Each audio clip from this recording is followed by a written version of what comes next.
types of households within a broad demographic, from families in the province to the millennials in their condos. We also serve various sizes of food business operation, ranging from barbecue stalls to catering companies. Virginia Foods has satisfied the needs of customers from all walks of life. The next pillar is the pillar of service. This is represented by our distribution and logistics department. In the Philippines, being an archipelago and being in the typhoon belt, where there are a lot of calamities happening, there are a lot of servicing disruption. You cannot ship your products from Cebu to Davao or to Cagayan because of typhoon.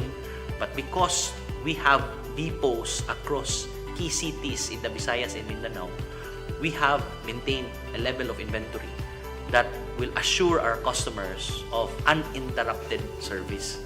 Just recently, we launched our express delivery service, bringing our quality products right at your doorstep. Our comprehensive range of food and other products now have a nationwide reach, even venturing far beyond our borders to our Southeast Asian neighbors. The last pillar is relationship. It's represented by our sales and marketing department. This is where we forge partnerships with our customers. We try to understand the need of our customers to be able to give value to them. More than just food company, we believe in cultivating a brand relationship with our customers by providing the best customer support to our partner businesses. Over the years, our business has grown exponentially, making Virginia Foods one of the most profitable food manufacturers in the country. But none of that would be possible without our people, who share our passion for success. What sets humans apart from machines is man's ability to be creative and man's ability to forge relationship and partnership. That is the reason why at Virginia Food, we invest in training and seminars to really draw out the best in our people, to help them become the best version of themselves. In Virginia, we really rely on our people. The success of our company is grounded on our people. Virginia Foods is all about innovation and quality, but our values do not end there. We give back what we can through community outreach and environment protection programs. The culture of Virginia Food are founded on different values. The values of integrity, the values of passion, excellence, and creativity. Customers, quality products, efficient distribution, and good values. That's Virginia Foods. Now ready to serve you even more with our latest innovation, the ultimate food solution. Basta Virginia!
Good news, katropa! Only na ang TikTok, FB at ML with TNT Saya All 99.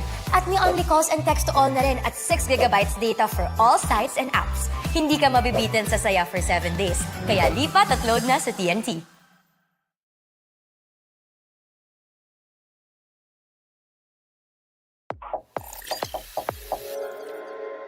Cyberzone. Get it. Get it? Get it. Get it. Get it. Got it at Cyberzone. Get it. Get it. Got it. Got it. Get it. Got it. Ooh, got it at Cyberzone. Get it! Get it! Get it! Got it. Got it. Got it. Get it! Ooh, got it. Wow! Got it at Cyberzone! Get it. Got it. Got it at Cyberzone. Get it. Got it. Got it at Cyberzone. No limits, all thrills here. Get it. Got it. Got it at Cyberzone. Get it. Get it. Get it. Got it. Got it. Got it. Get it. Got it. Awesome. Got it at Cyberzone.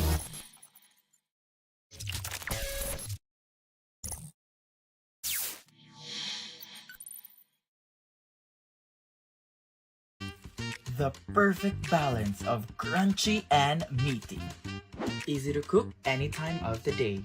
Taste the crunchy goodness in every bite. Also available in chicken patties.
Dear Heavenly Father, we thank you for gathering us all today in this important endeavor.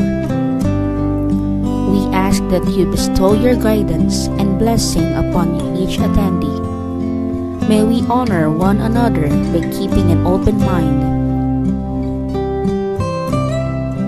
May we voice our truth and listen with an open heart. Bless everyone present today, that each may be able to share his or her contributions and gifts.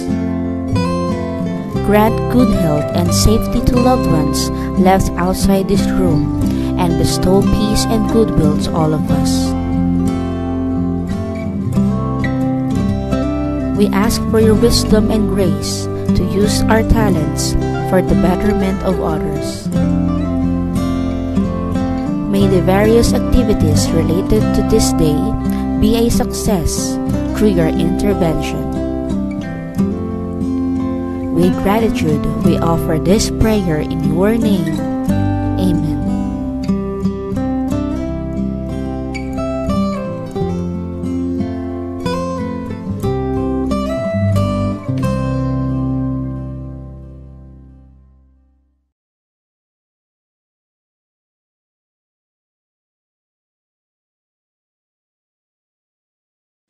Mga kababayan, ang pambansang awit ng Pilipinas.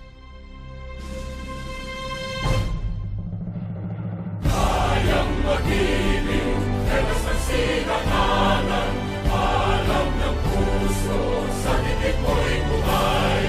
Lupang hinirang, tuyang ka ng magiting, sa manlulupin, di ka pasisingil, sa nagagang tutok sa simoy at sa langit mong pagaw, ay hinatang tula, kawin sa pagkayang minamahal. Ang isang ng matawad mo'y tagumpay na nag-iingin, ang bituin at araw niya kailan ang may di magtitingin. Lumalang araw ng walhagin pagsinta, buhay langit sa piling mo. Ang inigaya na pagkay mga api, ang mamatay ng dahil sa'yo.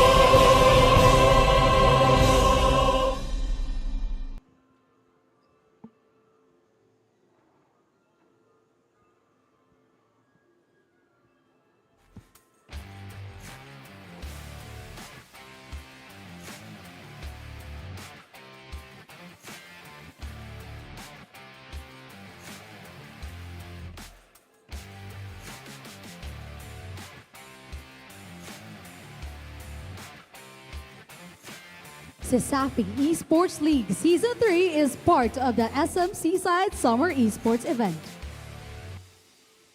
Ladies and gentlemen, gamers and game changers, welcome to the Den of Legends. Here, they're not just students, they are strategists, teammates, and champions in the making. You've seen them on screen, you've cheered from them from behind monitors, but today you will witness their greatness live. This is CESAFI Esports League Season 3 Grand Finale. After 11 long weeks of intense battles, jaw-dropping clutches, and wild plays, today only one team walks away as the Valorant Season 3 champions. And if you've tuned into our live streams before, you might recognize the voice. This is Shane, your Hype on the Mic host, and it's an absolute honor to be part of this finale live and loud. And of course, this is your favorite, your CL cutie, Yurka. And yesterday, Shane, you know what? We had a lot of excitement from all of the events that we had for today. We had a Tekken tournament yesterday, and we also had a cosplay competition that really sparked the color and creativity in the event. And that is right. And we also had our MLBB show match where the CESAFI Esports League players went head-to-head with our audience. And of course, we had the MLBB competition where the Season 3 champion was crowned yesterday. Congratulations once again to USC Warriors, and congratulations to all the participating teams. Thank you so much for giving your best and making this an unforgettable series. Let's put our hands together for all of our teams who battled to the top SMC side. A round of applause to all of our MLBB teams who stay with us from the very first season. And now all eyes are on Valorant as we close this season like no other. But that's not all. We'll also continue our second tournament, showcase the Valorant show match, and bring you even more exciting activities throughout the day. But before we proceed, let's check the energy of the crowd, shall we, Shane? SMC side, are you ready? Let's turn that energy a little up, but more. All right, SMC side, are you ready? Okay, that's good. Now I want to ask you guys, do we have any gamers here? Make some noise, gamers! Yes, a lot of gamers right here. So let's break it down a bit. If you are a PC gamers, make some noise!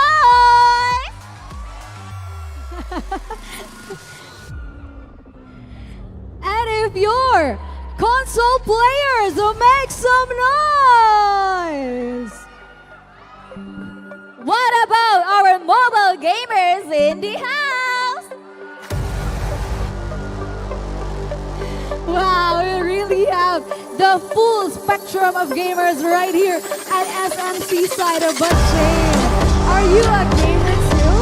Of course, Yurika, I am a gamer. I also play MLBB, Valorant. I've also got some skills in Tekken. And actually, I am planning to drop by our Tekken station. We actually have a Tekken booth right at the back. So if anyone is interested and wants to test their skill, just go there at the back. Now, what about you, Yurika? Thank you for asking, Shane. Well, lately I've been playing a lot of MLBB because me and my roommates, we play every night as a mental health break from our academic responsibilities. And we take it very seriously, Shane, because we search up combos and builds to really improve our team synergy. Oh, that's good. Since you are giving all your best for that, I want to ask you, what is your rank on MLBB? Next question. Next question.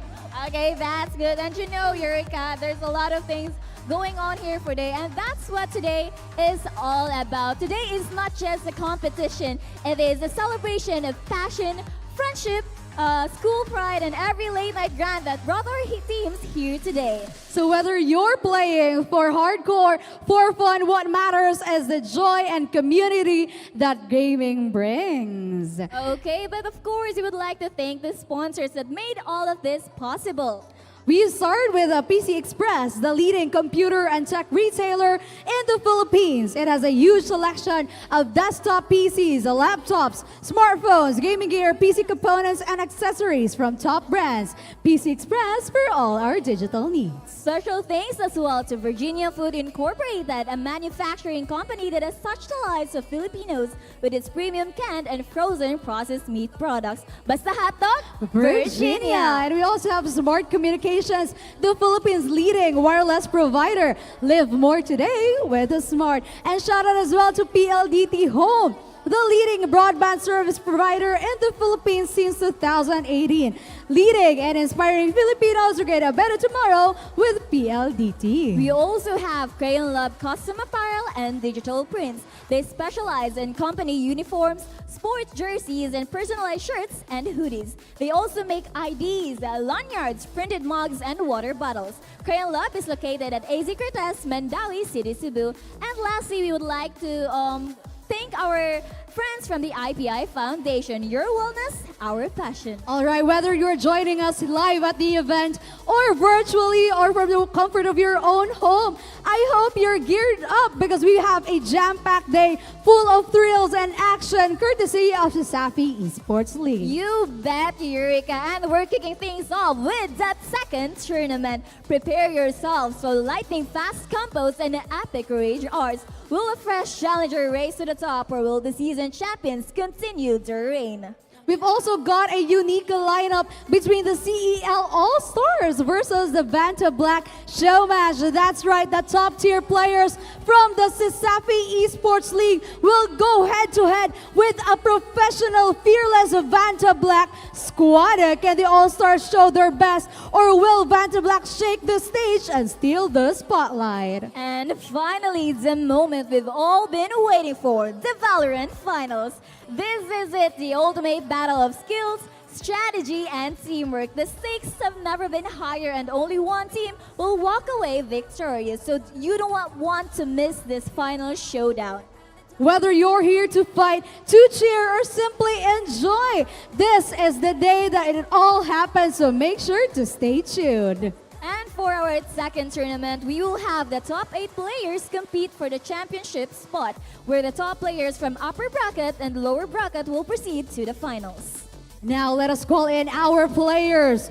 Our players who will be stepping up in the Tekken tournament. These warriors will show off and will face the full force of a CEL crowd as they make their way to the stage. That is right, Eureka. As we call their names, I want to hear you, CEL fans. Let's turn up the volume and show them what esports energy feels like. Once again, let's get loud for our Tekken contenders.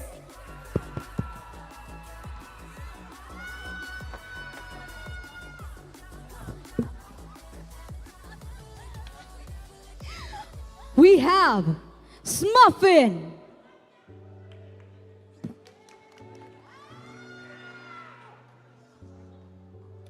Let's give it up for Bombardino.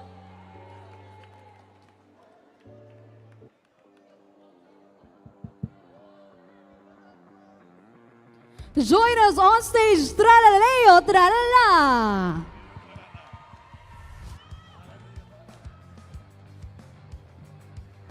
Let's also welcome Himala.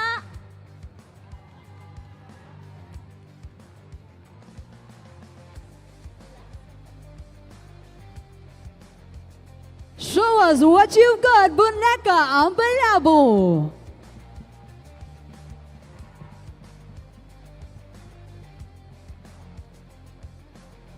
Come on stage, Lingzy.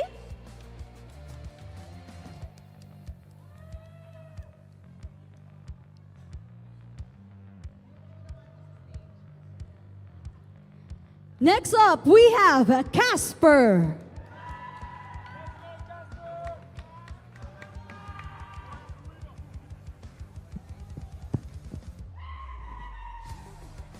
And for our last player, let's give it up for Mizumi Zenohart.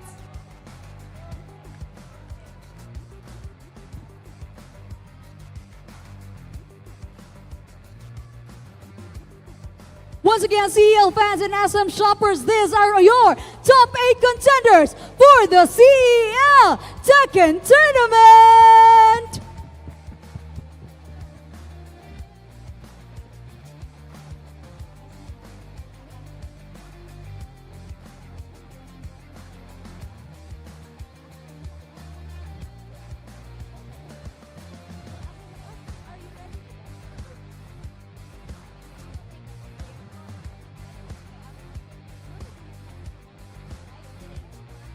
Alright, CL fans, we've witnessed some amazing, and of course, we would like to welcome all of our players on stage today. And now, let's not wait any longer and start our second tournament. So I want to ask you, let's also hype up once again, okay? Also, I would like to ask the second contenders to also make some noise. 1, 2, 3, go! Okay, in unison. One more. Let's go. 3, 2, 1. All right, that was good. Now we would also like to give a quick activity for our CEL fans, right, Shane? That is correct, Eureka. And now that's the energy we are talking about. Here's what I need from you guys. When I say CESAFI, I want you to scream, game time. CESAFI, game time. And when I say, let's go, you say, turn up. Let's go. Turn up. There. Okay, one more time. CESAFI.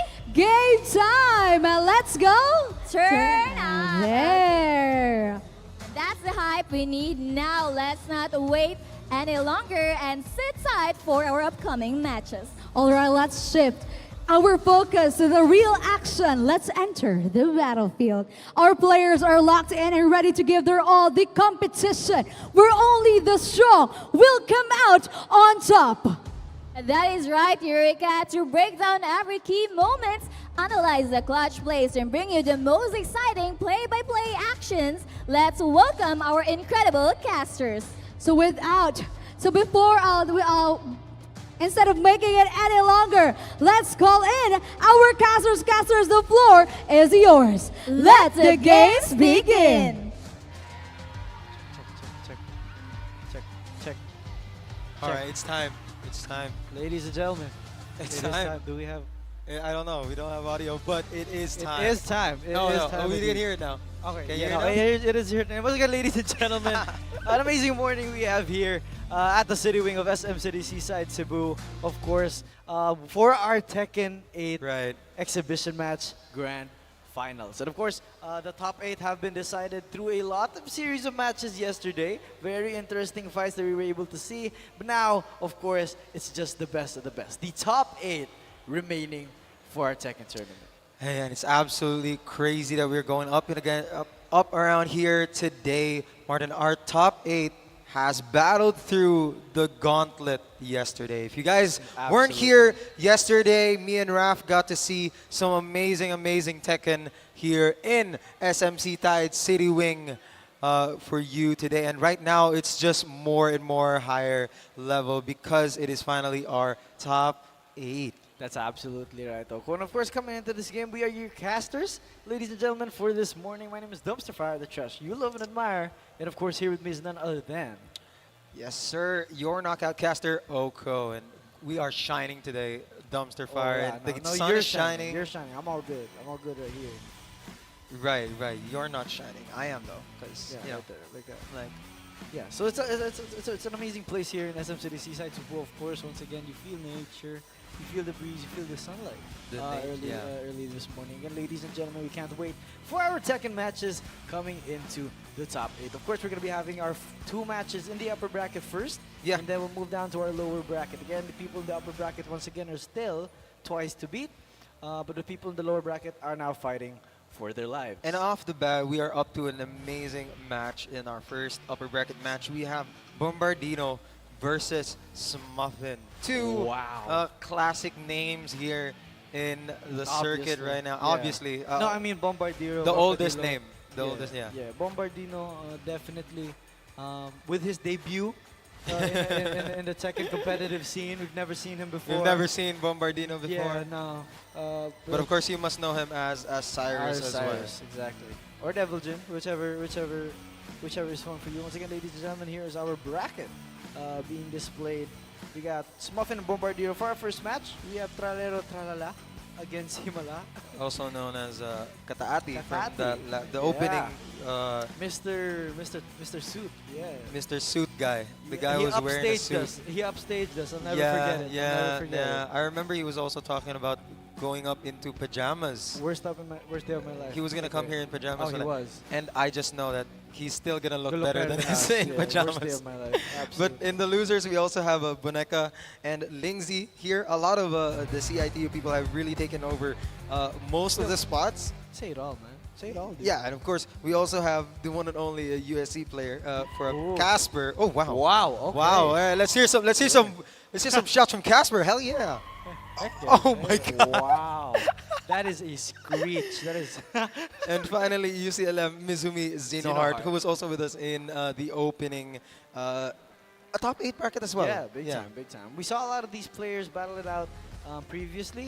Yesterday, once again, ladies and gentlemen, this is the CESAFI Esports League Finals. And of course, yesterday we had our MLBB matches, but today, in this afternoon, we're going to be having our Valorant series as well. So if you guys are interested in seeing some of that, do check us out here at the City Wing of SM City Seaside Cebu. Or if you're watching from home, just check out the CESAFI Esports League Facebook page. And of course, we're also streaming live on Smart Sports, USA Pilipinas, and SM Cyber Zone. Exactly. But of course, thank you so much to our sponsors, of course, Virginia Foods Incorporated. Thank you so much. We have PC Express, Smart, PLDT, Crayon Labs, and also now IPI. Exactly. And they actually had a booth yesterday. They had like... and they were giving out just like a bunch of soap. Me and my brother came home and we just had like 8 bars of soap. Yeah, see, alright, so this is the reason for the shortage, which is funny because there was no shortage. No, he won one of the question and answers and he got like a care package from IPI, which we might still do later. Shout out IPI. But here we have it. Look at the camera, folks. Cute kayo ni sila. Alright, cute players, ladies and gentlemen. Once again, these guys should not be underestimated. They're in the upper brackets. Muffin and Bombardino, also known as Cyrus. That's right. But of course, talking about the Valorant matches later, it's hype. We have USC versus CIT-U Wildcats, a legendary match that we're going to be seeing here today. I saw the players run around here earlier. I know a few of them are a fan of Tekken, so I hope they are also watching with us today. And we also have this show match. Right.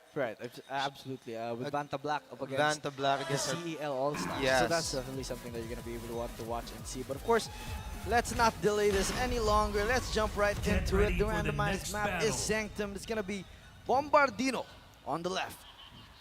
And we have well, Smuffin. What do you think? This is the DJ and the Yoshi that we all know and love here in this tournament. Yeah, I mean, we all know that Devil Jin has a slight, would I call it slight, disadvantage against Yoshi, especially with the flash. But now Devil Jin has also received an amazing set of moves, especially with the unblockable thing out of the yeah, of course. And Bombardino, we should probably have like a back 3 counter just for him. But we also see that unblockable coming from Smuffin, coming down really well. That's going to be a break right there. Now he's on the wall. Oh, but the DF2. This should be in round 1, going to Smuffin. Really powerful. I mean, like, Yoshi has always been consistently crazy in Tekken 8, where he has to back 3, launch counter hit. Drops it. He's been having a little bit of trouble with good combos even yesterday, but despite that, he's been winning all these matches pretty clean. I don't know if it's because of the new Devil Jin Janks and we have trouble with that, but right now we definitely have to worry about dropping enough combos. Yeah, so well timed. A bit of inside information. Smuffin actually had his one button on his gamepad busted yesterday. It fell off. Really? Yeah, and he repaired it last night, but now it's more sensitive than a brand new iPhone screen. That's sensitive? Feels like a match. Okay. Yeah. I mean, we don't want to have controller problems here, but it doesn't seem like it's affecting Smuffin all that much with a 2-0 already on match 1. Again, best out of 3. We are going to see a lot more matches from these folks quite soon. The flash completely whips into the heat engager. Smuffin ducks into that wall splat right there. Yeah, the 2-2, that's going to convert out into a combo. Goes a Morning Crow, tries to get... Oh, maybe on the right. Do you think he did that on purpose to remember, right? Maybe. The flash comes in. Guaranteed heat. Will be able to cancel out. Oh, he timed that so perfectly, actually. Just after Bad Breath comes out, Morning Crow 2-2 just to end out that round. Bombardino now has points on the board. Definitely not out of the game yet. Wow. It's going to be good. It's going to mix up as well. We'll probably go for full damage here or go for the setup. Yes, he will. Holding a blockable. Really out of Morning Crow. Again, pretty safe move. Doesn't give you any advantage there. That's not going to charge it all too much, but look at that Demon Paw coming out real quick. Oh, but it doesn't convert too much on that sidewall. This could be it. He hits that combo. Who has been... Yeah, that combo has been the bane of his existence for the entire tournament. But he hit it at the perfect time there. Now 2-2, equalizing the score. Bombardino with the last match point as well. Alright, so Smuffin is trying to get Bombardino out of his comfort zone here. Fast aggression, and he gets the Bad Breath coming in. Tornado is going to be low splat. There you go. Unblockable right there. More damage for you. It looks like it could be over, but the dive kick jank into the Wild Rising 2. That's going to be good right here for Smuffin. A little bit of a reset for him. It was airborne though, so all of that's recoverable. And now he's left 1 HP with the wall break. He's gone. And that is going to be game 1 going to Smuffin. That is absolutely wonderful. There's so much jank going on with the Devil Jin, and then you just got to be worried sometimes. You got to be wary of that. Thankfully, both of these players are sharp as ever to go up in here. And they're going immediately into the next stage, which is going to be Ortiz Farm. Lots of breaks. I love this map. Yeah, I love this map. Lots of breaks. Yeah, we got a wall break. So it's just a balcony break. And then we go down to a break. And then another wall burst. Alright, probably we'll go for the setup here once again. No, actually, before he's trying to bring him to the wall. Again, Smuffin is so good with that wake up board when the Morning Crow comes in from there out of the unblockable charge. Oh, it misses.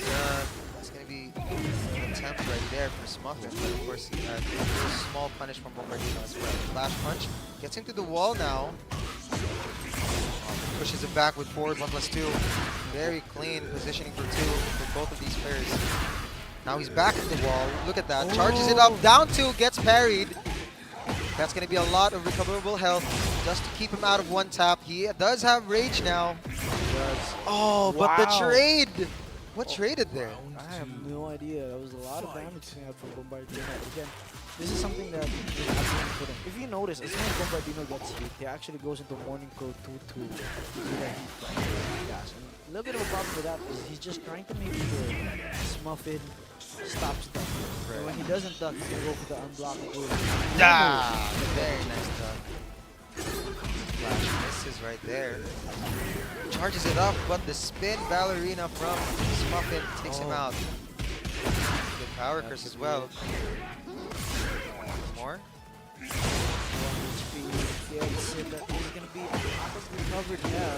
But the cap's up right there. He still has the resource available. Soul Bombardino in just a small little tap, but he does have a lot of gray. Just one more. One more hit. He's still alive. Scream it! Oh, the toe kick. That can't be. I have to look at the crowd and see like, just a bunch of dudes. There we go, counter hit launch right there from Bombardino. Decent damage. Alright, good dodge, good to break. Nope. The sword spin is so evasive, it's so horrible actually. Good whip punish right there. Grab, no break. Again. Alright, go for the wall. Can he get the mix-ups though? Especially with the unblockables that he just can't get off of me. Good break. Oh, okay. Oh, Lord. Oh, What wait. is this? What is this? Is Chains? This choreography? Tekken choreography? Tekken choreography video. I've seen these videos, yeah. They're just blocking each other in the hell sweep. Finally connects right there. Small combo. Polarizing with the follow. Oh, he actually followed through there. Oh, good get block. The wall. Good block with the 2 with the right punish. Oh, the mix-up is just too crazy. Beautiful. It's just like it's like mini 50-50s, except it's a string. Oh, you mean like the entirety of Tekken so far? Oh, DF2 out What a of just fish. the 2 folk. Yeah. Fishing for that DF2 really nice. Doesn't get the full combo out of it though. Good 1-1 punish right there. Ooh, spends the heat. He does. Goes for 3. Dive kick into a small little guaranteed right there. 3 again. Pretty safe move. Wow, the throw breaks have been absolutely beautiful this game. We haven't had a balcony break. That is going to be a cool throw coming from Bombardino. And they're just throwing each other. Yeah, we haven't had a balcony break because both of these players have such immaculate movement and positioning so far. They've been avoiding the wall for the most part. The rage does not connect though, but I respect it. It was a good Hail Mary. He's still alive. 5 seconds, and it will go to Smuffin. Once again, ladies and gentlemen, we are in the final round of game number 2. Smuffin does have series point right now, left to go, gets the grab out. Oh, wow. Fortunate there, that's going to be a punish. Very quick from Smuffin. He just might take it downstairs. Yes, he will. The alignment is there. What's the follow here? Fails the round. Okay, he can take this down. Yeah, he can take it to the floor and down underground and continue this possibly. That's the punish. Oh, no break still. No break. He misses crush misses. The most insane move in all of Tekken. Oh, no break. 𝐼𝐸 is gonna go home right now. We're just gonna practice breaks. He's gonna practice that one break. That one break. Oh, he's broken everything so far, but that one. Yeah, very unfortunate for 𝐼𝐸, but amazing match. Smuffin moves on into the bracket, while 𝐼𝐸 is gonna get thrown down into the lower bracket. Exactly, but that's not, it's not the end of everything. At least that's what you get for bringing it up to the upper bracket. So we'll definitely be seeing a lot more of Bombardino, just not here in the upper bracket, ladies and gentlemen. Just not Crocodile. No. But here we have the bracket once again, already shaping up to be one beautiful bracket. We have Tralaleotralala versus Himala, which for all things considered, Himala has been super consistent in and out of CESAFI when it comes to Tekken, and it does appear to be he's the one to beat right now for the most part. He definitely is. And that's something that we're going to have to take into consideration here, because we know that Himala has already won a Tekken 8 exhibition match here in Safi Esports League, right? So now, he wasn't available during the preseason, but now he's come back and tried and regained his title. If I'm not mistaken, the preseason champion was it was 𝐼𝐸, yeah. 𝐼𝐸 got the dub out of the yeah, but preseason. Smuffin wasn't around either. Yeah. In the preseason, a lot of people were missing, but now we finally have the full strength of But yeah, Cebu City, CISAFI, Tekken. here we have it on the camera. If you guys can look at the camera and smile, Himala and Tralaleotralala right now on your screen. If you guys didn't remember, Tralaleotralala was also Kataati in the last tournament, and I'm telling he you, was man. mugging us. telling you, He was man. mugging the crowd the entire time. Every single time. He knows where the camera is for some reason. Oh, okay. Whoa, Nah, he's doing it again. wow. He's Doing doing it it again. Y'all better you know Stop what? it. Stop it. Stop it. it. I'm gonna need to sit down. All right. Anyway, we got our pretty boys right here. Himala from UCLM and Kataati. Smile daw Himala, Bing. CIT-U. Smile nga. Hello. Hello. Ayaw pa tumingin, no? Lumingon ka, akin ka. Wala jud, wala jud, wala jud. He doesn't want to be mine. Bro. Don't bother him, dude. Yeah, true. We gotta lock in real quick. Himala versus Tralaleotralala. Paul versus a Raven. Absolutely amazing. Yeah, he's been playing this since that last tournament. He also played, I believe it was like a Lars maybe? Really? Maybe way before, but he's definitely played more Thank Raven. God he's not playing that anymore. In the whole world, you gotta play so when the Lars player stops playing Lars. Okay, relax. Himala already stomping up. Paul's been really strong season 2, and I think Himala has definitely been a lot happier. Yeah, this is good suit into the little mix up there. Guaranteed. Wow. Shadow Zone. Maybe the back end is currently background right now. There's a lot more options here for Raven. There's gonna be a counter hit here for Himala. We're thinking downstairs. No. Actually, he decides to go for the wall combo into the grab. Oh, one more hit, one tap, just come on. Unless they get the gray back here from Tralaleotralala. That's right, that's a lot of gray. No, just a 1-2 will be enough from Himala. Yeah, he tried to attempt. Jeez, backsway, 1+2. Gets the launch. Here's the wall, baby. The jab into the death kiss. 19 damage clean. Really? Doesn't matter! Really? Where are you running, boy? Oh my goodness. My lord, Paul. Nakasamok na actually. Yeah, the gap close was insane. And Raven was doing it pretty well. All things considered. Good little just frame right there. Demo. Back turn, trying to mix get up. the heat as well. This is so great. Himala's way flashing. Just getting in and out the back. Look at this, man. Get out of my face, bro. Right, got the wall. Oh, he moved. He gets it. That's going to be the match here for Himala. Wow, this battle replay has been added to your favorites. Oh no, that's my account, so I'm going to watch that later. Yeah, feel free. And again, look at this. Jobs. Just look at Himala. Yeah, but of course, job's not done. Job finished? Job No. finished? Job not done. No. Job not done. No. Job ain't finished. Why should I be happy? But we have another match coming up. I'm pretty sure. Oh, you guys ain't seeing what I'm seeing right now, but we have a little switch up. Ana has entered the fray, folks. Yeah. A smile from both of these players as well. Especially. Oh, and we're going to be able to see Tralaleotralala already with a switch up here. And again, because it's a best of 3, it does make sense for you to try and go for character switch as early as possible. Try to figure things out instead of sticking with something that you feel like didn't work. And now, Ana flying into the Ortiz farm, of course. Amazing outfit, by the way. This hasn't been my favorite outfit. For no reason, really. It just looks really cool. But Slide tries to go out there. There's a lot of stuff that are really confusing me about Ana, but it seems to be pretty straightforward in terms of how her stances work. Really fun. Sidestep is good from Himala, gets the launch. We'll be able Oh, wow. The shoulder, From miles away. That's Paul Phoenix 101, ladies and gentlemen. Brings it up. You have to give everyone a page. This was a good idea. That was like a whole cutscene from, I don't know, pick a game. That was a whole cutscene from a game. Yeah, this was a good idea, definitely. There's going to be a little bit of jumping right now.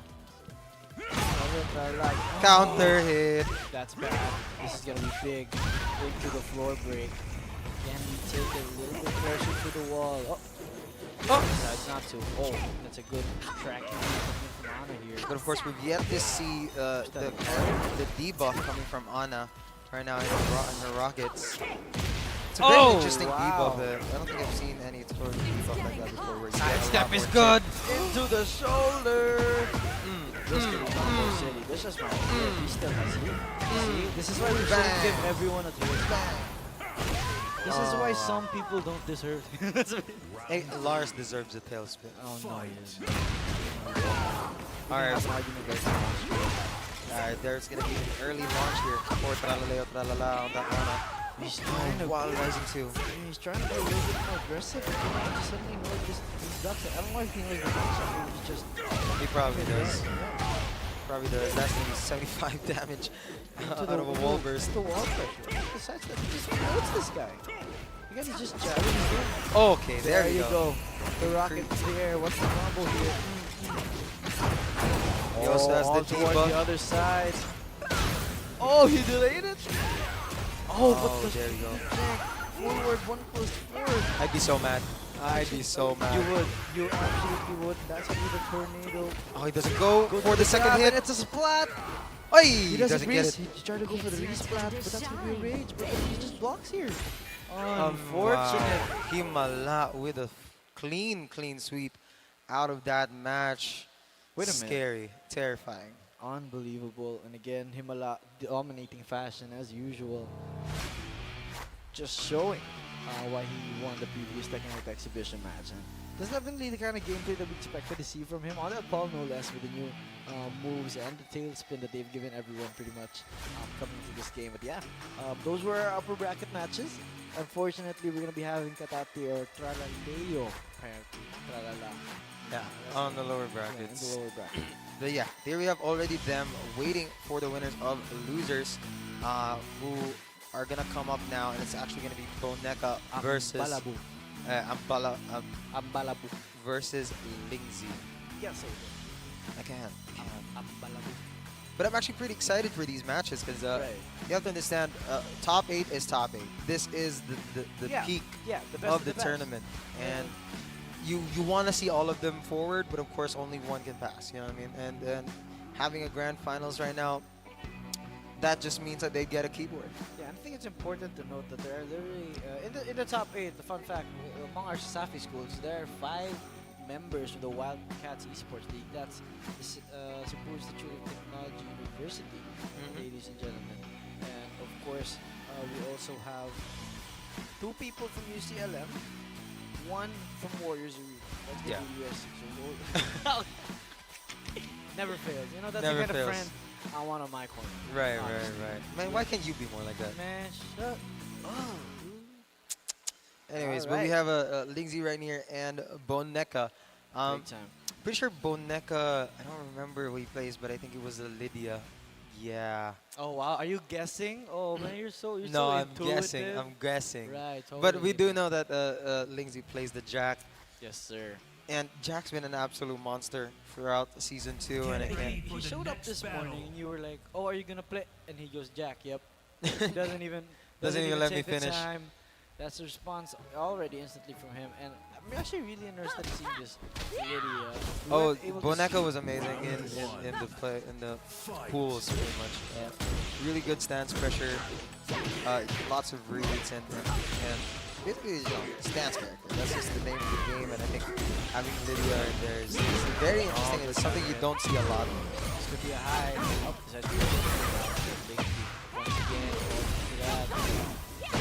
Constant pressure here from Bonka Ambalabu.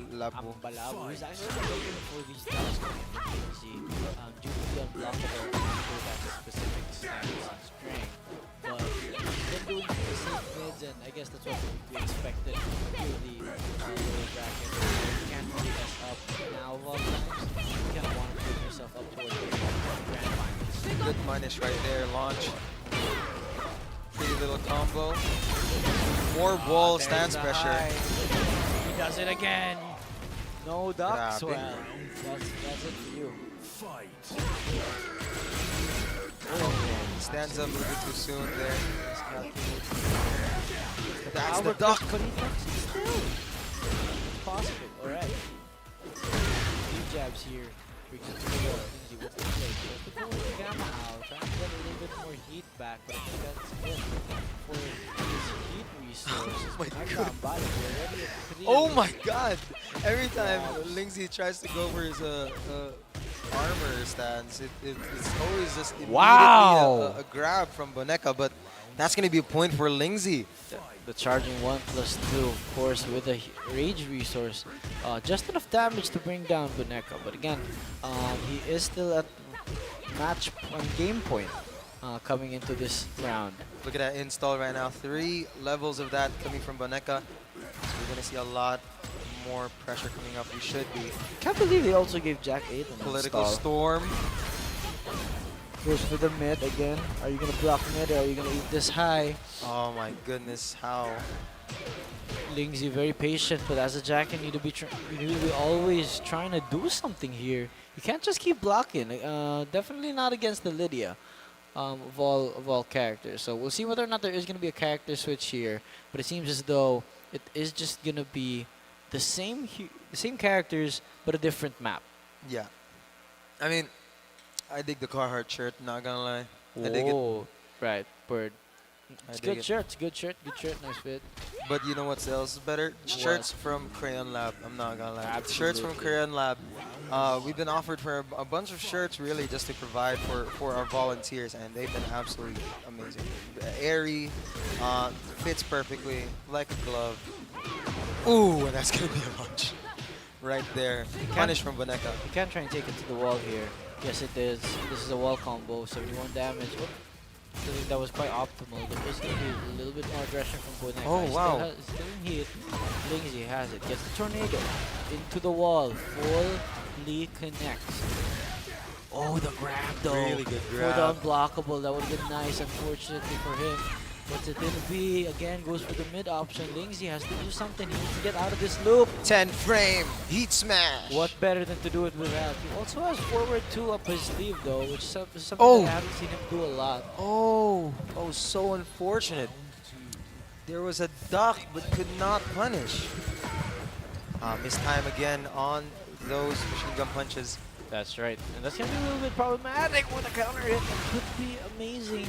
Did have the opportunity for a tornado there.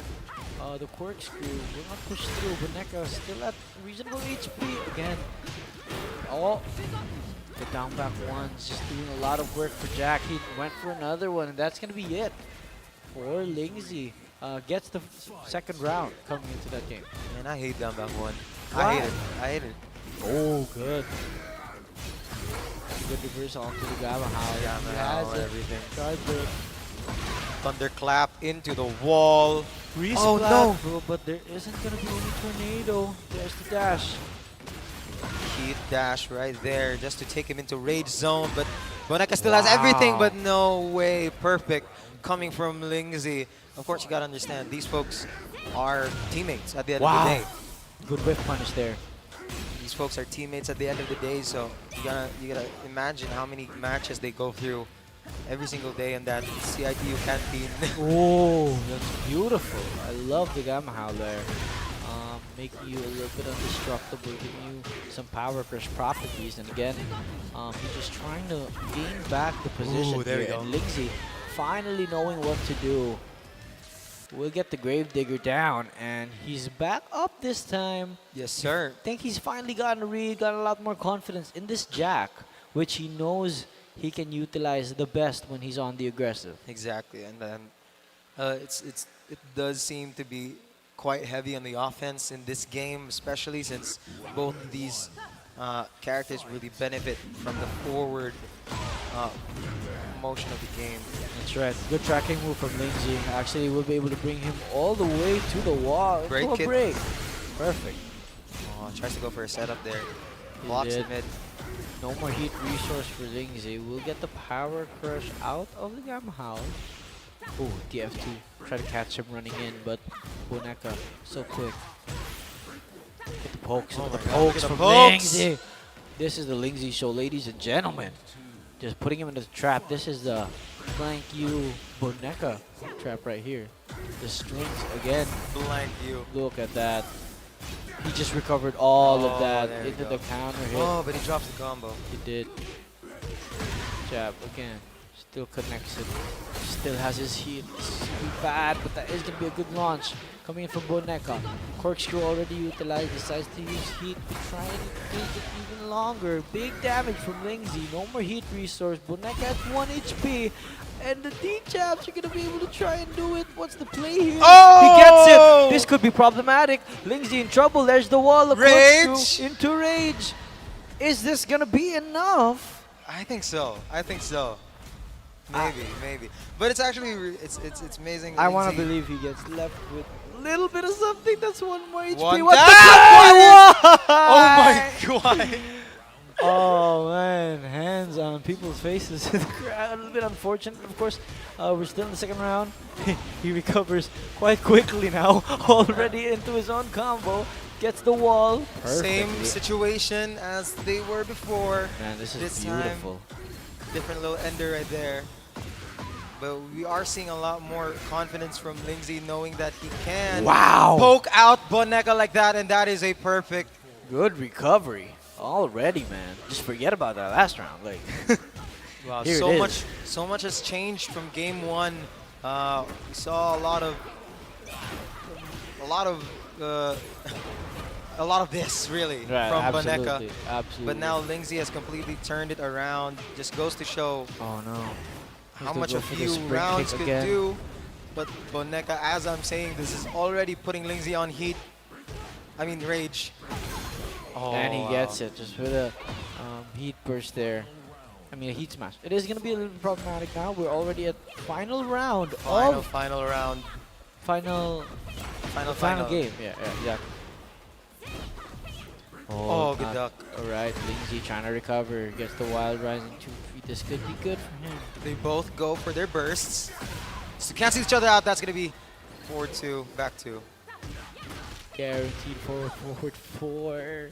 They both are in the heat, trying to get the timing there. Doesn't connect to anybody. Lingzy and Babalu. One tap. Ooh, Lord, what's it gonna no! be? Gets the jabs to come in, and that's absolutely amazing coming in for both of our players in this game. And again, this was a pretty close matchup, but unfortunately, because this is the lower bracket, It is the It lower is the bracket. lower bracket. Oh my goodness. we're gonna have to say goodbye. To Lingzy. That's right, a little unfortunate there for our Jack Lingzy, player. wave to the camera a little bit, Lingzy. Say goodbye. Say goodbye right there. Yeah, that's Lingzy. Oh wow, there was a little choking thing going on. Say goodbye to the camera, Lingzy. Child. The camera's right here, buddy. Yeah. You'll find it. Come on. It's fine. But that is gonna be goodbye for now. Si Katati finds the camera, dude. He always does. This man. Smuffin as well. There you go. Yep. Let's take a look. Anyway. What is our next match here, Dumpster Fire? We have Casper and Mizumi Zenohart. That's going to be interesting. So please approach the stage, ladies and gentlemen. Oh, cheers from the crowd coming in as well. And again, this is going to be a matchup between USC and UCLA. I like to label them with the schools, right? Because that makes things a lot more interesting. Yesterday we had USC, UCLA. And today we're going to have this. Right. Mizumi Zenohart played, I think, Anna from that last game I saw him play yesterday. Really? Anna and Brian. Interesting. If I'm not mistaken, that is Mizumi Zenohart, and he's absolutely great at it. Interesting. And I can't wait to see him go up against Casper. Mizumi Zenohart was in the top 8 last tournament. He was put down, unfortunately, but now he's back and ready for vengeance. Casper as well, also part of the top 8 and is the only USC student running for... gunning for the title here, the only USC representative, and then Casper's been doing really well on that Claudio. Yeah, I mean, we always see him up in the top 8. We saw him last time as well in the preseason. And, of course, his Claudio, something to be remembered. And again, of course, with the recent patch, giving everyone new moves, I'm pretty sure Claudio also has his own mix of available heat smashes coming into this game. And that's going to be a lot, though. But we've also seen Zenohart pull up the vast majority of our competitions. Yeah, and it's going to be really, really interesting to see, because I don't think I have seen these two play. No. So This is gonna be a first for them, if I believe so. Yo, I want that. Yo, I want this. Yo, I want that strap from a water bottle, man. I have the short version. I have a shorter one. Oh. I want like a long over the shoulder one. My bad, I was wrong. He Right. plays Clive, not Brian.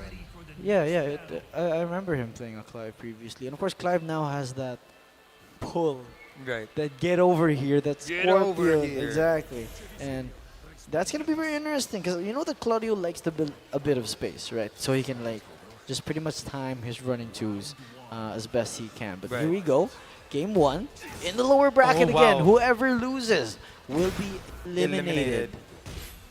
That's gonna be Casper already with pressure right there, but good punish. A little bit of 2-1 from Mizumi. I mean 1-2. Hop kick is good. That's gonna be all the way to the wall, maybe? Yes, he does. Gets the pound. Right there. Boom. Oh wow, 82 right off the bat. Absolutely beautiful. Claudio is such a good character. Oh, goes very for the stable. smash, but trades, and therefore only does that first sweep move.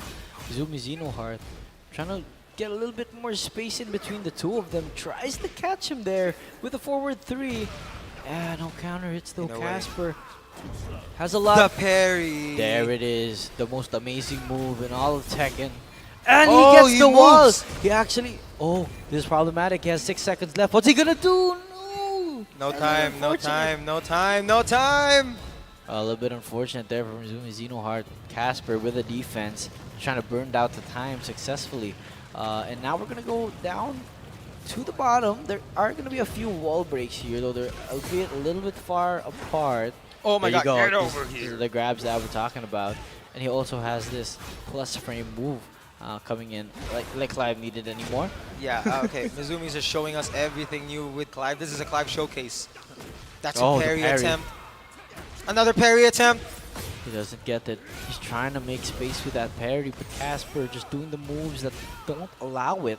Gets the kicks, and you can see the more that Casper goes for these mids, it seems a little irregular than from what he's usually used to, but it is working up against Zenohart. Oh, he threatens the stance, the Phoenix stance into that. That is going to be big already coming from him as Small well. combo. Oh, runs it, but Casper stays on the floor, gets the spring kick into the grab. Zenohart at almost one, has the heat resource, decides to pop it, the sidestep low.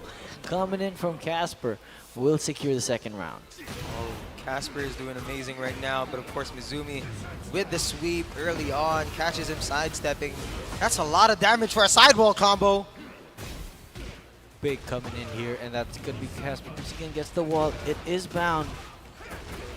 Wow, 68 off of that one counter hit. There is going to be a lot of movement here. The parry actually comes through with the foot, and you have to be careful because Zenohart right now is at 4 bars. He really just stayed down there, Good like I'm not gonna punish. move. Good punish as well. Starburst spin. Gets the hop kick. Oh, this just might not be it yet. He's too close to the wall. The mid will finish him up. That's going to be Casper. Oh, wow. Oh, wow. That is going to be Casper taking game number I want to 1. see that one friend if Casper ever goes up on stage again. I want to see that one friend go up with him. No, he has to. He has to at this point. I think right? that's like 50% of Casper's entire exactly at this point, right? Like persona right here. Like just this one guy go. he definitely pulled up with him. I just know. I just know. But but it's gonna be interesting to see. Mizumi does play a lot of characters, so we are gonna see whether or not he decides to switch, or is he gonna stick with the Clive. A little bit of a sweep on the camera right now. We're not gonna talk about that. Anyway, ladies and gentlemen, we're gonna be jumping and we're on the celebration on the Seine. Seine. How do you read it? Sen. Sen. Really? Yes. Like River Sen. River Sen. No heart. Zenohart. Yes, sir, ladies and gentlemen, this might be the pains we need, and that is going to be the Ana coming into this game. Let's hope that this performs a little bit better than the previous Anas. Running 2. Can he use this to turn the tides? Oh, DF2 right there. Launches there. Fishing it out. Big damage. Oh. 55 onto the 7 hit. Gets the wall. Cancels? Yeah, stands. See, that mix always up. scares me, bro. She pulled out a rocket launcher. Absolutely cancels it. That has to be the scariest cancel move in the game. This is like somebody pulls a gun on you and they're like, haha, joking. Look at the steps already coming here. Oh, hop kick, well timed. Casper though, can he take it to the wall? Decides to pop the heat after the bounce. Tries the jab, will not connect.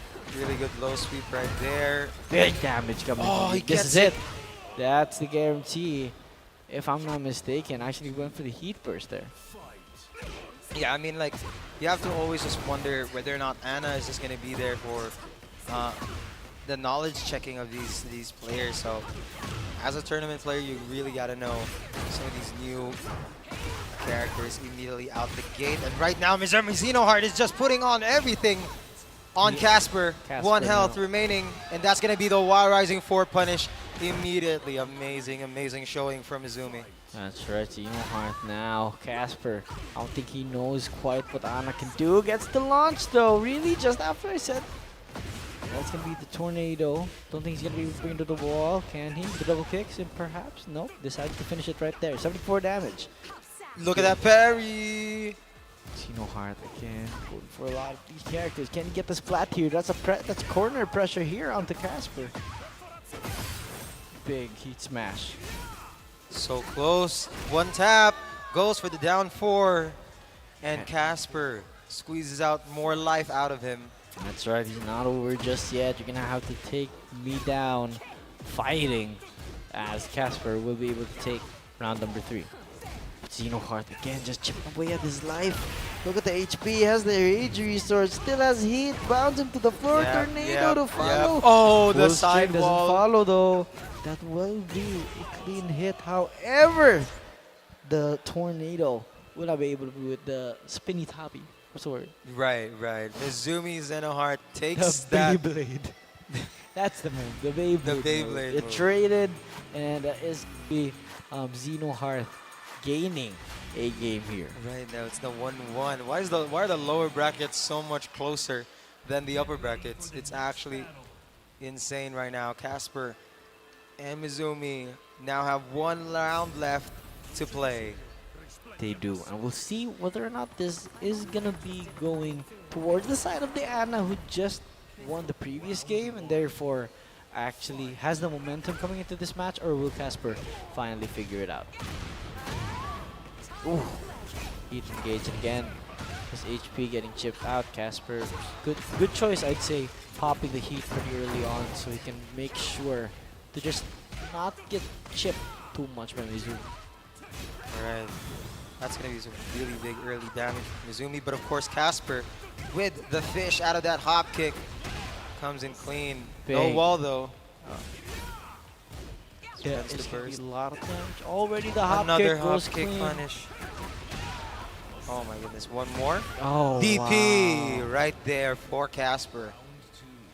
Big coming in from both of them. But again, it could still be anyone's game. Zenohart actually performed pretty well. It's gonna be the flip. He gets the launch. Punish coming out on towards Casper. Can he bring it to the wall again? Oh, decides to go for the debuff. But this is the debuff that does increase chip damage. Oh my goodness, fishing out those pokes, Mizumi. That could be very, very unfortunate now for Casper. It seems as though Mizumi's gained a lot more confidence coming into this game. Oh, come on. Ay, grabe. I'm not entirely sure if that was launch or not. And here comes Casper. Try to go for more DP, will not connect. Mizumi Zenohart. Parry. Oh. Sweep right there. Into the wall with heat Big still. damage. The hammer is just being smashed. And that is going to be the heat smash coming in for Vanta. There we have it. Wall is breakable now with 2 points for Mizumi. Casper needs to stay alive here if he wants to continue with the tournament, while Mizumi already looking out for the next battle. Oh, he's killed going. That's going to be the debuff right there. That is going to be a little bit unfortunate, but Casper with rage has the rage. Oh! Wow! Oh, the power crush. So much damage. She shot 3 rockets into a power crush. Oh, that's ridiculous. That's the absolute worst. Amazing play though, as Zenohart What a match. absolutely brings it back What from the dead. a match. Of course, Mizumi Zenohart, absolutely amazing. Adjustments as well with switch up on the character. And we just had to say goodbye to Casper real quick. The only USC representative. You will be missed, Casper. Yo, can we hear that Casper fan scream one more time? Thank you. That will be the last time we'll be hearing that, by the way. Thank you, we needed that. We definitely needed that. On to the next match. We're going to go back up to the upper brackets to see who is going to continue on to be one of our grand finalists here. We have Smuffin versus Himala, another CIT-U versus UCLM rivalry match. And you have to understand, in the previous Tekken 8 exhibition where Himala won everything, Smuffin actually fell on towards Himala. And that's it's a little bit unfortunate considering the fact that these two are, I'd kind of argue, pretty close. I mean, the Tekken 8 community is here in Cebu, pretty close. But again, it goes to show, do you know enough about him to try and beat him? Right, but right now we do have Tralaleotralala with Bonka onto the lower brackets to see who can move on. Tralaleotralala, of course, just recently going down into the lower brackets, so this is going to be his second life in this tournament. I wonder what he is going to play this time around. No, he's not. No, he's not. Stop lying. No, he's not. No, he's not. Okay. Don't do it. You know what? I'm gonna stop looking at the screen. I want to be surprised. Let's be surprised and look at it. He's looking at the camera again. Yo. Can you mog the camera first, Daddy? No more mog. Can we get another mog? Can we get a mog on towards the camera? No, he's probably not listening. He's shy now. He's not in the suit. He's not as confident as he was. True. I mean, I'm in the suit. I'm super confident. The camera. No, he's not. You can't hear us. I can't see it. Can you hear us? But it is going to be Bonka right now versus Tralaleotralala. What do you think is the play here for Bonka and Tralaleotralala? Well, I mean, we know that these two players are pretty used to a lot of aggressive characters. And the way that works is, it's not necessarily meaning that they don't block at all, but more likely that because Tekken 8 has become mix-up 8, there's a lot of possibilities here. We know that Steve has the obvious back 1+2, Steve destruction combo off the heat, things like that completely change the entirety of the player's character. If you guys didn't know what they're doing right now, they're actually deciding on what side they want to be. No, I thought they were just like passing the time. No, I'd pass the time with Rochambeau as well. But Rochambeau. It's going to be interesting seeing a Lydia and a Raven. Both characters definitely have a lot of their uniqueness. Did they just do a best of 5? They just did a best of 5. Did you just do a best of 5? They did a rock, best paper, of 5 scissors? rock, paper, scissors. Do you like match.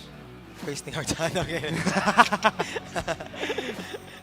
But yeah, it is going to be really interesting how Lydia is going to be able to mount up to a lot of the Kagebushin no jutsus coming from this Raven. And okay. Okay. They're just going to look away now and just watch themselves. Right, let's take a look at the camera here. Ladies and gentlemen, they're just coming around with the chairs provided by PC Express. Of course, PC Express, absolutely amazing for everything and all your digital needs. We also have, of course, Smart. Live more today with Smart, and PLDT are leading and inspiring Filipinos to create a better tomorrow. And of course, let's not forget Virginia Foods Incorporated, who's going to be our lunch today. What do you think our lunch is today? I hope it's ham. I love their ham. And the tocino. The tocino is absolutely beautiful. Amazing.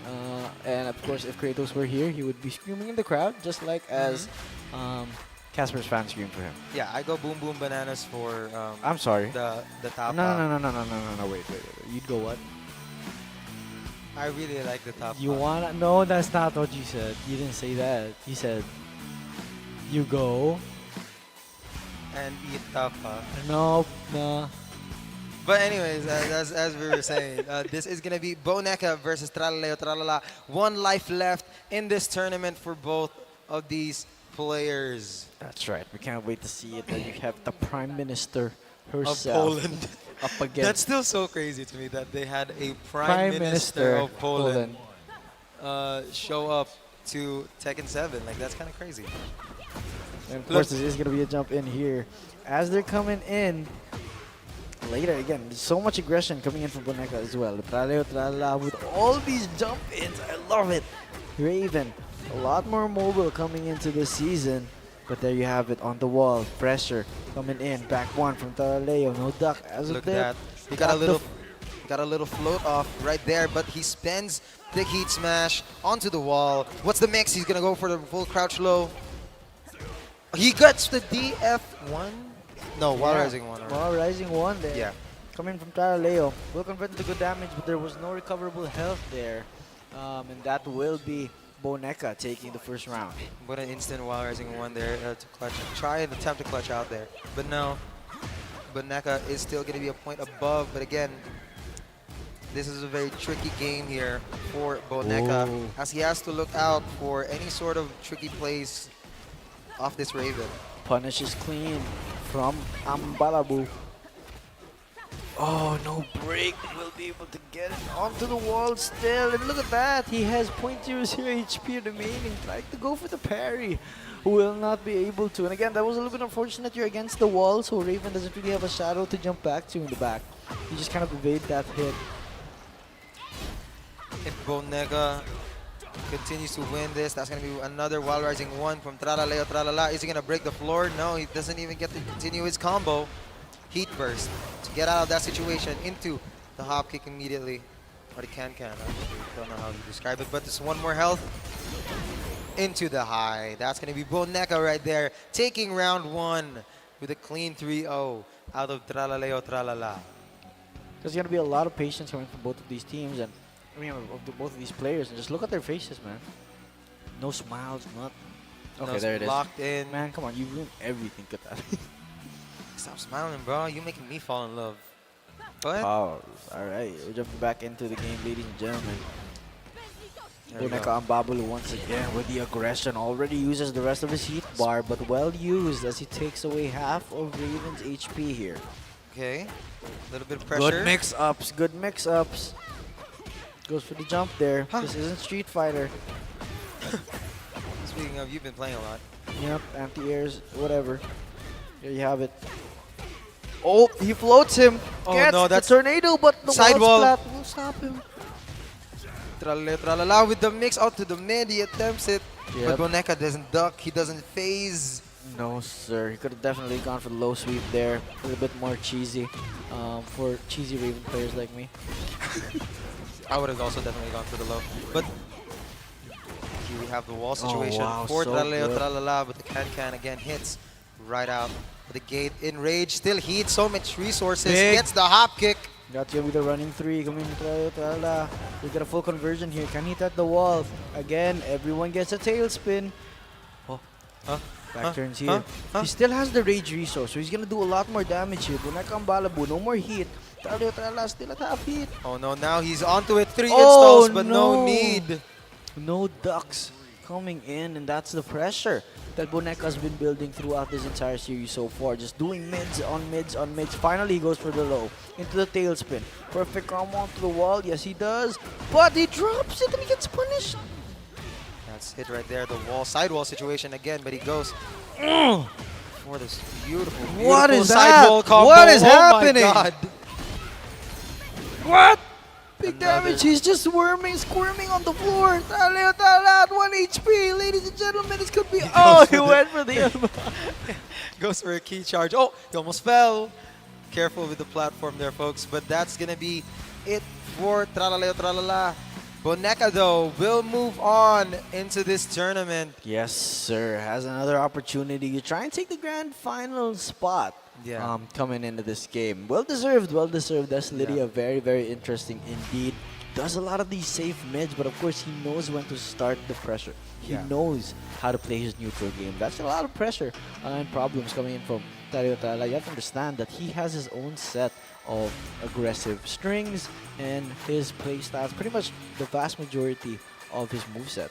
But still, the patience coming in from Boneka was enough.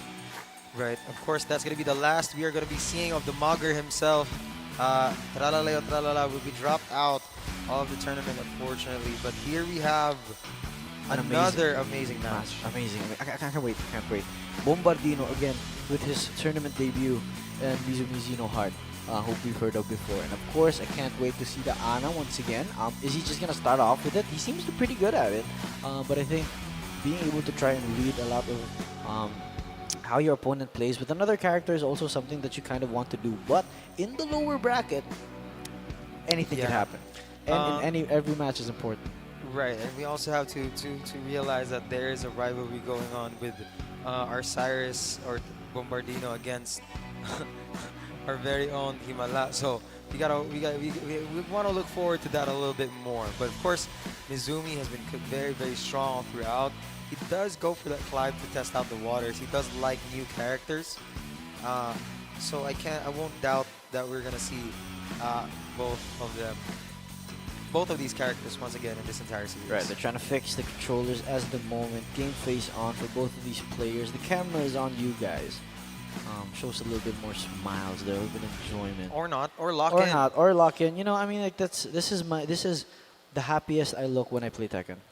This is the happiest Tekken face right here. Right, yeah, it is. I am like straight up, almost a frown really when I'm playing Tekken, and then somebody asks when I'm happy, I'd be like, I'm so happy. This is my happy face when I'm playing Tekken. I am overjoyed, and it's just overwhelmed with joy. Exactly. And here we have it, ladies and gentlemen. They're trying to pick up their characters right now. Checking the button inputs just to make sure nothing messes up. Something we don't do at all. No, we find out in the match that our buttons are wrong. And yeah, this just goes to show a lot of experience for these players. The fist bump before the game, of course, and then I'll punch you in game. That's how it's gonna work. I'll punch you right now, and I'll punch you in game. Round one right now. Ladies and gentlemen, once again, the lower bracket. Bombardino going up against Mizumi Zenohart. Whoever loses this series will have to say goodbye. There's the Ana debuff right there. He gets the hit, though. Washes it off, but the low will be clean here for Mizumi Zenohart. That's a little bit crazy from him, especially with the fact that it was a heat engage. Frames on Bombardino's side. Back three will connect. Oh, do a good punish. Another launch here from Mizumi, but drops it. Chains go out with the plus one. frames. The grab is good. No break from Zenohart. What's the play here? He has the rage and heat resources available to him. He has to use it right now. All right, quick get up. Oh, he still has the heat. Yeah, wasn't able to pop heat throughout the entire match. A little bit unfortunate for him, but again, Bombardino will be able to grab round one. That's right. Oh, that counter hit is good. This could convert to a nice combo. Decides not to. Switches to the other side, where Mishimas love to play. On the right now. A lot of pressure. Oh, really? That's a power crush. Good. For a second, I thought that was heat for a second. But here we have another dive kick. He's back on the left. Bombardino. He does have health advantage. Mizumi with one more. Forward four. Will clip him there. Bombardino now at game point. While rising 2. Gets the launch. The laser combo. Wow, beautiful. That's good. Big damage coming in from Bombardino. Again, Mizumi still has the heat. When is he gonna pop it? I think he wants to go for engage. Gets it right there. Knows that it's important to utilize everything you have. Oh, but that's gonna be Sansan coming in. The most amazing move in all of Tekken. And I say that for a lot of moves because Tekken is such an amazing game in the Flash Punch. We'll finish up this game. That's going to be Bombardino with that first round win here against Mizumi Zenohart. All right, so we're back to the picking phase. And again, look at these players, the lean back. A little bit relaxing at the moment. Ooh, great, a smile here. Yeah. Coming up. Look at that. Did you see that? Just the chin grasp into the back. Just back. What's up, ladies and gentlemen? We weren't sitting down at all. Why would you do this to us, bro? But we ain't chilling. Mark, lock in. Mark. I'll get you later, buddy. But yeah. No, don't do it now. Don't do it now. Give Oh, it no, back. you got us standing, and now you're gonna switch it up. Okay, anyway, you know what? Fine. You got us. Anyway, ladies and gentlemen, this is our Imohani, top tier Imohani. check-in. Again, ladies and gentlemen, this is the lower bracket. The fight has begun. There is gonna be Clive right there on screen with us. If you could take it into the game, it has started, and a launch right there already from Osiris into the wall. Oh, beautiful combo at half HP. Zenohart now eats the health sweep into the connect. Again, Magi Temple. This could be bad. He could try and finish it here if he wants to. Gets the tailspin. 1 HP, very patient. 7 golden letters. And that is through a lot of exchanges as well. So you can see the patience of Bombardino. Definitely not messing up at all. Right, I just bought this this stage. Right. For good reason. That's going to be a jump in right now. Big. Brings him all the way to the wall. Tries to go for the fast 3. And I think Bombardino's learned to pop that 3, Morning Crow, a lot earlier. Especially with the fact that he saw Smuffin actually clip him with it. He's in crouching right now. That's going to be a duck onto that God Fist. Alright, so Mizumi now on the Clive. Tries to go for the parry and parry again. Will not be able to bring it up. Now has the wall advantage. Oh, 4-4. Good punish coming in from Bombardino though. Oh, they are going to have to go for a lot of these exchanges. Still has the rage resource. Will not be enough. Flash punch punish to close out the round. Bombardino has series point right now. 1 left and already a Demon Fist to start it off. Of course, that is going to be the Heat health sweep availability there. That just leads to a tornado instantly. Full charge. Here comes the whip. That's into the back 4. That's so much damage. Oh, actually waits it out. Good complete whip from Bombardino. But that is going to be the Psycho Crush ending it here for Zenohart. Unfortunate. I think we're gonna have to say farewell to Mizumi Zenohart. That's right. A good run though. A good run still. But of course, Osiris has a rival to meet up back at the upper bracket, and he wants to try and get it up. So far, we've had 2 champions in our second exhibitions. Himala from previous season, of course, in our preseason, Osiris. So it'd be interesting to see these guys fight that. But of course, with the addition of Smuffin, who is now in the winner's final, that's another story. Right. We have Bombardino currently just running through the gauntlet of the lower brackets. You know what they say about the lower brackets? It forges champions. You know, the pressure and the heat coming from down below really molds you. Indeed. And we definitely can't wait to see who the finalists are going to be coming into this game. We're currently at the upper bracket finals, and we have the lower bracket semis right now. Whoever loses in the upper brackets goes down to the lower, still has an opportunity for the grand final slot. But of course, you're going to have to go against the Warriors, who are currently in the lower bracket and have been fighting for their life for quite a few games now. So I think there's a difference in terms of comfort when you try and jump into these games with the lower bracket people. But of course, because you're in the upper bracket, that means you are absolutely goated. And there is going to be, again, another match for Osiris here in the lower bracket. Right, DJ versus Lydia.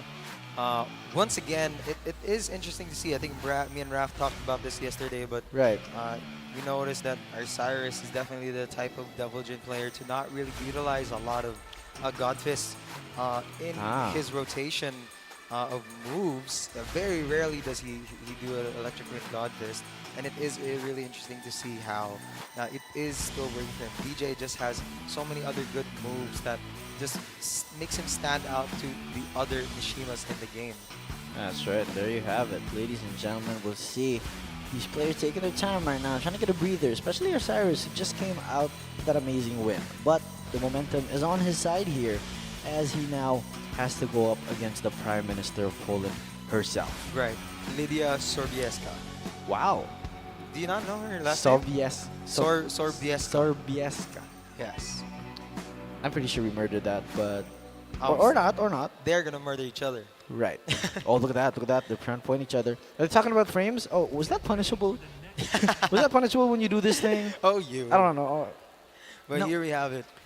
Arena in this stage Yeah, right the now. Underground arena is so scary to me. The walls aren't just walls, wall blasts, and alternating patterns, of course. Oh, good punish here from Bombardino. Saw Sansander. Oh. Getting the pressure. He knows he has frames. Yeah. He's labbed this. Goes for these punishes. Absolutely beautiful. Goes Oh, for the gets instant duck. Yeah, beautiful there. Does go for the flash punish instead. Oh, the low sweep though. Catches out the heat burst from Bombardino, but of course, with heat in hand, that dive kick is going to be very, very deadly. Oh, that's going to be big damage coming from Boneka. The combo here could be deadly if he brings it to the wall, into the blast. He does. But can he finish it here? I think there is going to be one more exchange. The good low block coming in from Bombardino. No! The hell sweep. Good read from Boneka. That's right. We have Bombardino right now. Oh, unfortunate there. Already behind 4-4 4-4. punish. What's the play here? Again, these two players just exchanging. The neutral is crazy. Coming in, of course, Boneka knows how to play their character. Oh, the sidestep into the electric. Does it convert? Yes, it does. I don't quite understand how that happened. 90-degree angle there. Good read from Bombardino. Good conversion as well. Oh, tries to go for the back three. Actually gets tornadoed out of it into the counter hit. Will be clean. Bombardino will be able to get just enough. What's he gonna do? Goes for the mid. No duck right there. One more exchange into the low. That's gonna be the down three. Bringing it up now to game point for Boneka. Leading against the previous tournament champ, Bombardino, 𝐒𝐿. Uh-oh. He's in heat. What's he gonna do with the mid option? But that's still chip regardless. You get punished for blocking this time around. And Bombardino trying to do what he can here. Finally gets the aggression, pushing him back up against the wall. Oh, gets launched. Unfortunately here, that's all the way to the wall. Beautiful. Big damage. And that actually resplats. Oh my goodness, Boneka with the 3-0 onto Bombardino. Look at him smiling. Oh, he's smiling. Oh, you can see the grin. Look at that. Oh my god, I'm winning. No, bro, no, that would be me. That would be me. That would be me. Yakushima, my favorite stage. Back into it. Yeah, not a lot of walls this time around. So Bombardino definitely is going to be able to make more utilization of this back three when he's in pressure. But as we see, Boneka is very good at responding with the right strings for that.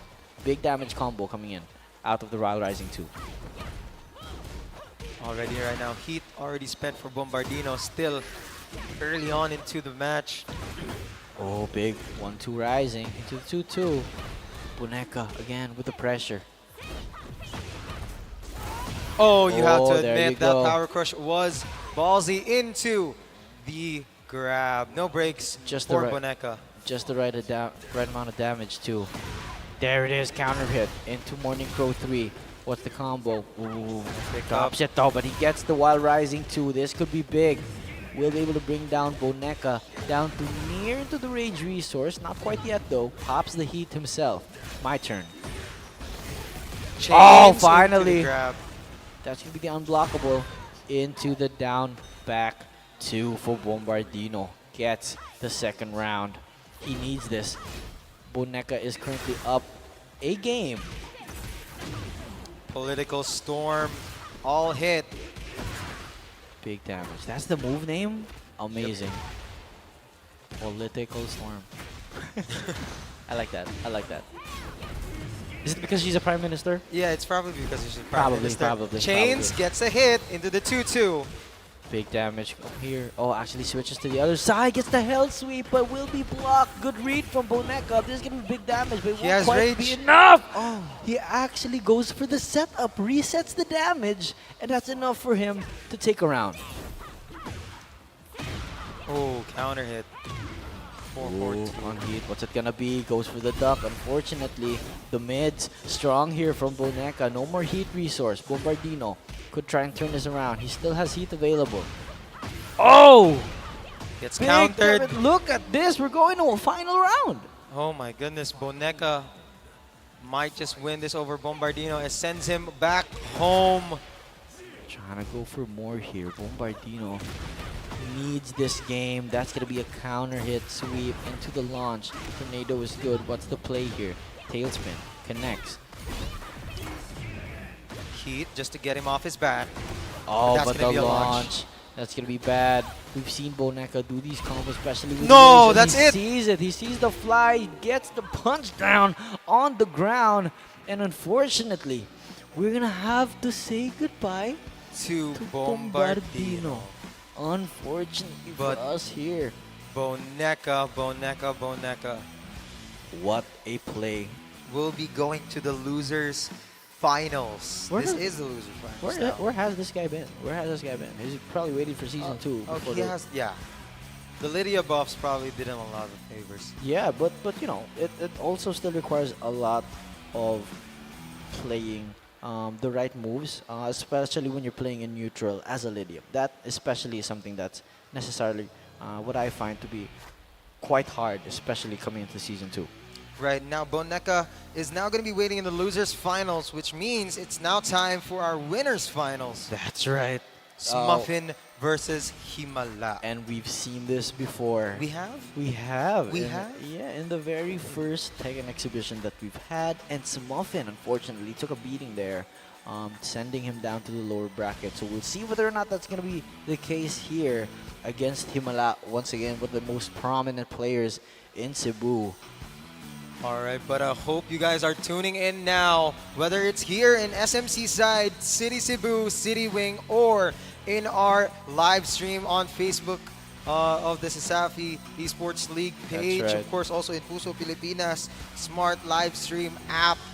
If you are, please like and share the stream. This is going to be the finals for our CL Tekken Exhibition Tournament, kicking it off with Smuffin and Himala. That's right. And of course, ladies and gentlemen, wait, that's an amazing shirt coming from Smuffin. I like that. Wildcats Esports has a Tekken there. Oh my goodness! on Can I his have a left shirt? stick. Can I have a? Where can I get? Where can I a get Wildcats a Wildcats Tekken shirt? Exactly. I want one. I want one. I'll probably ask one of the players later. Where can I cop a shirt? It's nice. Look at the collar. Looks nice. Yeah. I like the little like lining that they have in the back. The little cat. Big time. And of course, both of these players just locking onto their signature characters so far. Oh, is it really? Is it really?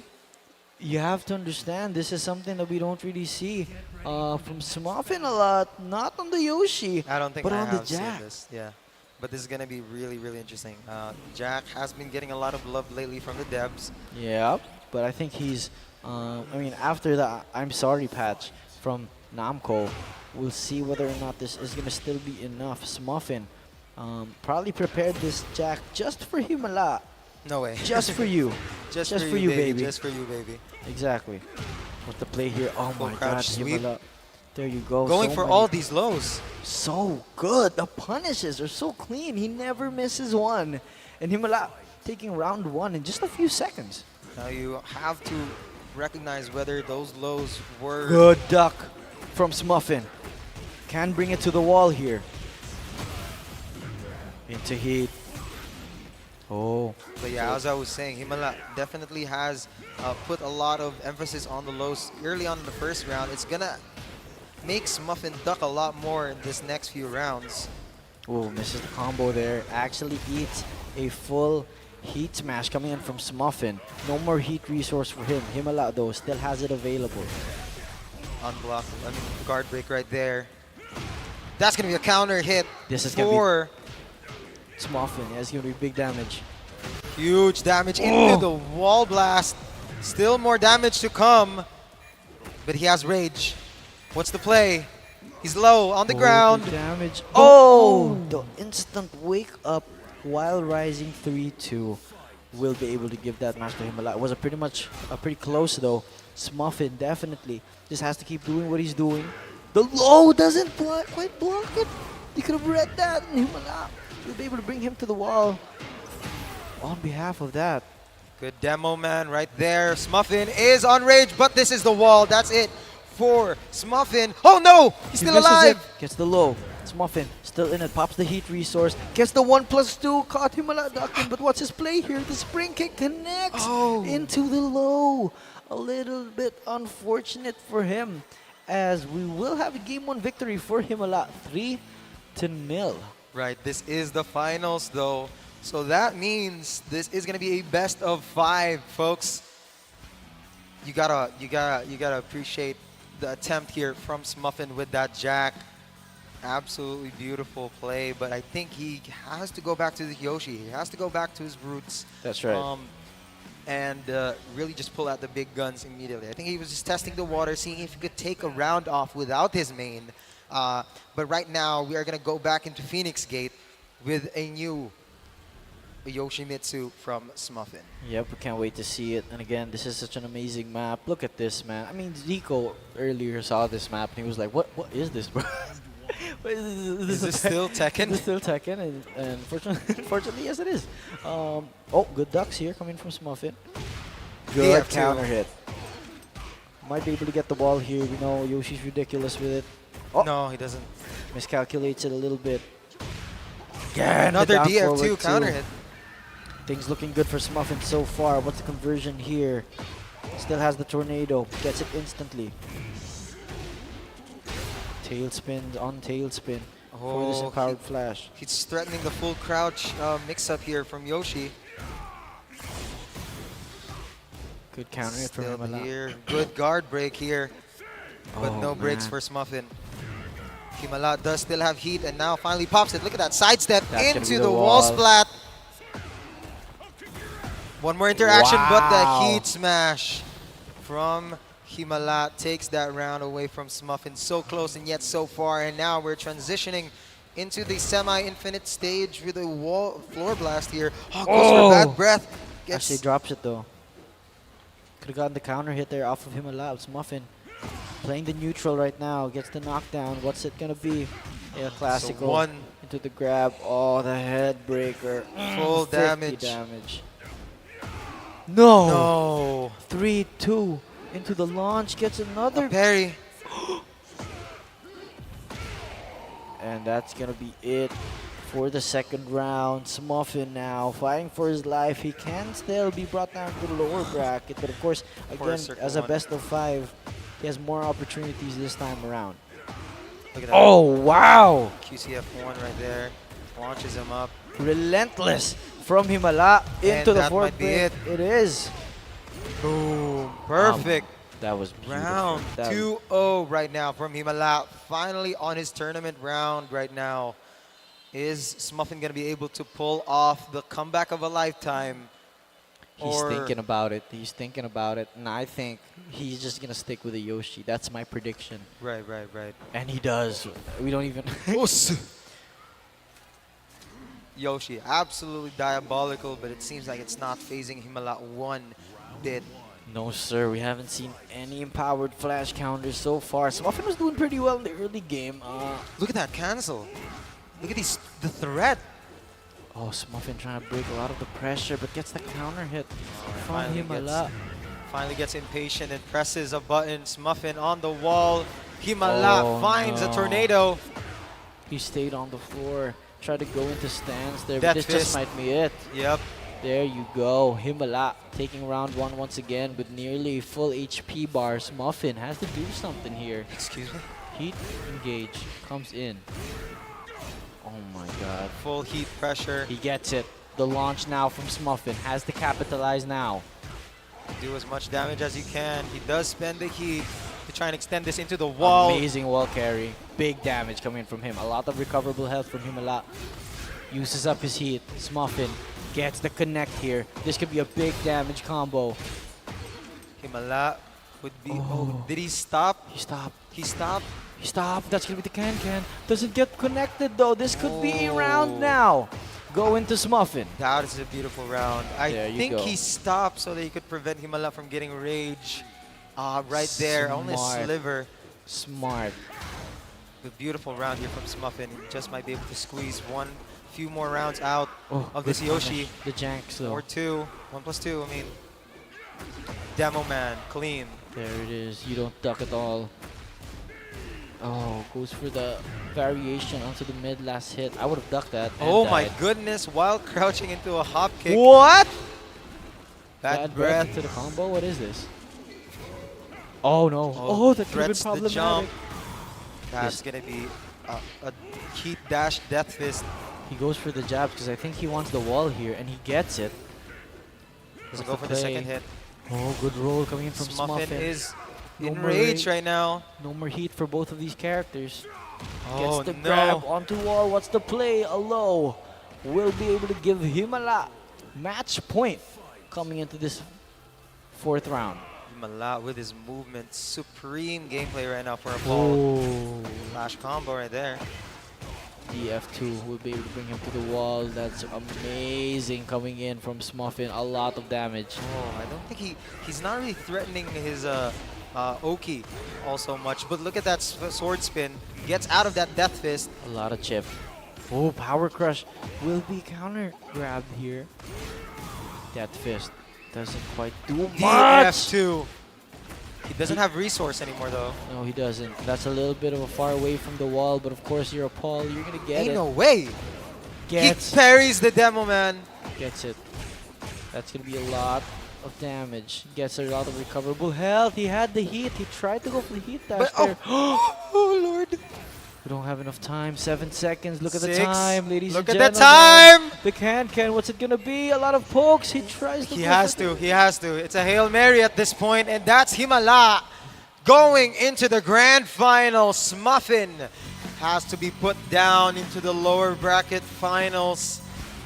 He has another shot at redemption here in the lower bracket, but of course Himala now waiting in the grand final spot as he once did. Can he take home another championship is the question, but for now, we'll be seeing the losers finals between Bonka and Smuffin. And unfortunate news for Smuffin, Bonka is quite the opponent. Quite the opponent indeed. So folks, stay tuned because we are going non-stop straight Tekken here for you here into CESAFI Esports League Season 3 Finals. This is going to be a match to want to see. Bonka has been absolutely amazing. If he manages to get to grand finals with a lower bracket run like that, that is absolutely legendary. That's right. He's been absolutely fantastic so far, and we can't wait to see what this matchup is going to bring us. Again, how do you feel about, and again, I'm just guessing based off the hypothetical picks of these players here, but how do you feel about Lydia going up against the Yoshi? It definitely is a problem. We have found that Yoshi is very good against Stan's characters, and Lydia, with so much close range pressure, could very well be a threat, in threat of that Yoshimitsu flash. But it all comes down to how you want to play it. If you want to bait out the whiff out of that flash, it does get very, very interesting to see. We have some talkings right now from the players, see if they're discussing anything. I don't know if they're saying that. No, safe to neutral to ba? So ma-launch na ako ka ito. Dili, ikaw man to siya. Evasive. Ma-sidestep to, ma-sidestep. Di sad. Kaya Tekken 8 naman, season 2 mo good. So everything safe. Everything. You have to block. there's no counterplay. Stop using your brain, just go mids or highs. They actually might be just talking about the controllers. We're just overthinking this. Right. Controllers play such a heavy Or role. what'd you have for breakfast today? Have you eaten? Stuff like that. Hope you guys have eaten, because right after this Tekken exhibition, we're gonna have our Valorant exhibition match. Yeah, we also have our cosplay competition here for you. The CL Grand Finals cosplay competition here today. No, it happened yesterday. No, that was the open for all cosplay competition. Oh! This is the for real cosplay competition coming up. Yep, and of course, we'll be able to see that. If you guys stay tuned once again to the Safi Esports League, we're live streaming, of course, if you guys aren't coming in. So, surprise, surprise, Dakin was wrong. Which I never am. I'm never wrong. But you caught me out in a lie. I was lying. We were fibbers. We're fibbers. We fibbers. We fib. We do fib sometimes. I do like fibbing. Do you like fibbing? This is where fibbers are made. No. No? No. Oh, unfortunate. Well, I mean, I would really love a Safi Esports League jingle. What do you think it's gonna sound like?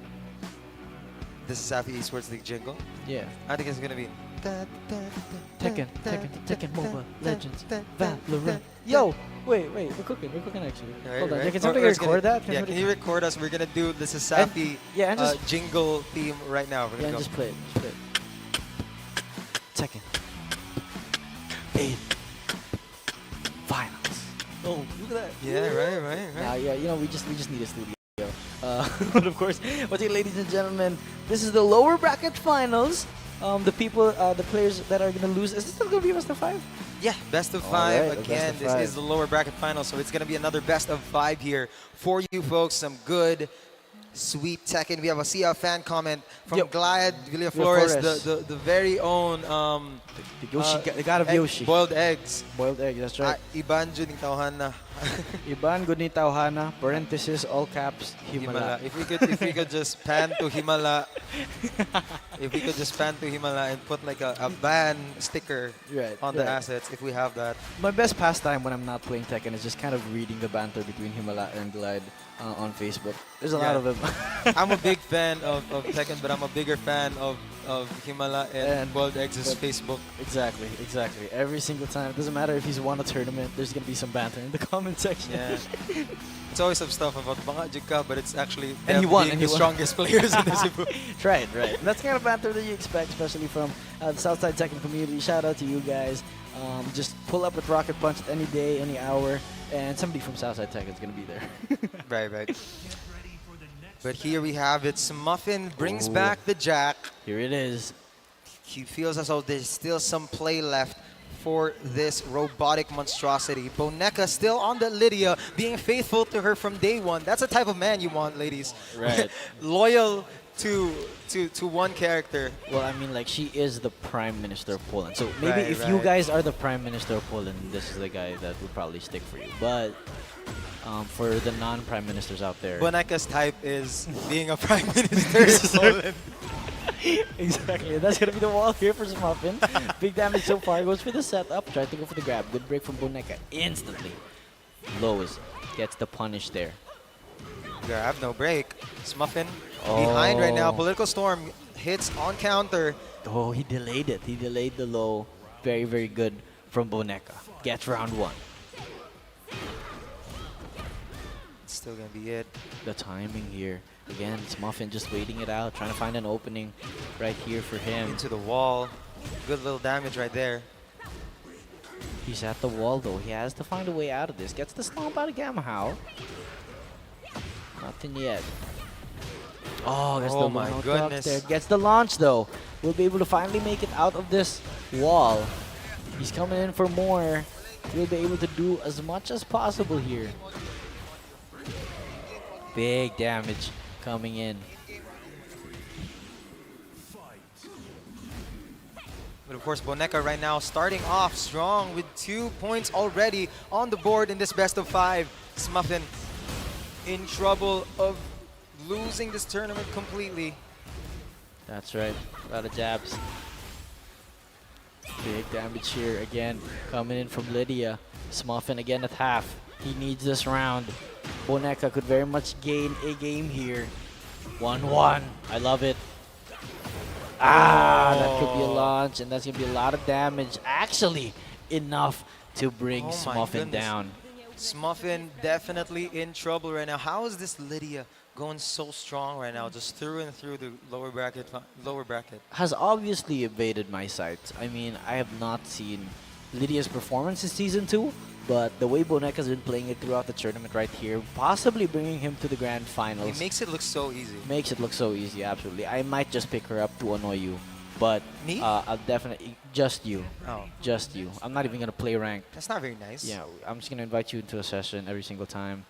It doesn't matter if you're asleep, but I'm gonna have to ask some tips from Boneka for that. Yeah. Yeah, I'd love to hear his thoughts on this, but of course here we have it, round 2, folks. Oh, good big launch. Yeah, 4-4-4. Amazing from Lydia. Smuffin is now back onto the Yoshimitsu. No walls here for Yakushima. Right. Again, big damage. Goes for down 2. Smuffin stays on the floor. A little bit unfortunate for him. Wild Rising 4. The pokes from Boneka is just all too good. He goes for just the right amount of lows and mids. And Smuffin never really knows what to do. And Bonka's been winning a lot of these exchanges. Running 3. Oh, counter hit. What's it gonna be? The mid. Smuffin ducks it. I'm honestly so scared of that high. Really wow. amazing combo right there. What are we seeing? Boneka show. Smuffin finally gets the low parry. Here's the conversion. Has a lot of recoverable health still, and he has the rage resource available to him. Oh, he ducks the second hit. This could be it. Good. Boneka.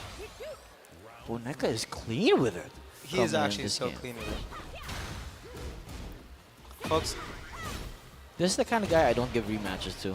yeah, no. If I get stomped so hard by Lydia, I would literally just go to his profile and report and block. Good duck from Smuffin. Ooh, counter hit again into the guaranteed heat engage here. Smuffin. Parry right there. 3 installs right now for Boneka. Still has heat as well. Smuffin has heat as well. Good parry. He regains some of that heat. Gets the launch. It is going to be a back turn though, and that's a free launch for Boneka, which will give him game number 1. 2. Oh, this is 2-0 right now for Boneka. He is smiling from ear to ear right now with his performance. Has one more up his sleeve. Do you guys have the same gamepad? I mean, no. Xbox? Smuffin is in a roller. No, Boneka. No. We don't have the same Xbox. Good duck. Good launch coming in from Smuffin. Could take it all the way to the wall here for sure. Yes, he does. Breaks it. Still has heat. Goes for the combo. Nice ender there. Into the pogo stance. Gets the wall splat. Can bring him downstairs here. Yes, he does. Wow, really big damage from Smuffin right now. Into the pogo stance as well. Oh, wow. Threatens the That's unblockable. Beautiful. Perfect from Smuffin. So seems like he has adjusted fairly well right now for his 3rd round. So he has an option while he's crouching to do either the unblockable Oki or punish you while first staying on the ground. And he did 2 of those options. Wow, both of them. Oh, they both whiff. Powered flash janks there. Sword spin into the heat engager. Wow. Ooh, good Boneka with the crouch jabs, being able to stop Smuffin in his tracks and take back his good frames. punish. DF2. Brings him to the wall. That's going to be a blast as well. How's he going to finish it? Still with the running? Nope. Has to push him back out. Oh, good sidestep from Smuffin. Into the grab, no break. One more exchange. Gets to the low. Sneaky low. Smuffin running it back here as he is currently in game point. Oh, good 1+2 timing there into the Shinjo stance. Down 2. That's going to be the play. Wake up 4 to stop him out. Boneka still on top of this. This could be bad. Big damage coming out from Boneka. 1-1 from Smuffin. Gets Unblockable. the wall splat. Not quite yet. But it is going to be a sidewall for Smuffin. He spent so much resource there. In rage. He needed a lot of that recoverable health. Gets the 2-2. Chips trying to go for more while rising 4. Smuffin. Oh! The no sword stance. Empowered flash will finally put Smuffin on the board. He has not been flashing for this entire series, and finally he showed his swords right there with that very, very good clutch flash to get that round. Oh, you hear the music right now? Why Amazing. Well, I don't know. Lobby music probably, and now we're into the game. It's gone. Why does it feel like RDR music? Oh, they both trade each other out with that counter. Oh, good. Coming in from Smuffin. Into the unblockable grab. Wow. Actually gets the connect. The launch doesn't quite convert though. Tries to go for the DF2. Bad breath. Tries to bait out an approach. Counter hit is good. This could be the finish here. Has heat. Into the wall. Should be it. There it is. Smuffin perfectly calculated. Enough damage. Gets around 1. Again, Bonka still in set point here. It's that punish real quick. Still some bad bet threats. Oh, tried to get the counter hit there. Oh, what is that string? Good duck. Into the punish. Oh. And that's pretty much amazing.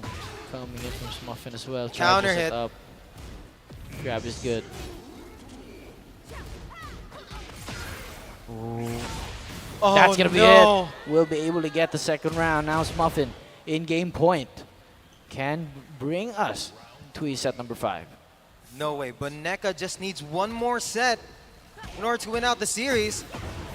Will he be able to break the floor? No, he goes for the wall. Floor blast right and there. The wall, yeah. Good damage. Again, Really the good mix-ups. damage. Grab to get out of all that damage. Smuffin will be able to float him here. Still has the tornado available. He's right at the wall. High splat. Look at that sidewall damage. Into the unblockable as well. Another wall combo here. He goes for the adjustments. Just not to risk a whiff. Some just frames here from Bonka. Big damage. Oh. Goes under each other. Smuffin now on the right. While rising forward the play here, Bonka just might go for the low variations once more. The mid is good. The Good flash, we heard it. DF1. We heard the flash go out, but unfortunately. When have we ever heard that a flash is not fast enough? Never. Well, not against Bonka, that's for sure. What's the play? Goes for the mid, and that's a splat. Not good for Smuffin. Bonka finally will get flashed here. Smuffin needs to stay alive here and take another round.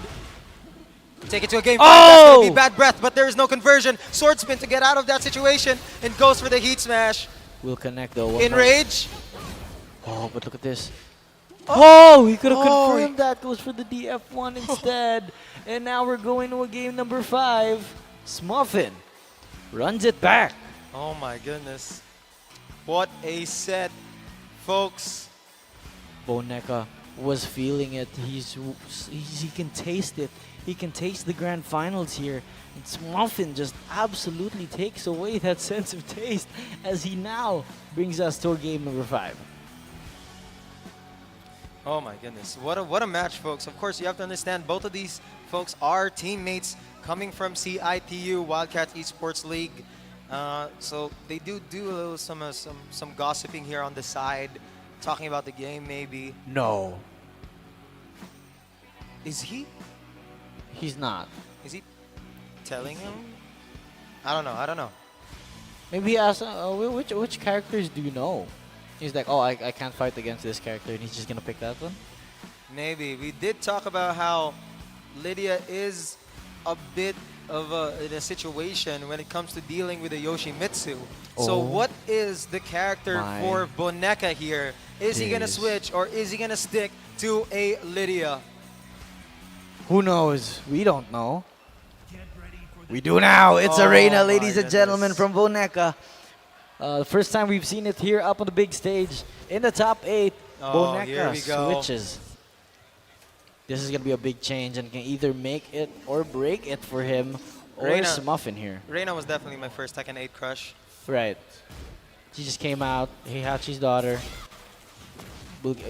Smash. Heat smash. Heat smash. Right? Oh, but it is going to be really interesting to see how he's going to play this. Good hop kick. Gets the connect. Switches it up here. Clean combo. Tries to bring it to the wall. Hell sweep is good. What's the mix up? Oh, okay. Good punish from Smuffin there. Really good heat burst. Clean hits. Oh, he's all the way back. Oh. Forward movement into the headbutt. Down 4-1. Clean for Bonka. Good punish from Smuffin. Wasn't the empowered version, so it wasn't safe. Tried to go for a health sweep punish again. 𝐒𝐍, that's going to be forward 1+2 here for Smuffin.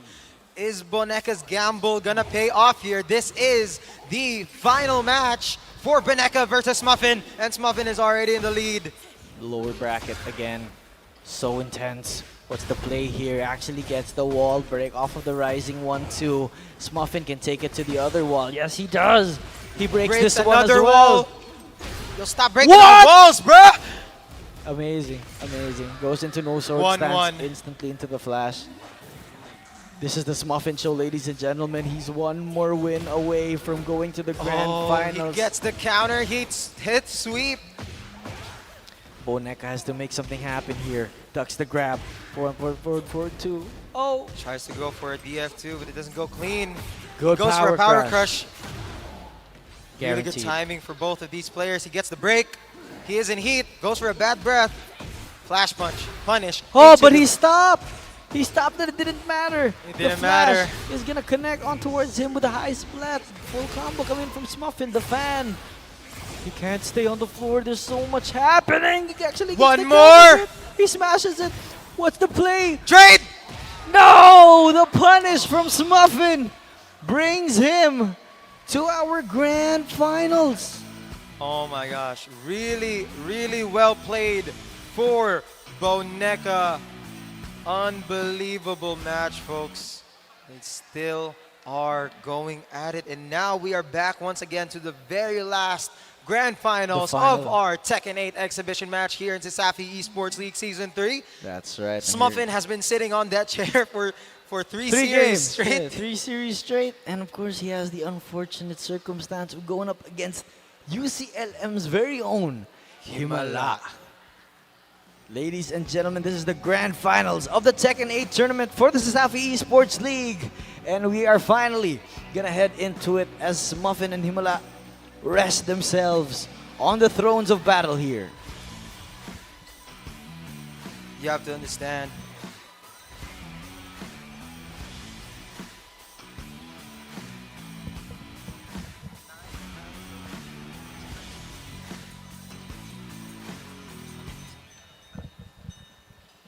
But of course, you have to understand this is the grand final. So that means if Smuffin does end up winning a set, he needs to go for another best of 5 against Himala. He can have the opportunity to reset the bracket here. Himala only needs one more set, healing from the upper bracket to take home the victory. No, it's not gonna be easy. I don't know what the odds are here. Smuffin has shown that he does have a Jack 8 in his pocket. Himala has showed us his Paul over and over again and has consistently dominated not just this Season 3 Tekken tournament, but also the previous ones as well. Every time this man has gone up to the stage here with us in CESAFI, he has been undefeated for the most part.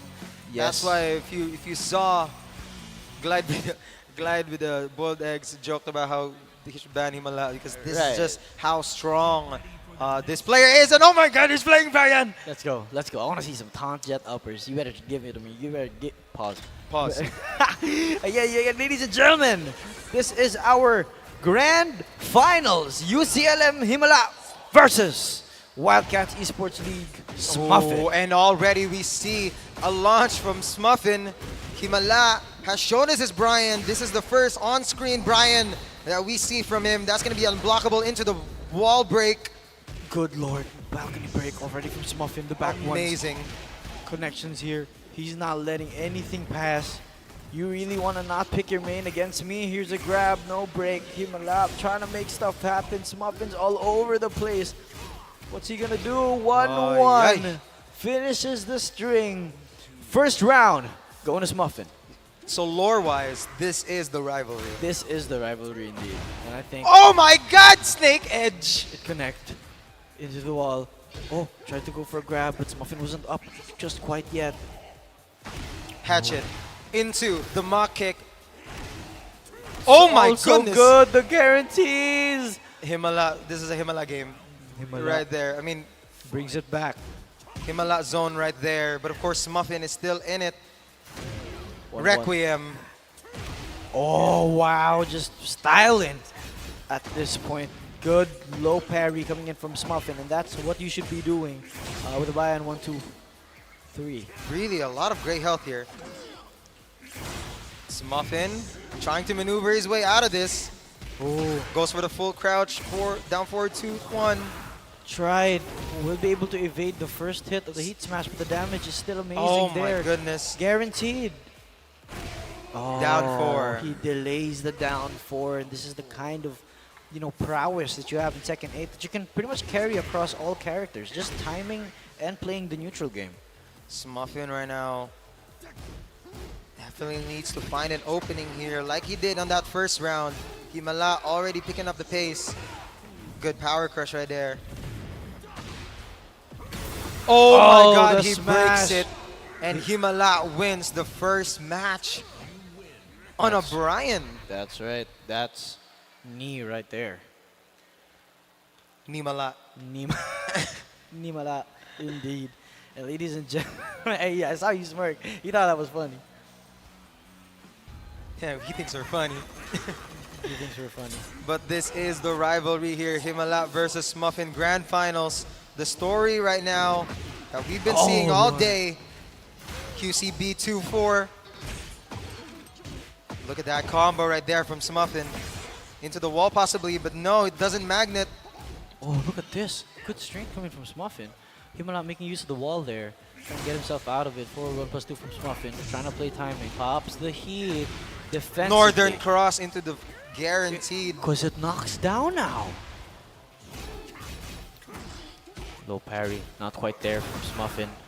Oh, the heat smash still. He's One at more the interaction. wall. Oh, no. No, sir. Don't taunt me, buddy. The smash is right there. Smuffin again. Look So at that much- health. Oh, He the gets bad it. breath still hits. He backflips away. Oh, Guaranteed. Look at the time. Oh my god. Oh my god. Oh my god. Stayed on the ground. I Hit the actually down 3. would like to see Smuffin go a little bit more confident on the wall with those Okies. Yoshi is absolutely insane with it, but of course he must be very worried if Himala decides to read him. Good heat burst. Oh, waits for the rising from Himala. I would have gotten counter hitted there. Good dodge. What's the play here? Jet upper punish. But the wall screws up the combo. Gets the grab, no break. Smuffin just eats it. Cancels. What's the play here? No Big way. damage. No Oh, way. he brings waits out it! the flash! Into the back 4 jet upper. Oh, nag-key charge, pre. Beautiful, beautiful. Key from charge Himala. man, pre. Unbelievable gameplay here. And again, QCB expected won. no less Requiem. from the previous champion. No, don't do it. Don't do it. I don't want to say, Oh, just go for the jab there. Jab will be able to get a launch from Smuffin. Picks it up with a flash. Decent all the way to combo. the wall. Brings it through the ground. Balcony break here. A lot of extension here from Smuffin. Breaks the ground. This could be it. He can try and capitalize here. He will be able to finish it with that heat, if I'm not mistaken. And he does. Wow. Smuffin puts himself on the board for this round. Smuffin, I need you to take this to game 5, buddy. No, I need Back him to one. win this first set. Smuffin now. He's playing the game. No, The 2-2 he duck ducks from into the Himala. instant wall rising 1. Goes for this wall burst. That's all a the way big- back to the other side. Big damage. Oh, the taunt. Just trying to stop him here. Oh, no, the taunt misses. No! The Taunt taunt. heat. Yep. Taunt heat smash. I bet you that a couple times. No, you didn't. Yes, I did. No, you didn't. I No, you did. didn't. Nuh-uh. Nuh-uh. Yes, I have. Yeah, you did. But I'm not as good as Himala, of course, obviously. All right, smiles, words being exchanged between these two players. We'll see whether or not they're going to go for a switch here at all. It's crazy because if Himala choosing Brian and winning with it, that means that he's locked in Still, to yeah. Brian until the very end. This is going to be Himala last match here on this tournament. That's right. So it's going to be really interesting to see. It's taken a while, so I think Smuffin is deciding whether or not to continue with this Yoshi, or maybe we see a Jack. A Leroy coming into this game, and I mean Brian with his pokes is very. I'd love to see most of the parries coming in from Leroy, but of course Himala has probably dealt with enough Leroys in his own spare time. Gets the connect right there. Tries to taunt back 4. Tries to go for a parry as well. That's going to be a break onto that wall. Will we see a balcony break? I mean, why not? Still another one. Corkscrew available. Gets it. Oh, All right, wow, with a really? 2-2 I'm smart. pretty sure he could have gotten that wall there. Oh, the taunt. Actually finishes Animation. the taunt. Woo! All right, Smuffin with counter back. No recoverable health though. Oh no, the duck from Himala. This is Muffin's last gamble here. It is tournament point for Himala. If he wins this, it's over, and he will be the champion of our Season 3 Tekken. Counter hit, guaranteed. Oh my god. Oh, come on. Oh, come on. The hatchets are just coming in so quick. Jet Smuffin upper punish. gets punished. Beautiful, actually. That's going to be the wall. Oh, tried to go for the taunt finish there. Smuffin has to make something happen here. Has to He's put himself on the board. He's making it very entertaining for us, not ending that combo. I'm pretty sure he could have ended it.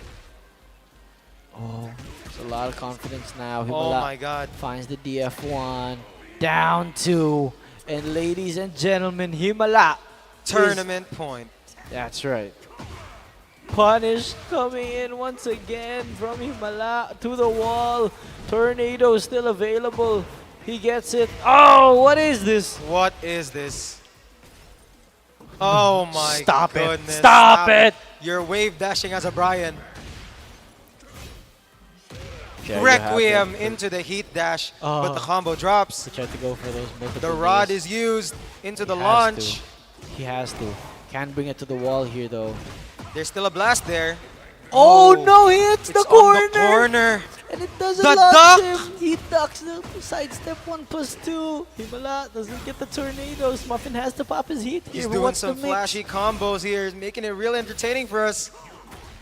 The jet upper gets ducked. He has to take a round. There's 10 seconds left. He has Himala- rage. Oh, Smuffin. He still Break. has more HP 3 here. seconds. What's the play? 2, 1. He gets it. Oh, No, wait, the block, and it's good, Smuffin. Wait, I thought he was moving. There was a Wasn't he lifeline. moving? There's a lifeline now. Smuffin still in it, but Himala Good wastes no parry. time. Parry on the soccer kick. Gets the follow up here on the bottom. Back one. Tries to go for another parry there. Fishing for a launch here. Requiem still being used. QCB1 instantly done. Tries to go for the back. Oh my god, I'm ones here. silent because Oh, what? He parried into the counter hit. No follow up. Folks, this is tournament point for Himala. Just a few more hits. Smuffin has to make it happen here. Pops the He's heat. in rage. What's the mix? He's in stance, but the break comes in clean. He still has heat though. Himala. Blue bars, and he gets the orbital. Has heat, has rage, has everything in his arsenal. Could go to the wall, but no, it drops. 10 seconds left. The smash from Himala. Smuffin still leading. No, It's there you held have it. Himala is your CEL Season 3 Tekken champion. All Oh right. my god. So close yet so far for Smuffin. Unfortunately, an amazing run in this tournament, but Himala gains the victory yet again, graces the stage as our champion. Yo, Himala, pop off, bro. Pop off, buddy. Let's go. No, he can't do that, bro. His You gotta girl's here, stay- bro. His girl's here, bro. Oh, yeah, You you gotta chill. stay You gotta chill. nonchalant. You gotta stay nonchalant. Facts, facts, facts. Oh my goodness. What an amazing showing here, folks. Showing us not only how to play Paul, but how to play Brian as well. That's right, amazing. He didn't even switch to Paul at all in this grand finals. Knows that it's best for him coming into that match. And again, such an amazing series that we were able to see. Ladies and gentlemen, here at SM City Seaside Cebu, for all of you watching at home, for all of you guys here in the arena with us, thank you very much for supporting the CESAFI Esports League. This has been amazing. Of course, the Tekken community is still at large here in Cebu. So, if you guys ever want to see more Tekken action, stay tuned for Season 4 of the CESAFI Esports League, where hopefully we'll get more players, more Tekken action, and of course... We've been your casters for today. Yeah, we've been your casters for today, and unfortunately we have to say goodbye. That's right. That's Dumpster Fire, the trash you love and admire. Here with me is none other than... Your knockout caster, 𝐒𝐄𝐀𝐒. Thank you so much for being with us today, and we are going to pass back to our hosts. Take it See you away. later. Thank you so much, Dumpster Fire and Oko. Hello, CESAFI Esports League, and hello, SMC Side Cebu. What's up, everyone joining us here live? And how's your day 2 of CESAFI Esports League Grand Finale going on so far? Yes, ladies and gentlemen, we're back with more intense matches, epic plays, and the energy only CESAFI Esports League can bring. So whether you're here to support your school, your squad, or you're just here for some good esport action, you're in for a treat. This is CESAFI Esports League, the den of the best esports student athletes. No game too big, no stage too loud. Ron is here to host and bring the hype to the CESAFI Esports League. All right, ladies and gentlemen, esports enthusiasts and fighters, the moment we've all been waiting for has finally arrived. After an intense showdown filled with skill, strategy, and some serious heat, it's time to honor our champion of the CESAFI Esports League Tekken tournament. Please give them another big round of applause, please. And now the ultimate warrior who stood up above the rest, the undisputed King of the Ring, our champion of the CESAFI Esports League Season 3 Tekken Tournament. Make some noise for Himala! And let me call on also here on stage our first placer who showed up an intense performance in this tournament since day one. Make some noise for Smuffin!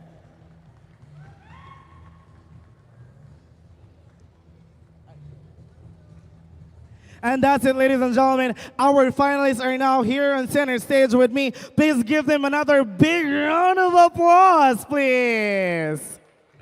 All right, finalists, let's have a quick interview and just one question for each of you. So to our first placer, you came so close to the title champion. What was the most intense moment for you in this tournament, knowing that this tournament, it is a 2-day tournament?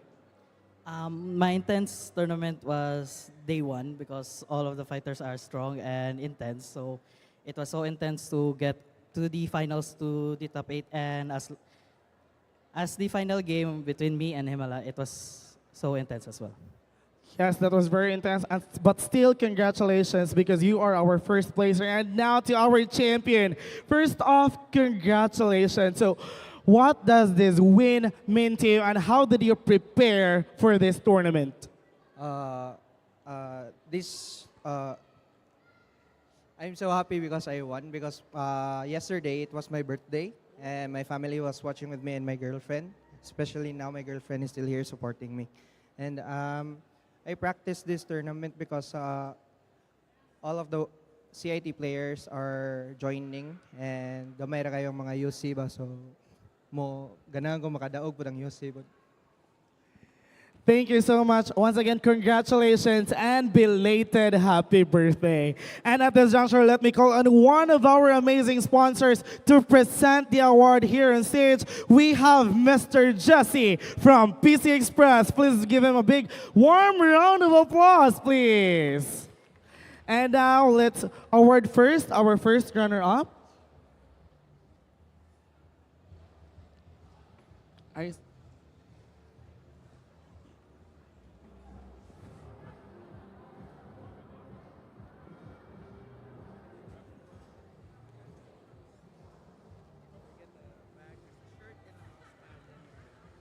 Okay, let's have a photo opportunity first.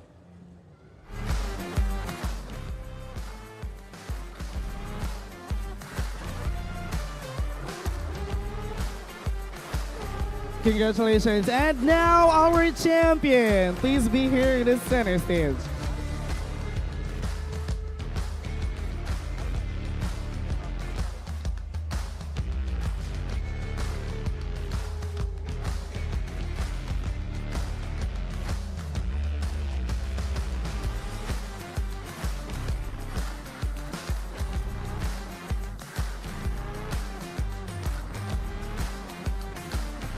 One last photo per here, please.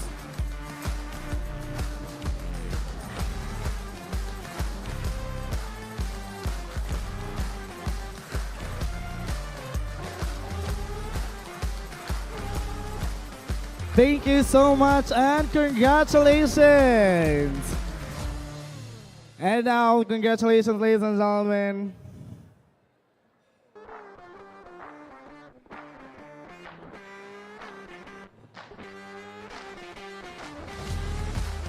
That's it, ladies and gentlemen. Thank you so much. Thank you so much. Thank you so much. Another photo opportunity. Okay, let's have a photo opportunity with our top 8. Please be here on stage, please.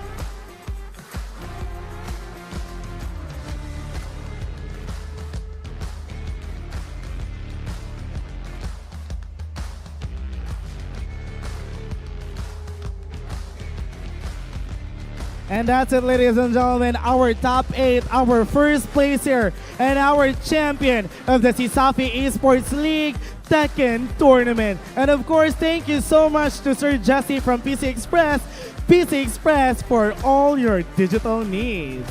And that wraps up our awarding, ladies and gentlemen, for the Tekken tournament.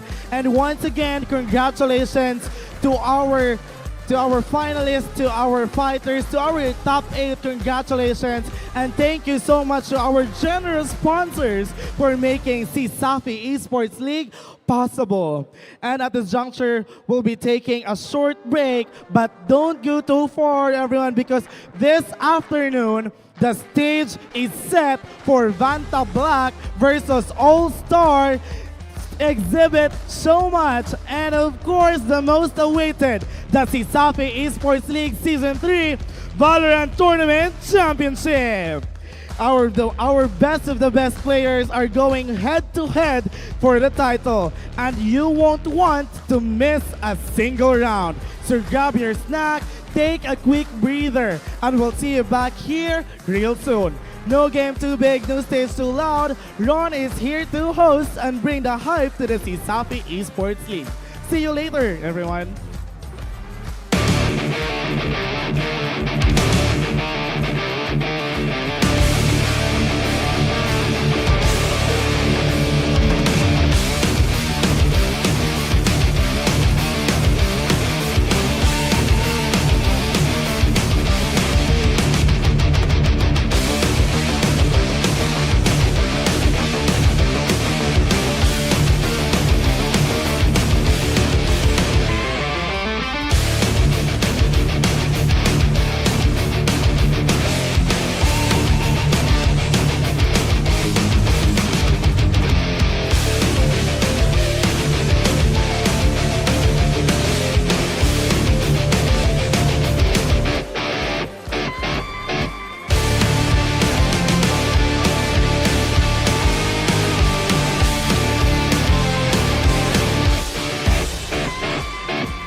Isa rin yan sa mga nagiging necessity na ng mga turista natin. Bago sila magpabook, inaalam talaga nila kung meron kaming magandang internet connection sa lugar. My name is Madel Tibay and currently I'm handling Lerna's Pension House here in Santa Fe, Bantayan Island. Para lang ako nagbabakasyon. Andito lahat peaceful, mental health ko healthy. When it comes to income, yes, as long as nagbo-boom ang tourism natin dito, I can say na stable ako and wala pa akong planong umalis. Dad, natatakot akong mamagsak. Huwag kang matakot, di mo ba alam, nandito lang ako. Huwag kang matakot na matulog mag-isa, kasama mo naman ako. Huwag kang matakot,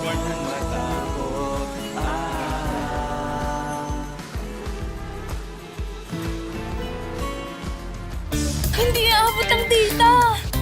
Nice! Don't worry! Be only with Smart Power All 99.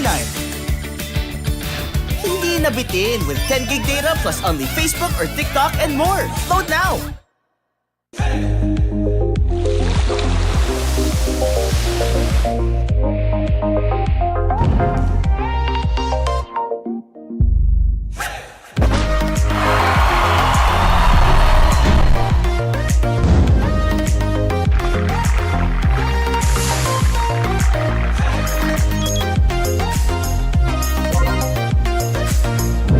Customers value choice, quality, and uniqueness. With a good understanding of what our customers desire and providing beyond expectation, that is how Virginia Foods thrives. It is that same passion for our customers that has convinced us to transform Virginia Foods. Virginia Food has been in existence for more than 40 years. We are a processed meat company. We do canned meat products and frozen meat products. But because of our commitment to our customers, we have gone beyond just being a processed meat company, but become an ultimate food solution. This is our primary goal, to create the best food products for every household or business. We pride ourselves with our research and development team and innovation. We can actually create different products for different market segments. Our core strength is product innovation. Virginia Foods aims to deliver new products and is capitalizing on this endeavor now more than ever. Our company is grounded on 4 pillars. The pillar of product, supply, service, and relationship. The pillar of product is represented by our research and development and quality assurance. We guarantee that nothing leaves the plant without passing our standards in quality and product safety. Virginia Foods began as a backyard poultry farm in Mandaue back. Good day, good afternoon, CESAFI, and welcome back once again to CESAFI Esports League Season 3. This is your loud and proud host, Astera, and we have just witnessed an amazing Tekken's finals match earlier with Himala as well as the rest of the players. Now, at this juncture, we'll be talking about some of the amazing announcements we at CL have for everyone. So, sige, may tanong ako sa lahat dito sa audience natin. Guys, do we love comfortable clothes? Do we love affordable products? Well, let me tell you, we have both of those in one thing already because we are here to announce our amazing CEL merchandise available for everyone to pre-order. First and foremost, we have our amazing jackets. They're very comfortable, very big, and you can also customize your name and whatever information you want with it, as well as our amazing models we can see over here. Here at our screen, see, you can have your name engraved on the amazing flask. Once again, these are our amazing merchandise. If you would like to inquire and purchase some of them, you can check in our amazing Facebook page and also scan the QR code at the bottom left for more details, especially with our form. But with that being said, of course, even the merchandise, it would not have been made possible without our amazing sponsors from PC Express. PC Express is over by the booth over there from our left, from my left. And it is because of them that the Safi Esports League is now able to do one of these amazing grand finales. Remember everyone, choose PC Express for all of your digital needs. We also have Virginia Foods Incorporated for letting us enjoy this amazing event with full stomachs and honestly, just letting us go and give us fuel for the entire day. Basta Hotdog, Virginia. We also have Smart Communications. Live more today with Smart. And PLDT Home, leading and inspiring Filipinos to create a better tomorrow with PLDT. We have our friends over at IPI Foundation. They also have a booth within the venue. And of course, with IPI Foundation, your wellness, our passion. We'd also like to thank our amazing partners and sponsors from Korean Lab Custom Apparel and Digital Prints, who are also responsible for our amazing merchandise. And of course, SM Cyberzone for the amazing venue. And now, at this point, I would want you know what we're gonna do today? We are gonna be going around our audience. We're gonna be asking people some questions. Hala, when they heard that, no? they already looked away. So alam ko na kung sino mga pupuntahan ko una. Okay, we're gonna be asking questions no about the game, about everything so far. With that being said, Miss, good afternoon, Miss. Nakikita ko talaga, Miss, kanina yung nagsabi ako na mag-i-interview na tayo. Tumalikod ka talaga. Sige, so, care to share us? Please stand up, please. Thank you so much. Ayun, we love our participative audience members. Sige, may you share us your name, of course, for the camera? Kay. Okay, Kay. First and foremost, how is CEL so far? I'm sure you saw the finals kanina with Tekken, no? I'm enjoying it so far. Okay, and are you aware that later we'll be having our finals Valorant matchup between CIT-U against USC? Yes, I am aware. I'm actually here to support CIT. So I was about to ask that question. Which team do you think ba ang mananalo ngayong finals at bakit? CIT for sure. I've seen how they played. I know that they can really win this. Okay, thank you so much for that. Kay, you may now sit down. Pwede ka na mag-relax. Hindi na kita tatanungin. Okay ka na, safety ka na. Yung mga kasama mo, mamaya na yan sila mga ibang co-host namin. O, dito naman tayo sa other side. Hala! We have an entire row here, with our featured casters, production members. Sige. Okay, sino kayang tatanungin natin ngayon? Sino ba mga hindi busy dito? Actually, you know what? I see an amazing man over here. An amazing man with beautiful, luscious hair. Beautiful, luscious hair. Beautiful, luscious hair. You come to me at the day of my daughter's wedding. And of course, okay. So for the camera here, we have Howard and Zico, rather Forward and Zico. These are our amazing casters. Now guys, how is CEL Day 2 so far? I mean, it's been great. Tekken has been really amazing. As a basic entry-level Tekken player myself, I learned the one combo earlier. But the action has been amazing. I've been watching, and I think I learned just from watching the players. They're really good. Same as Howard, to be honest. The Tekken area has been extremely fun, especially with the fact that Howard's been spamming me with triple ones on Panda. But that's besides the point. The whole Tekken tournament has been really fun, and without a doubt, these guys are on a whole nother level. Congrats to all the players, and yeah, it's been cool. Okay, now for our upcoming segments later, I know I can't ask you guys which team you're rooting for because that'd be very biased, right?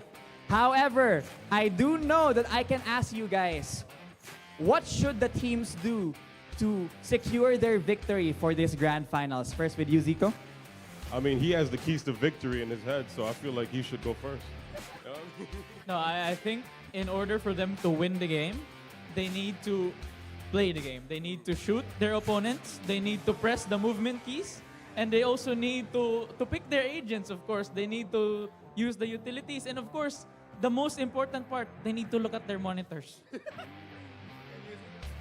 I feel like the only thing I could really add to that wonderful, analysis of what could potentially be done, potentially, not 100%, is maybe click some heads. Me personally, I feel like that might get them the win.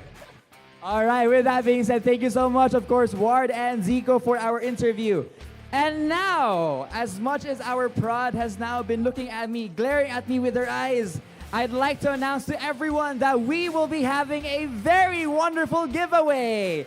But with that giveaway, of course, we'll be having to do a game. Sige, so the game is simple. The game is called I See Colors. Now, what is I See Colors? I will be pointing out somewhere in the venue, I will be asking you guys, what is the color of this or that? Whoever can approach me first with the right amount of colors will receive merchandise from, of course, our friends over at PC Express. And of course, a goodie bag from our friends over at IPI Foundation. Here is our merch, by the way. Let's point it over here. What an amazing merch we got. Very heavy. Let's see. Oh my gosh, we got hygienics over here. Okay, we're gonna have clean players. Sige, once again, I'm gonna be pointing out something in the venue, and the first one to approach me here after I say go and give me the right colors will receive our merchandise. All right, for our first one, what are the colors of the CIT-U Wildcats jerseys? Count of 10, 9, 8. CIT-U Wildcat jerseys. 7, 6, 5, 4. Black and yellow. Black and yellow. Sir, from CIT-U, would you agree that your jersey is black and yellow? What do you think? No, what do you think? It is wrong. Okay, so balik sir, one more time. One more, what's the color again? What's the color again? We'll give it to you. Brown and yellow. There we go! And with that, you'll be receiving, of course, our merchandise over here. Let me also clarify that this game is open to everyone, including CEL production casters, talents. So everyone and anyone can join. There you go. Thank you so much. All right. Next up, for our PC Express goodie bag, what is the color that is present within our tarps on the count of 10, 9, 8, 7. Tarps with WeForge Legends. 6, 5. Anyone who's approaching me? No one approaches. 4. Oh my gosh. No one will approach the tarp color? Can no one see the tarp over here? Okay, okay. Hello, ha. What is the color of our tarps? Purple. Purple and white.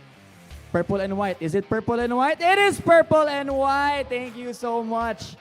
Okay, let's go. Let's go for a blitz this time because I think we're, in time. This one is gonna be a bit more easy, and I need some people for this. Okay. What is the color of our national flag? On a count of 10, 9. Immediately, you clocked in by sitting at this particular chair. Okay. What is the color of our national flag? Blue, red, white, and yellow. That is correct. And with that, you have our IPI goodie bag. All right. Thank you so much for participating. Now, with 2 more giveaways left, I hope that our friends here at the venue would like to join us for this next one. What is the color of the sign in front of the venue that says City Wing? That's only one color. What is the color? Okay, what is the color, sir? Green. Is it green? It is green. Thank you so much. That's an immediate win for you, sir. Thank you so much. And of course, last but not the least, how about let's make it a bit harder, huh? Okay. What is the color of the logo of one of our sponsors, PC Express? What is the colors present in the logo of one of our sponsors, PC Express? Kind of 10, 9, 8. Allah. Okay, sir, with an amazing jacket. What is the color? Blue, red, and white. Okay, hold to that thought. Ate, magandang hapon. May tanong ako sa iyo. Verify ko lang. Ano ho ba yung colors nandito sa sign natin sa PC Express? Blue, red, and white. And with that being said, you receive your award, sir. Thank you so much for participating. With that, of course, your IPI goodie is here. All right, so that being said, thank you so much, everyone, for participating in our IC Colors small, tiny, of course, game for our venue over here. And of course, as our players prepare with their upcoming next segment, let's cut into a small break, shall we? You'll see us in just a bit.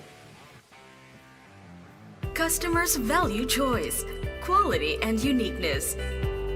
With a good understanding of what our customers desire and providing beyond expectation, that is how Virginia Foods thrives.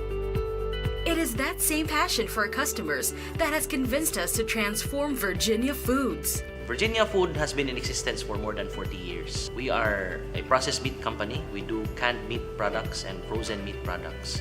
But because of our commitment to our customers, we have gone beyond just being a processed meat company, but become an ultimate food solution. This is our primary goal, to create the best food products for every household or business. We pride ourselves with our research and development team and innovation. We can actually create different products for different market segments. Our core strength is product innovation. Virginia Foods aims to deliver new products and is capitalizing on this endeavor now more than ever. Our company is grounded on 4 pillars. The pillar of product, supply, service, and relationship. The pillar of product is represented by our research and development and quality assurance. We guarantee that nothing leaves the plant without passing our standards in quality and product safety. Virginia Foods began as a backyard poultry farm in Mandaue back in the 1960s. Since then, the company has grown to become one of the most exciting food manufacturers in the country. The pillar of supply is represented by our plant and operations. At Virginia Food, we invest in technology and innovation. Thus, we want to assure our customers that our products are produced efficiently at optimum cost. Virginia Food serves different types of households within a broad demographic, from families in the province to the millennials in their condos. We also serve various sizes of food business operation, ranging from barbecue stalls to catering companies. Virginia Foods has satisfied the needs of customers from all walks of life. The next pillar is the pillar of service. This is represented by our distribution and logistics department. In the Philippines, being an archipelago and being in the typhoon belt, where there are a lot of calamities happening, there are a lot of servicing disruption. You cannot ship your products from Cebu to Davao or to Cagayan because of typhoon, but because we have depots across key cities in the Visayas and Mindanao, we have maintained a level of inventory that will assure our customers of uninterrupted service. Just recently, we launched our express delivery service, bringing our quality products right at your doorstep. Our comprehensive range of food and other products now have a nationwide reach, even venturing far beyond our borders to our Southeast Asian neighbors. The last pillar is relationship. It's represented by our sales and marketing department. This is where we forge partnerships with our customers. We try to understand the need of our customers to be able to give value to them. More than just food company, we believe in cultivating a brand relationship with our customers by providing the best customer support to our partner businesses. Over the years, our business has grown exponentially, making Virginia Foods one of the most profitable food manufacturers in the country. But none of that would be possible without our people, who share our passion for success. What sets humans apart from machines is man's ability to be creative and man's ability to forge relationship and partnership.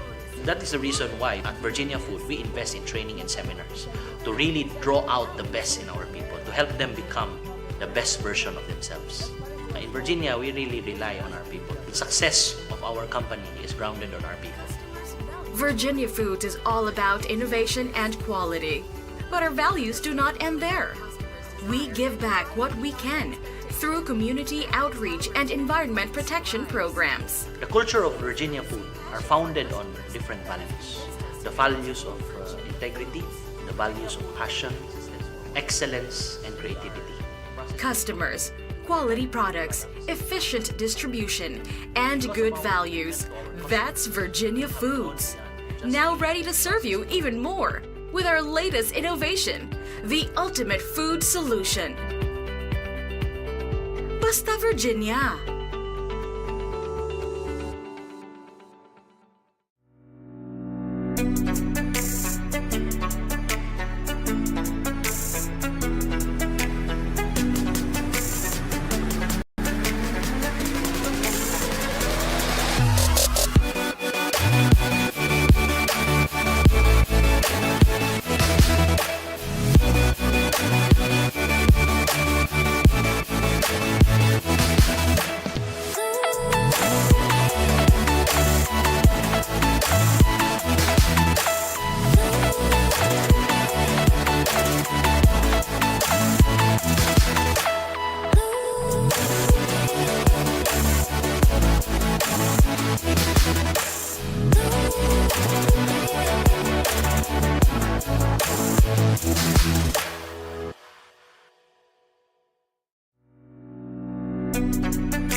knows that victory isn't just about aim, it's about trust, grit, and heart. And today, two squads enter the battlefield with one mission, and that is to prove who really runs the game. Ladies and gentlemen, this is the CESAFI Esports League, the show match.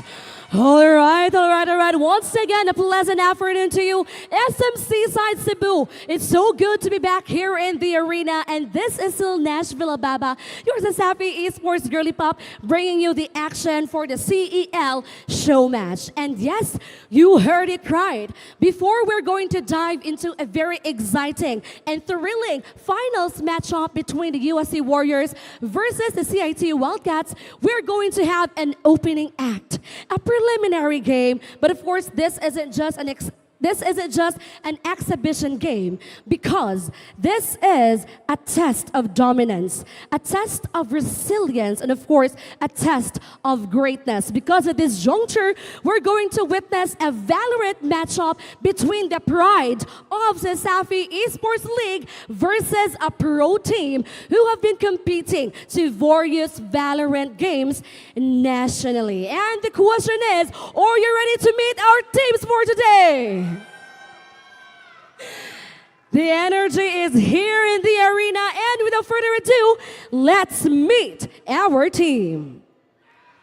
For our first team, once again, this is the pride of the CESAFI Esports League. This team is composed of outstanding players from different CESAFI schools.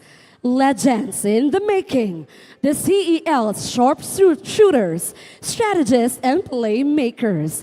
They fused into one unstoppable force. Let's give it up to the CESAFI Esports League All-Stars.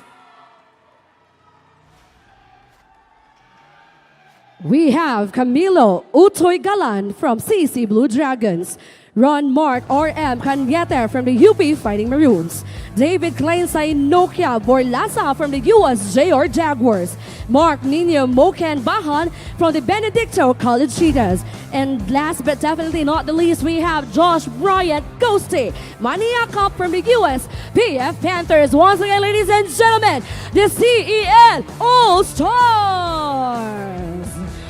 Okay. Before you guys are going to play your hearts out for today, let's have a quick interview with our All-Stars. Okay, first things first, let's have Blurred from USPF Panthers. Grabe, ang fans ni Blurred nag-oros-orosa sa seaside. So Blurred, first things first, kumusta ang feeling that you are playing, you'll be playing later on, not just to represent your school, which is USPF, but to represent CEL in general?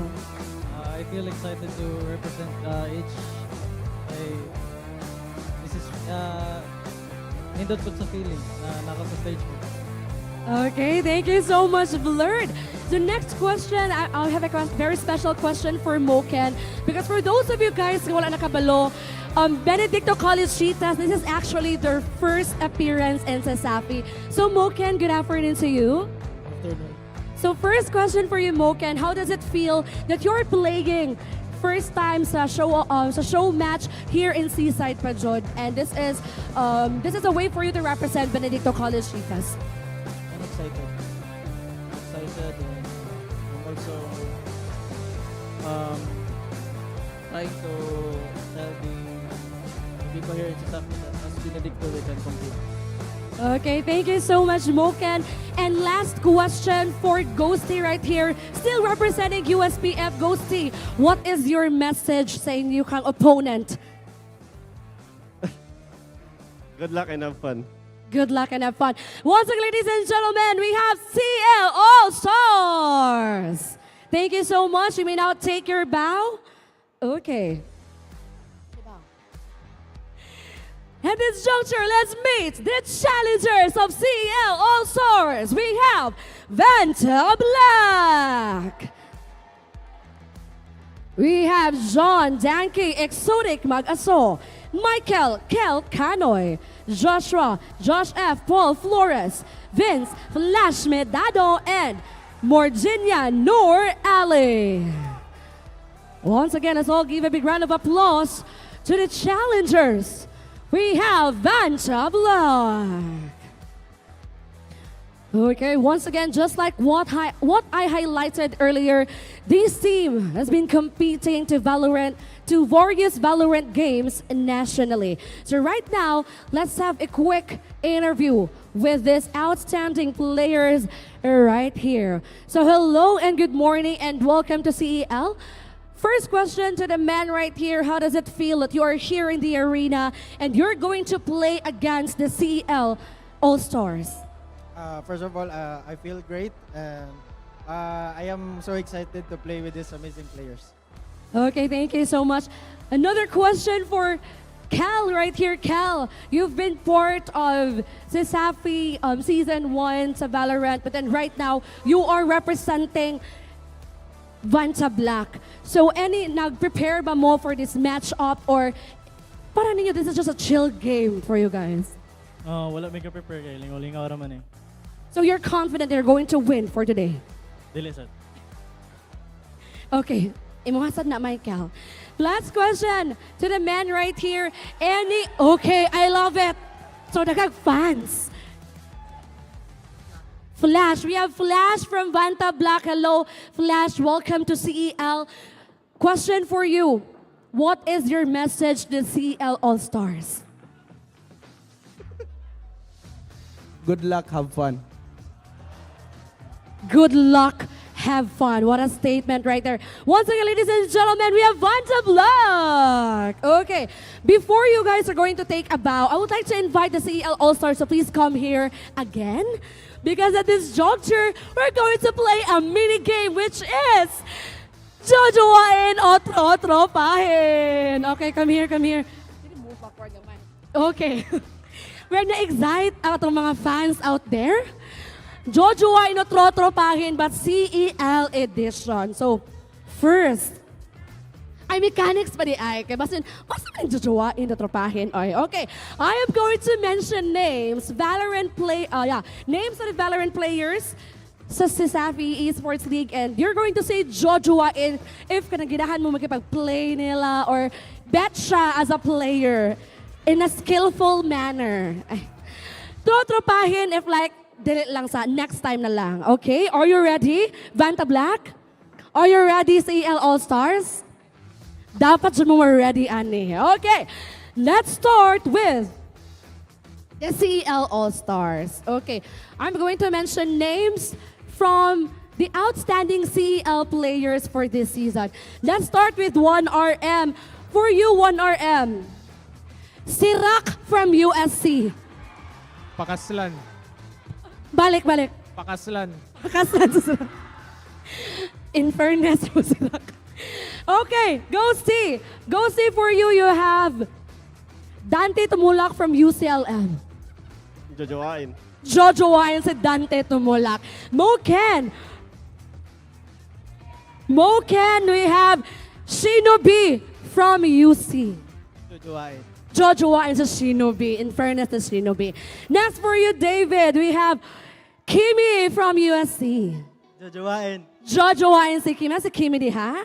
Wala si Kimi. Asa man siya? Siyempre lang. Next we have Utoy. Utoy. Koan. Kalimot ka. Shinobi. Ay, mana di ay. Mana Shinobi. Sorry. For you, Utoy. Oma from CIT-U. Jojowain si Oma. Oma, are you there? Kaway-kaway naman dyan? Okay. Next, we have Blurred. Last but not the least, Blurred. We have... In fairness, nahotan kong names again and again. Same yesterday, in fairness. Blurred, we have DJS from USC. Jojowain si DJ. DJS, may kamay naman dyan. Okay, so wala nag-stop ratong fun because right now, another Jojowain na Trotropahin from our Vanta Block. But this time, ang inyuhang mga i-Jojowain na Trotropahin are ato ang CEL players. Okay, let's start with Mark Jano. Boygiana di ay. For you, Boygiana. 1RM, okay. move forward. Jojowain o trotropahin? Lulutuin. Lulutuin. Before now proceed, we are live sa different media partners. Basi ma-flag pa. Okay. Next player we have Josh. Josh Ghosty, move forward. Jojowain si Ghosty o trotropahin si Ghosty? Jojowain. Jojowain si Ghosty. Thank you, Ghosty. Okay, one ta dire. Next we have Flash. Namili sila sa player. If kinsa ilang i-jojowa or itortropahin, nasako, nakuyawan. Unexpected na siya nga turn out of events. Okay, Michael, Moken, jojowain o trotropahin? Titikman. Again, live sa different media partners. Whew, grabe ang challenge karon. Next, Flash. Flash, we have Dave from USJR. Jojowain o trotropahin? Jujuwain kay lami kay muluto. Jojowain. Kita mo nainitan ko, kinakulbaan ko sa akong role dire. Okay, na pa may remaining, we still have Utoy from CEC, Flash. Another, Utoy from CEC, jojowain o trotropahin? Jujuwain din, tanan na lang. Thank you so much, Flash. Next, we have Exotic. Blurred. Jojowain o trotropahin? Titibagin. Okay, if that's the case, thank you so much, CEL, Allstars, and Vanta Black. Before you move down, handshake muna. Okay, as a sign of friendship and of course, sportsmanship. Okay. Let's all give a big round of applause once again to Vanta Black and the CEL All-Stars. Good luck to you guys, and we're very excited to witness your skill and of course your competence for today. And now at this juncture, we are very ready to witness these two outstanding teams play their hearts out in today's show match. At this juncture, I'm gonna pass you on back again to our casters. Casters, pasok and let the battle begin. Live here at CESAFI Esports League, SMC sites Cebu. We are at the show match of a lifetime. Vanta Black versus the CESAFI All-Stars. What are we about to see, folks? We're about to see a absolute war. We have the best of the best in CEL versus Vanta Black themselves. This is going to be an absolute. It's gonna be insane. No words. I'm just baffled for this game. Absolutely Excited. baffled. I don't even blame you for being baffled. This is quite the game. This is the first time we do something like this in. Why are you tiptoeing, bro? Just making up for the space. It's all good. I'll come down to you. But yeah, this is the first time that we do something like this in CEL with, like, at this size. You know what I mean? Because it's the whole esports team versus the best of all the teams in CEL. Vanta Black also plays professionally, like globally. Everyone here competed professionally. Not to mention, 𝐒𝐿 is actually one of those jumping from point back to another team, and now he's back at it here in V-Black. Yeah, exactly. We do have some absolute massive names, but enough with us, bro. How about you? I How think are you feeling? I feel fine, but I feel really excited because at this point it's like CESAFI seniors versus the CESAFI juniors now, the ones that are playing, because a lot of the players here at Vanta Black are actually former CESAFI players. You have 𝐒𝐿, you have Morg from CIT. Yeah. At this point, it's veterans. the veterans versus the ones who are trying to make a name for themselves. And it is high time for these people. Like, for example, I want to see Blurred and then Ghosty. They did not have the chance to play at the finals. Yeah. So at this point, all their passion is going to be poured into the show match. It's gonna be seeing everything. They're gonna be putting it all out here, all on the show for an exhibition match with V-Black versus the CEL All-Stars. Yeah, but like you said, though, these are indeed the veterans from CEL, because some of these names are very familiar, and the fact that we have them back, it's good to see some familiar faces, but this is going to be the test for the newer bloods that we have in the CEL All-Star team. They did good enough to be put in this All-Star team, so it's going to be great to see how they perform against these veterans, these guys, they know how it is in CEL. they got selected for a reason from all the schools that they've represented. Definitely. They've been chosen, such as Blood, Morg, Shinobi, and 𝐒𝐄𝐀𝐒𝐿, and many more. What's the names? Hey, we have Malkin from BC. We have Malkin from BC, and I really want to see him play with the veterans of today's CESAFI Esports League because BC is a relatively new team. So I want to see how he meshes well with the players who have been playing at CESAFI for the longest time ever. And I really want to see him. The underdog, to be honest, is Benedictine College, which would be Malkin. So let's just see whether he'll be able to bring out everything here as we proceed into our exhibition match. You can see here that all these players here are already locked in as they are about to embark on this journey in CESAFI Esports League. Our first exhibition match with 𝐕_Black versus the CEL All-Stars for our Valorant Day 2 of this tournament. So enough of the talking. So let's see who is actually playing for CEL Let's see All-Stars. all of the stars in the All-Stars. Let's run it. Let's see the official slate. That's 𝐒𝐄𝐀𝐒𝐿, Ghosty, ghosty, and 𝐒𝐿.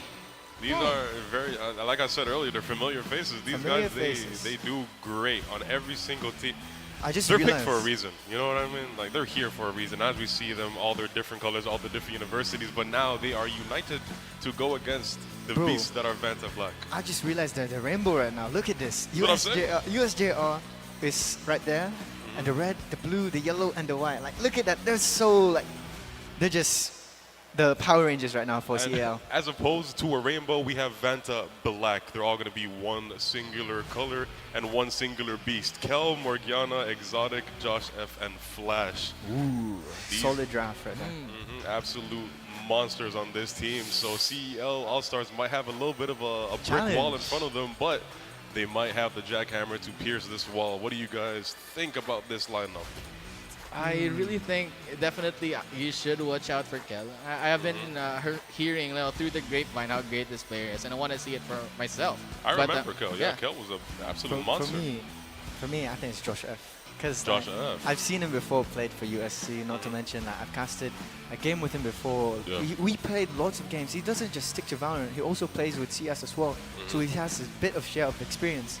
And the way of winning these types of tournaments is you need experience to be able to be composed, to be able to, it's about mental game and experience. So let's just see whether he'll be able to bring out everyone's skill as they embark in this journey as they fight it off with the CEL All-Stars. Yeah, without a doubt, it is going to be an absolute amazing journey that we are indubitably about to embark on because these guys, they're without a doubt. It's about to be back and forth. It's going to be swing after swing, jab after jab.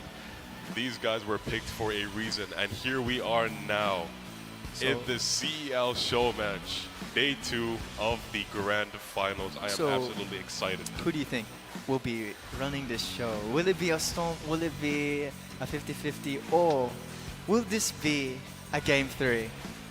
Will this be a game 3? Or is it going to be a Storm coming in from 𝐕_Black or CEL All-Stars? Which do you recommend here, 𝐒𝐄𝐀𝐿? I think through the difficulty of it, the complexity of it, I think our CEL All-Stars can pull through. They can pull through because they are selected here for a reason. From each respective universities, they've been selected to be rostered here to fight against 𝐕_Black.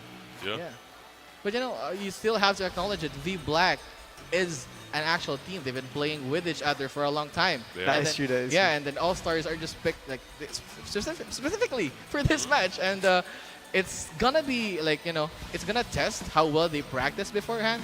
If they did practice beforehand, and then it's just a match that you don't know where it's gonna go until we see the first 5 or 4 rounds. I feel like it's anybody's game though. Like it's I can't really pick any of these specific sides because Vanta Black is Vanta Black, and come on, we've seen these guys in previous seasons of CEL, but then we've also seen the All-Star team in the current seasons of CEL.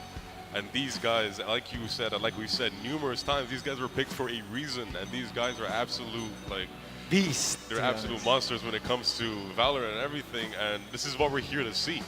We're about to see an absolute quarrel, an absolute war, a battle, you know what I mean? Let's just see whether we would proceed to game 3. Since this is could be a possibility of a game 3 if CEL All-Stars were to be able to stand their ground against 𝐕_Black, a professional team representing here against Like the pressure itself is getting into me. Like I want to see this game as soon as possible, since taking on a professional team against the All-Stars that they've been selected from each respective. Like look at this right now, the draft. With All-Stars, you can see that Blurred's going to be playing as an initiator, with 𝐒𝐄𝐀𝐒𝐍 as the duelist, 𝐒𝐄𝐀𝐿 with Arena, Senohart as for the smoker, and for Moken it's going to be a 𝐕𝐀𝐻. And the 𝐕𝐻, I don't know that I haven't seen any highlights when it comes to this agent with this 𝐕𝐻, but it's a unique agent to play as, especially in Lotus. Without a doubt. I mean, we're playing on Haven though. Oh, that's the that thing. looked But like, I thought that was Lotus. are we on Haven or Lotus? Whatever we're map actually it in is, Haven. I can see their it screens is- now. They play in Haven. Oh, they have and Haven. Sova is a very common pick. up Sova here is in a Haven, mandatory on Haven, to yeah, be honest. It's with also how- mandatory. You have It's a three mandatory. sides. Yeah, with how easy the intel is to get with a Sova, it's without a doubt very important to have him on the team. But But, the on draft- the side of 𝐕𝐻, I feel like with how Haven is built, with the potential of every single angle and every single push being flanked, I feel like 𝐕𝐻 is very important to make sure that they have a counter in their teams.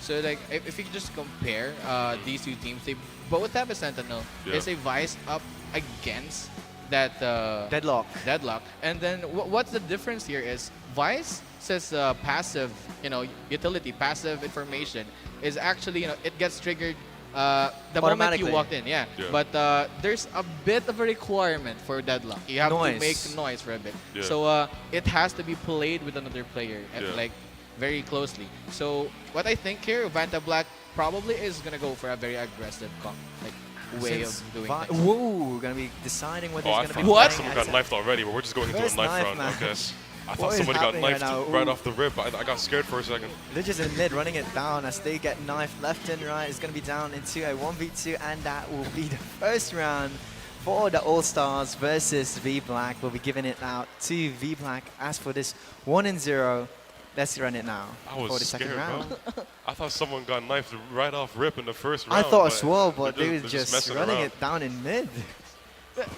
A knife round's a knife round. They're having a good time, man. I don't They're blame having a them. blast. They're That's for certain. absolutely having a blast indeed.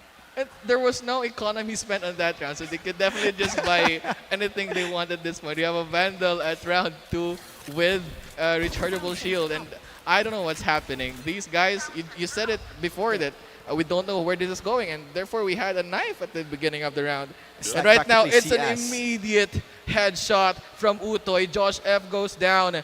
And I think it's gonna be something of a really hard push here because there's a Bucky, misses once. Morg punishes Ghosty Baby, and it looks like they have a free streamline onto that A side. 𝐒𝐄𝐀𝐒𝐿 tries to take one, does take one, but down to 3v3. They have the bigger guns. Vanta Black is looking too strong up here on this side. Morg, a little bit of a bad positioning there. There were two people on there, blurred, trying to fish out the next victim. Finding. Vanta Black is actually respecting how, CL All-Stars are. They're not really ego peaking or something, but Blurred takes another one, a Sova div, but no! Vanta Black hasn't given them any space yet to get around. 0-2. They did have a majority of more of like a comfortable weaponry for that push, and they got the plant down very early, so it was kind of like they just turned the tables instantaneously, switching sides right away. But you can see that it's going to be 0-2, so economy is going to be leaning towards the side of All-Stars now. Yeah. 𝐕𝐵lack's going to be playing on a bonus, so let's just see how they partake into this round. Since gun-wise, economy, it's going to be an All-Stars, but let's just see whether they have the gun, the aim and precision, and how they're able to secure the kills into this round. We've seen some rounds get overtaken despite having a weapon disadvantage, so it's anybody's round at this point. But Ghosty Baby does take 2 already. Speaking of the economic advantage, Soybean taking one of his own. It's a 4v3 already, very early into the round on this one singular angle. He has the scan down, tries to shoot through the smoke, but does not connect. He's running You A expect him long. up top, he does. He tags him once. Will he secure the kill? Yes, he will on 𝐒𝐿. Maybe he'll get one more, and he does. That's a double in the same place. Do they keep peeking Blurred here? He is 1 HP, 1v4. but all it takes is one shot to the head either way. He's a 1v4. Let's just see whether they'll be able to run it now with, could be a highlight of his career in this very moment. He does have the spike, so He has 4 stars available, so he has the smokes, has the utility to maybe pull through this very, very cautious moment with 1v4. Finds opportunity. Will he be able to kill? But no, 𝐒𝐄𝐀 was lock and loaded. Shuts him down. Makes it a 1-2 for this round of 3. See, they had to win that round. They definitely had to win that round. They No had doubt. the better guns, but I think right here, Blurred is actually really popping off. Holding down fort. They did all the work. Oh my God, I don't know where this is going, but I think we can see that our All-Stars really do have a chance against a pro team.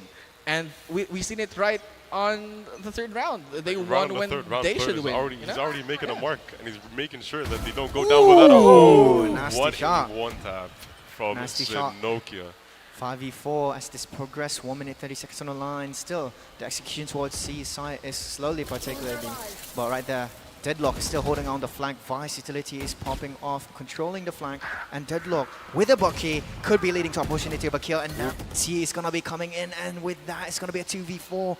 Now they've controlled C side, pulls off the plant. Blood in a tight spot with a 1v1 with a bucky. Gets isolated by the uncrowned king himself. Now, in this heat of the moment with 𝐒𝐄𝐀 with a 1v4, what will he do against the All-Stars in this very moment as Spike is ticking down in C side? Takes down one. Now it's going to be going on for a peek, but does get shredded by 𝐒𝐀, and now makes that a 1-on-3 for this next round. That was a insane shot from Zenohart. I hope you get a replay of that. Nice little one-tap early on. And there it is. What a Absolutely shot. just taking Morgana Nasty. out for the count very early on. But despite all of that, it's great to see this back and forth that we're having so far. Vanta Black did take the little bit of a fun knife round in the beginning, which did give them an economic advantage in the 2nd round. But so far, here on out, CL is taking the lower foot or the back foot when it comes to economy. And they won one with lower economy, so they're not out for the count. Yes, but I do think that Vanta Black has a good read here. Moken is up in his lonesome up on this A side. It doesn't find one at all, but Moken can't really hold on this side for long. But Zenohart goes to the rescue, takes one, but the shield is there. It will deny him of that other one tap, but Moken will try his best. No, Vanta Black is just not giving any space yet. Oh, but they're winning at a very disadvantaged This is his round. ulti. 2 ultis that have missed, actually. They still have Hunter's Fury. They still have Empress mode. 1 minute. They've already taken down C side. Will he be able to pull off the plant? Pulls off the plant. 2v2. That judge jump shot. Ghosty takes down 𝐒𝐻. Now cleans it up with blood. The uncrowned king has been dethroned and kills it and makes it into a 2-3. See, this round is it's a show of what we are expecting for the rest of the game, because they just keep going back and forth. Absolutely they're on equal ground at this point when it comes to mechanics and everything, because like I said, despite having the economic disadvantage, they still managed to win that round. The absolute mechanics that they have on their hands, it doesn't matter what weapon they have, they will make it count and they will stand their ground, and we saw that beautifully in this round. That is now 2-3 for the side of Vanta Black. But nonetheless, CL All-Stars are still here for the fight because they have full rifles and full armor and probably full util to back them up. Let's just see with this 2-3, 5v5. Yura is going to be taking off his ultimate, trying to get information. Hunter's Fury coming in. The combo wombo, body blocks, gets a kill with that judge, but does not secure the rifle. But still, a 4v5. CA execution is coming in, and for the recon, will he get the information which he need? Zenohart in a tight spot, but does get killed in that very moment. Now it's 3v4 as they particularly go towards C side. 2v4. Everyone's dropping down one by one. Jet here down in garage. Does he anticipate there's going to be the uncrowned king with a bucket in garage? Does not see. Kills him out. Makes this a 2v3. The retake slowly comes in. Takes down one. Yeah. Now 𝐒𝐻 with a triple. Clutches it. What entirety for the All-Stars. Turns it around. Now it's going to be a 3-3. Even grounds with the point break. Just when you think that Vanta Black has the round, somehow the CL All-Stars pull through. And when you think it's a CL All-Stars round, Vanta Black pulls through. This is the level of unpredictability that we are seeing here. But 𝐒𝐻 with that clutch, very wicked. We're muted. What? I'm back. Never mind, we're back. That's what I was saying earlier on, that the back and forth that these guys are going to be having, it's absolutely unpredictable that who could win this game. You guys had your predictions, but now it could be anyone's game, but this round is looking more towards the CEL All-Stars because Vanta Black, for the first time in this game, have not the best economy. So we'll be seeing how they play this out. Almost getting on Crown King 𝐒𝐄𝐀𝐒 with a spray, but none of them connect. Like 7 damage, but it's all right. Yeah, he bit of a duel there at Garage, but now that B site has been taken by Vanta Black. Ghosty here trying to be sneaky with that judge, but he gets detected through that smoke here. Can Vanta Black hold on to this site for long? Because they're trying to push here anytime soon. A duel is going to commence. Okay. And CL All-Stars is pushing through a Mystic Chaos. Zenohart, 2 kills on his own. Morg with a very low HP gets out of the match. 𝐒𝐄𝐀𝐒 is in heat, and he will take that last kill. CL All-Stars with a very good momentum in their sales. Despite having the economic disadvantage, they got the plant down, but the guns just weren't enough, especially on a close quarters site like this one. The guns just couldn't, it couldn't pull through. Like, look at the replay right now. As they slowly partook into the retake, they did a lot of damage for the side of Vanta Black. So look at that. That was still considerably a good economy round since they got 2 of All-Stars. They pulled off the plant and they gave themselves a bit of economy, and let's just see, now they have full-on gun rounds. Everyone has guns, and let's just see, will they be able to turn this around? As for this, 3 rounds consecutively, All-Stars are continuing on with their momentum. Without a doubt, indeed. And if the All-Stars lose this game, I think they'll still have the economy to back up the next round. Ooh, a double peak from the CL All-Stars. Zenohart securing the kill alongside 𝐒𝐄𝐀𝐒. Wonderful double from them. And now we have an advantage on to that C side. They just don't know it yet.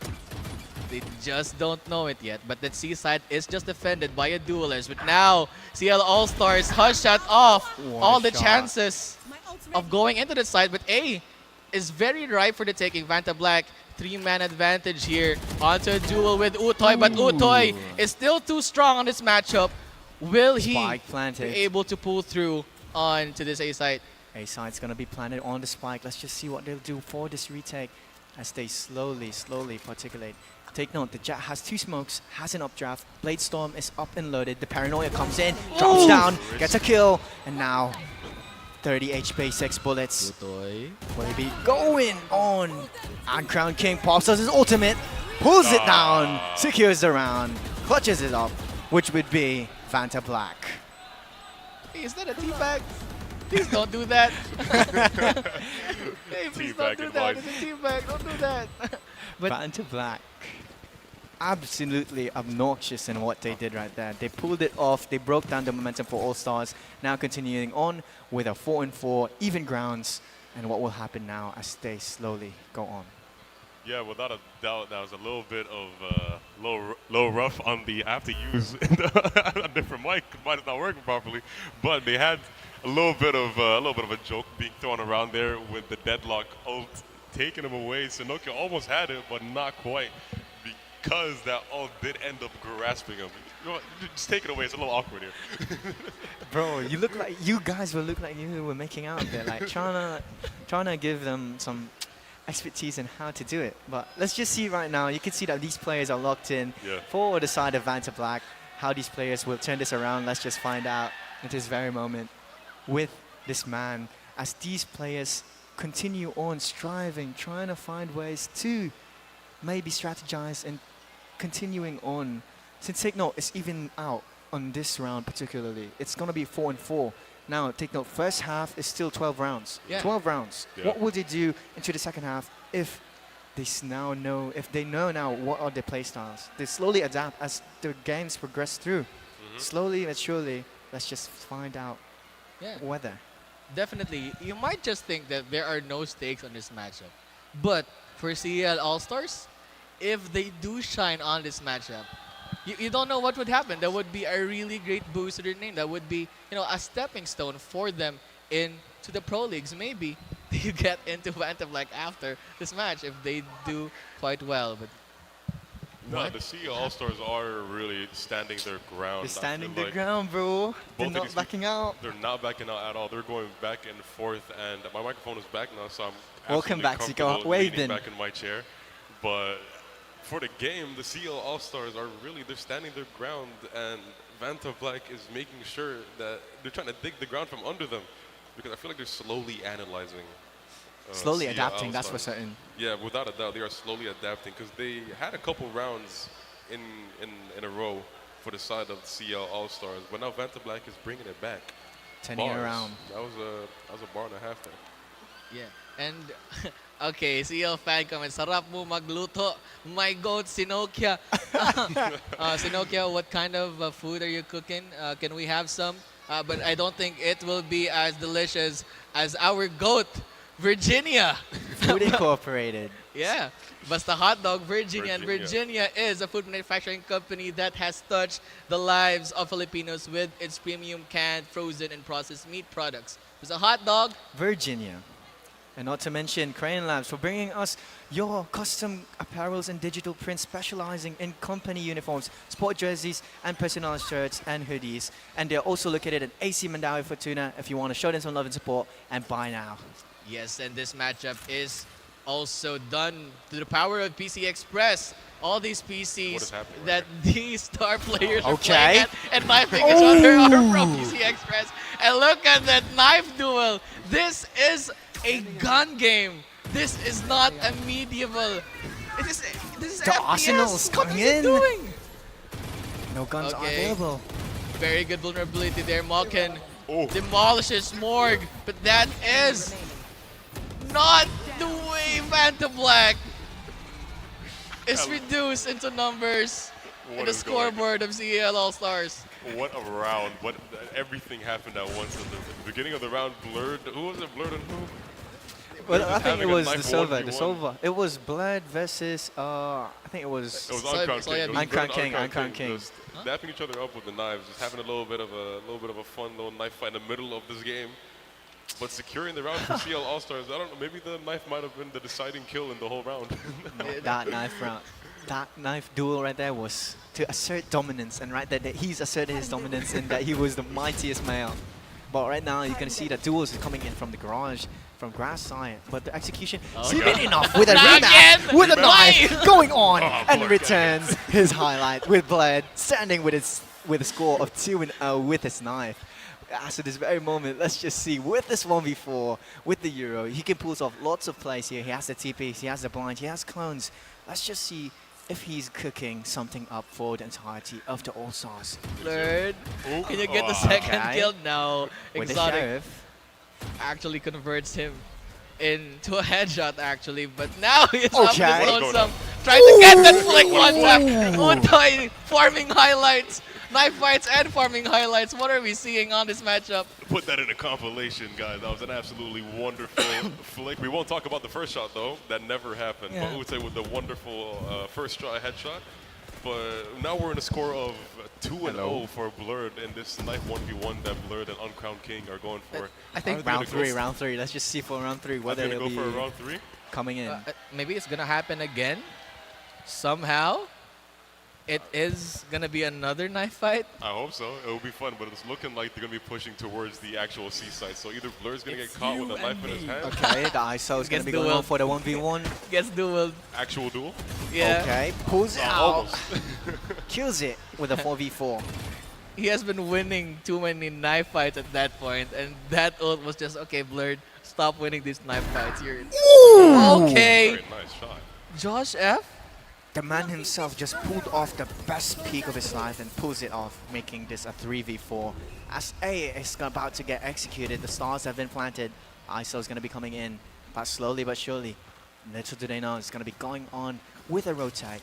As for A side, it's going to be vulnerable.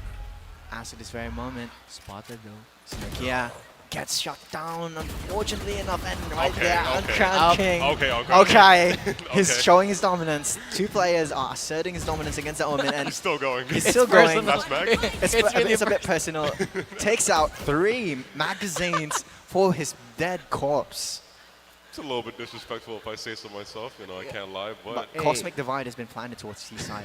Let's just see it. Right now, takes a kill. 1v4. Vice, Moken. Yep, go right here, so what will happen right now at this very moment? Yeah, Moken here actually trapped Pinsard, and it is lonesome, but not dead yet. Moken is still in this match versus 3 players from Vanta Black, each powerful in his own right, but Moken has already declared his position, and I think they're trying to knife him. They're trying to knife him? Can they knife? Moken, please don't. No, for the love of God, don't do it. Okay, nice. I think he just gave up at the end there. No, he got trapped by the net, by the deadlock. That was a good play right there. With the recon, with the dead. Okay. We're getting a replay of this. Okay, with the 3 magazine replay. So that's a highlight, huh? That's a highlight right there. Not the crazy flick, but we can see that the corpse is gonna get absolutely demolished with 3 magazines. 3 full magazines from Uncrowned King. A little bit of an overkill, if you ask me. I feel like the first couple of shots might have already killed him. He had to be sure. I think he had to be sure. He had to use up 3 magazines. He was killing him this round and for the next round, and maybe for the next one after that. Okay, that ult is gonna be popped.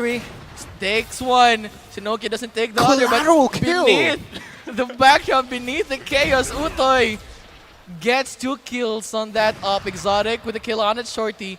It's looking to be actually a good match for CL All-Stars, but not anymore as 𝐒𝐿 takes another kill. Opens up more space on the C side, but A side is very, very open. It's anybody's round at this point because they're on equal rounds. 𝐒𝐿 and Ghosty beating each other with Ghosty winning the 1v1. Uncrowned King holding down the site. Now will he be able to execute this alongside Soybean? Slowly, A side's gonna get controlled with the A plant. Bled against Uncrowned King, shuts him down, asserts his dominance. Now it's gonna be going on with the 2v2, even out situation here. The blind for the Vice comes in for the play. Does not get the blind anyone at all, but Reina gets shut down. The Uncrowned King comes in out with the dub, with a triple K, carries it out with a 50-50, 6-on-6 for the first half. 6-on-6 for the first half, absolutely equal for the whole first half. Look at like anybody's game. Everyone's just having a great time. It's really good vibes in this whole game. And we're going to see what goes on in the whole second half of this game. 6-on-6. It's really fun. I'm having a great time casting this game. Absolutely beautiful. 𝐒𝐿 has 19 whole kills to his name. What? When did that happen? I don't even know when did that man happen right there. So you see 𝐒𝐿 dominating this game with a 19-7-2, while Uncrowned King standing competing with Vanta Black with 12-7-2. What is happening right now? All stars are being stars. Yeah, you're gonna have to watch out for these people on the next season. You know, 𝐒𝐿 has been a highlight reel for this show match, but not anymore. 𝐒𝐿 trays him out right on the get-go. Ghosty gets a revenge though, but will it be a matchup, a good matchup for Vanta Black? Because it is 4v2 now. All-Stars trying to scramble their way through this matchup, but Moken on his low zone yet again takes 1 kill. The knife is on his face, but that Ghost takes him down. Almost got the knife kill, but he didn't want his comrade to die in that very moment, so he's just gotta secure that. But now 6-7. What can you say about at this very moment now, 𝐒𝐿? At this very moment, the economy is looking more towards the side of Vanta Black, and they're very confidently buying shotguns, rifles, a little Warden in the middle. But for what everyone's the chat right now, everyone's having a conversation. Right now. Wait, I think this is a knife. Have a knife kill. Is this gonna be another knife duel round? That's a big knife. The Vice gonna be throwing out the blind in mid. Outlaw connecting, shuts down 𝐒𝐿. Star player has been killed for the All-Stars. No more hard carry available. Melkin's gonna be dueling out with a Guardian on this man, 𝐒𝐿. It's gonna be a 2v1 now, but right there, Ghosty Baby takes down 𝐒𝐿. 𝐒𝐿 plays has been dropped out of this game. 4v4, not looking quite good for this gun round. Bucky, great positioning, takes out 1, takes out his utility, but drops out the opportunity on taking down 3 people. 3v3, 1 minute on the line, about to hit the 50-second mark. Let's just see whether they progress towards A side or C side and onto this round. Everyone's having a great time, bro. Yeah, I'm just Everyone's having a laughing really and good stuff, time as bro. well. And I think these players are actually just vibing through it as well, like just not They're having, talking in chat. They're talking in chat. They're That's talking what's in chat. saying. And then, you know, they're just doing things right on the get-go. There's no set plans. What feels right, but okay, that spike is gonna feel right on that very open A side. Vanta Black already knows that the entirety of CEL is on that C side, trying to secure that bomb. The Recon Dart goes through. Will it get a takeoff? Can it detect one? No, because Morgana is out. Vanta Black, 1 carry left and 1 carry down as Smokin takes that headshot. Finally, a revenge for the last match. They keep going back and forth. I keep saying this is anybody's game, but everybody's just having a great time nonetheless. Whoever wins this, I feel like the real win is the friends we made along the way, guys. Yeah, maybe That's real. The knife kills you've made along the way. The knife kills we made along, and the clips that we farmed along the way. You know what I mean? Yeah, the flicks that we tried to do but missed the first time around. If you really think about it, they can brag that, guys, I had a crazy one-tap on stage, but then you just don't mention the fact that the other guy was... That's true, that's true. Just clip farm while you're at it, while you're here having fun. But Uncrowned King and Bled, let's just see who will be the victor now if they were to clash it out with a knife kill.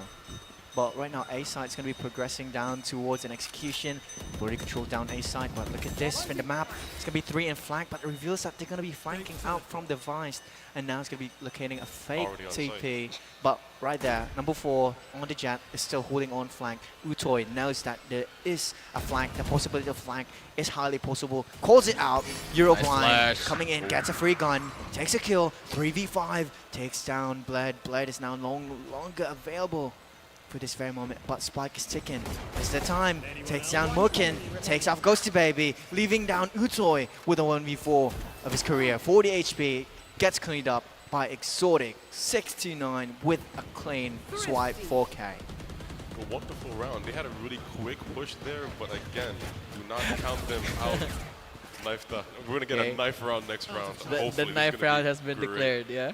I hope so. I love the knife rounds that these guys are doing. They're having a great time, but that's a lot of big knives that they have on the side of Vanta Black with full rifles and full armor. I think Blurred has come out of the knife fights again and again as the winner. Yeah. Against Uncrowned King. And I think that's why Uncrowned King did the teabag, because he has died 2 straight rounds to a knife fight. Will they do? Okay. Knife fight in garage. Knife fight in garage. They're calling it. Let's run it. I hope they respect that knife fight. Imagine someone just pulls out a judge. Yeah. Wait. Okay. Because they know the deadlock is in McCaw's angle. Okay. Knife to the face. That's 1 for each. Wait. And Okay. Sunoki secures Nah! Wait, triple? They just sprayed him down. Vanta Black, what are you doing? Ooh. Karma strikes again from Mukin. Takes But wait. down. I have the spike. Avenges his comrade. Damn, with a triple kill. Could be going for a 4. With a shot, 2 bullets remaining. But does get traded. Now, leaving Cad against the man himself, 𝐒𝐿𝐷. Spike is in the control of Cad, but gives it out. Has a spike. Where is he running? Where is he running? Does he not know It's that a he smart has a rotate. spike? No, guys, if you really think about it here, this rotate that he's doing is really smart. Because now that he's all the way on A side, that means he's saving. No, particularly. There's no spike yet, though. And the fact that 𝐒𝐿𝐷 is not planting right now, that's also another very Wait! smart, Ain't no very way. smart play that we're Wait. doing here. Wait, what is happening? No, because if you really think about it, the extra money that he can get by knifing him, this is a professional play right here. Wait. Ain't no way. I'm not gonna. Wait, ain't no way. You're the Allstars. I'm not gonna doubt them, in my opinion. You know what I mean? The biggest brains are gonna be in connecting right now. Wait, ain't no No. way. This isn't happening. No. This isn't happening. This is not This the is clip not we're happening. looking for. This is not happening. That was the most insane prediction ever. How does that even happen? This man did some Doctor Strange stuff and just predicted the future that he would rotate all the way to A. What was that? Out of all the 10,000 possibilities, he just pulled out the Doctor Strange moment. Oh my god. Instead of waving his hands in the air and he saw the portal that was like, he's going to rotate to A right now and I'm going to be there. I was He's gonna expecting him plant to right knife. I below was me. expecting him to knife, not gonna lie. Since you called out a knife, I thought he was gonna drop down from heaven and just stab them in the Yeah, back. true. They did call out, oh no, we have a whole Odin on Garage. And there it goes. It's already spraying. What is happening here? It's like I'm seeing a Valorant pub match. I'm not seeing any sort of competitive play, but it is fun That's as what we're hell. here for. Yeah, Show match. that's We're what showing a we're here- little it's bit of show fun. match. Exactly. 𝐒𝐶 takes one. A side, it's a bit of a chaotic battle now, but CEL has been pulling through so far. Uncrowned King with the classic. ISO. Okay, safe for now, but not for long. Vanta Black is still Wins the here. 1v1 𝐒𝐶 against is Smokin. trapped, but not dead. But He's he trapped. can go out of this though. Vulnerability takes him down. The Vanta shield Black. saved him. The shield saved him there at the end. I don't even know what just happened there. I saw isolated duel against Smokin and just follows up for the entirety of the team and wins it for that round. It's gonna be 7-10, and you can see from this replay, 𝐒𝐶 baby is gonna be trapped on the deadlock wall, cleans up one, and the ISO just escapes from this ultimate and one and just cleans it up, making this 7-10. 7-10 indeed for the side of Vanta Black. Very comfortably in a 3-round lead, 3 rounds in a row, might I add. With the economy on both ends being a little bit rough. Might I remind you, that was a knife round in last moment, but you could see it's gonna be cleansing up with a kill right there. Now shooting the body again. We keep shooting bodies. Another A execute, but will it pull through for CL All-Stars? 3v3 situation. They have a good hold on this side. 𝐒𝐿 caught in a very awkward position, crouching in the wrong place. But Uncrowned King with that ult finds He got him. that tick on 𝐿𝐿. Will they save this man? They did. They He's do. free. They do. And they know And he where kicks him out. Uncrowned King is. He's up in his lonesome with an Odin. Okay, they're not doing 86 bullets in the bag. yet. Okay, you drop down. Takes another. Go for the one tap. One tap. Does not know where 𝐒𝐿𝐶 is for now, but he has heard that drop. Okay, what is he throwing? He trapped him and Odin'd him after trapping him. Odin meta in 2025, guys. We got the Odin meta before, and he's spraying the thing with the rest of his bullets. Just defuse the bomb. Wait, imagine he pulls off a 1-second defuse. I want to see that. Wait, I think he's trying to go for a 1-second defuse. Imagine, Do 1 second defuse right now. Imagine, oh nah, he's not going for the 1-second Go for the 1 second, man. No, go for 0.01. Nah. Nah. Oh, he's Nah. crushing the teddy bear now. He's stressed out a little bit.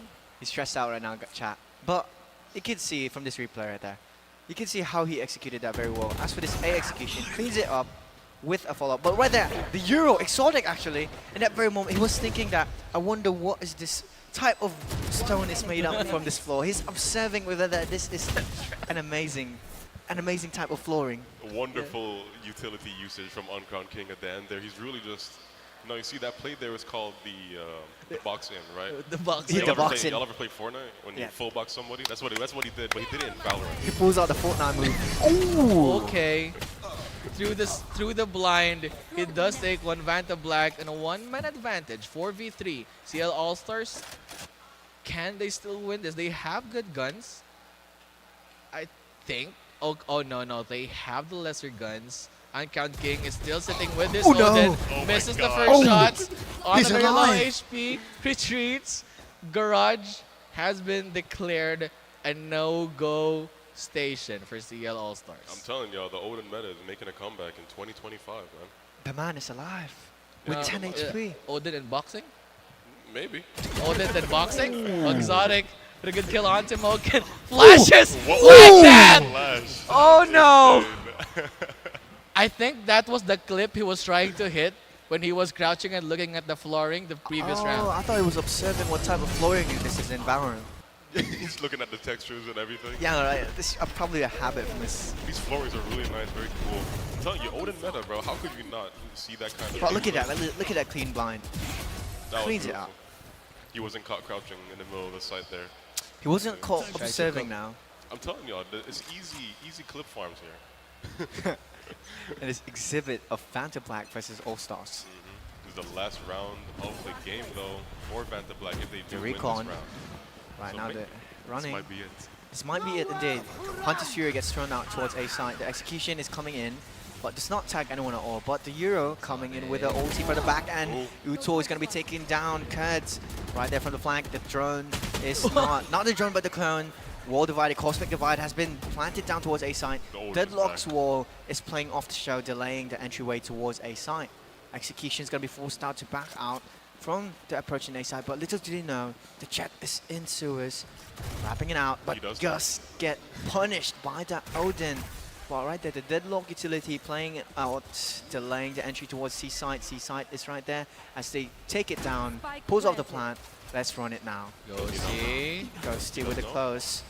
Now it's going to be a 3v2. Paranoia coming out with a 1v3. JoshF in the spotlight canes it out to Blood. Very nice one tap to secure the round, and still we are here. CL Allstars knows that it's match point, and there's a little bit of a lock-in going on right now. So let's lock in as casters. Right now we have the economy looking more towards the side of the CL Allstars, but Uncrowned King again with the Odin. So as a whole, I feel like the Vanta Black is going to be a little more detrimental, especially with the fact that they do have more ults already, and the Odin is really helping them get on top of the leaderboard when it comes to KD ratio, because it's 22 to 11. He's competing with 𝐒𝐀 now. He is indeed. They're both 22, but right now, as you said, they have the advantage of ults. They can definitely take two if that ISO wins during his ult. So you've been hurt. Wait. The timing. The timing. Bam! How's that for a Sova diff? And then now it is a free site, but not too free because Uncrowned King and Morg is here, but not for long. Not for long, I said. And now CL looks to have a very flawless round if Josh does not take one. No, he takes two. It might be a clutch for JoshF as he takes three. Yet another one. He has declared his position.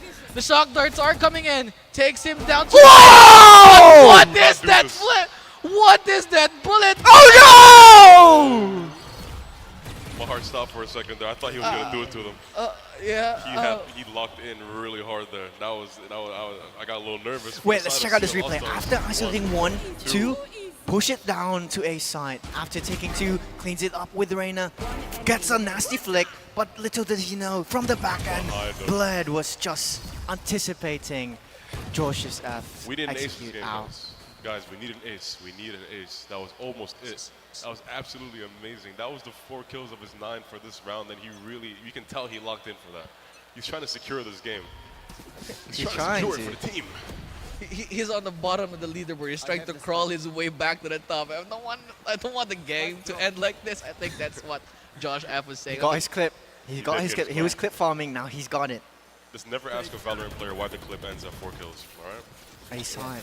It could have been an ace at like another dimension. Ultimate. You know, it could have been an ace, but Blurred here spots one, misses. The initial spam through, tries to re-peek. They're both missing shots right here. 𝐒𝐀, where did 𝐒𝐀 get those 2 kills? Dashes forward. Oh no! With the triple K. But there's no ace though. No ace is incoming. Okay, Ghosty Baby denied that. This could be Uncrowned King's highlight now. Could be contesting towards JoshF 4K with 5 bullets. Oh no, please don't do this! Don't do it. My man is running Revenge! Teabag him now! Remember when he shot your body, get your payback. But now it's going to be slowly closing in the gap. Look at the replay right there.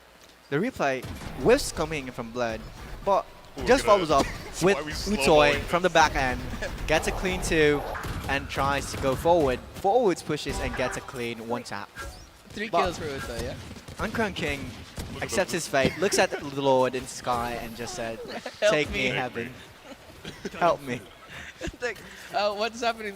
It was a lot of misses, and 𝐒𝐀 just goes, let me do it for you. It gets 3K. 𝐒𝐀 just came in and just helped him out. But Uncrowned King with the Odin again, it's proving to be very bountiful for him. So wait!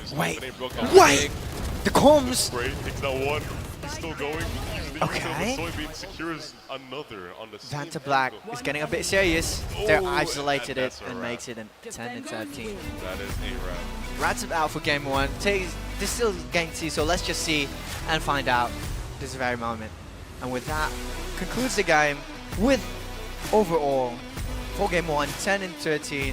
Vanta Black stood on top, give us a close game with the game against the All-Stars. All-Stars brought us a show which you would be intriguingly, unexpectedly contested for an amount of rounds and made it a 10-13. Who would you expect that it would be a 10-13? Like, what were you thinking? I was thinking of maybe it could be a stomp, but All-Stars brought out the A game and brought out the best of the best. And you can see Scoops is bringing out the best of the best and standing as for our champions here as casters. Yes, and definitely, I expected it to be maybe a stomp for Vanta Black, but okay, the CEL All-Stars pulled through actually, making it 10-13. It was a very exhilarating matchup to watch. And that is a standard for CEL. That's why you have to watch it time and time again. As we said, we are live on multiple platforms, and we also have Smart Communications, which is leading wireless provider. Live more today with Smart and PLDT. Leading and inspiring Filipinos to create a better tomorrow with PLDT. Yes, sir. It's good. For our sponsors, major shout outs, major thanks to them for bringing us here today in SMC side to be able to cast here and to be able to bring us these types of shows. It's thanks to our sponsors and just wonderful for everyone to keeping us entertained here with our players, with the star of the show, MVP, Vanta Flash, brings it out with a standing of 25-13-3. What a show, what a play. As for the MVP, for the All-Stars, what can you say? Who are you calling it, Scoops? That would have been 𝐒𝐄𝐀. I feel like it's 𝐒𝐄𝐀, without a doubt. Without a doubt. The way he entries, the way he just isolates duels from long range and flicks out everyone in front of him. Why was this the first replay? Why was that the first replay is just corpse shooting bodies right there. But look at this. From the highlights itself, you can see that all of these players brought us a show which you would want to watch and to be entertained. And look how they're so determined with knife kills and with clean firing power, with advanced thinking, as you called it right there. Advanced thinking indeed. In the beginning, I thought they were just messing around and they tried to like extend the game and go all the way to A from C. But it turns out that was an actual full prediction. He was just predicting the future. Absolutely insane, just waving his hands in the, you know, this one possibility. Yeah, one victory There's out of the only millions. one. He's predicting Hopefully. every single one. He just pulled off the Doctor Strange, so let's just see whether they'll be able to pull off the Avenger moment where they clutched up against Thanos, you know? Yeah. Maybe. Could be a game 3. Could be. They could be pulling off that I am 𝐒𝐄𝐀.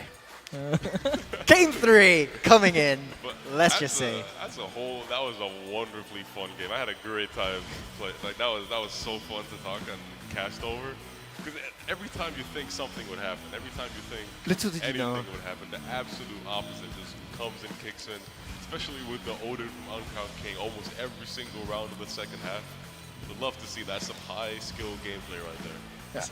Absolutely amazing. I think they're trying to play against the casters. You know, when we try to predict something, they hear it through their headset. They're just taking one ear out and like, oh, the casters think that we're about to do that. I wonder, Let's do the other thing.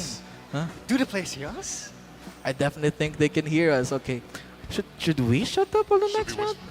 Start whispering into the microphone. Let's just start whispering now in this very moment. But what can you observe, like how they played it out with All-Stars versus our Vanta Black team here? As they play professionally, you could see that.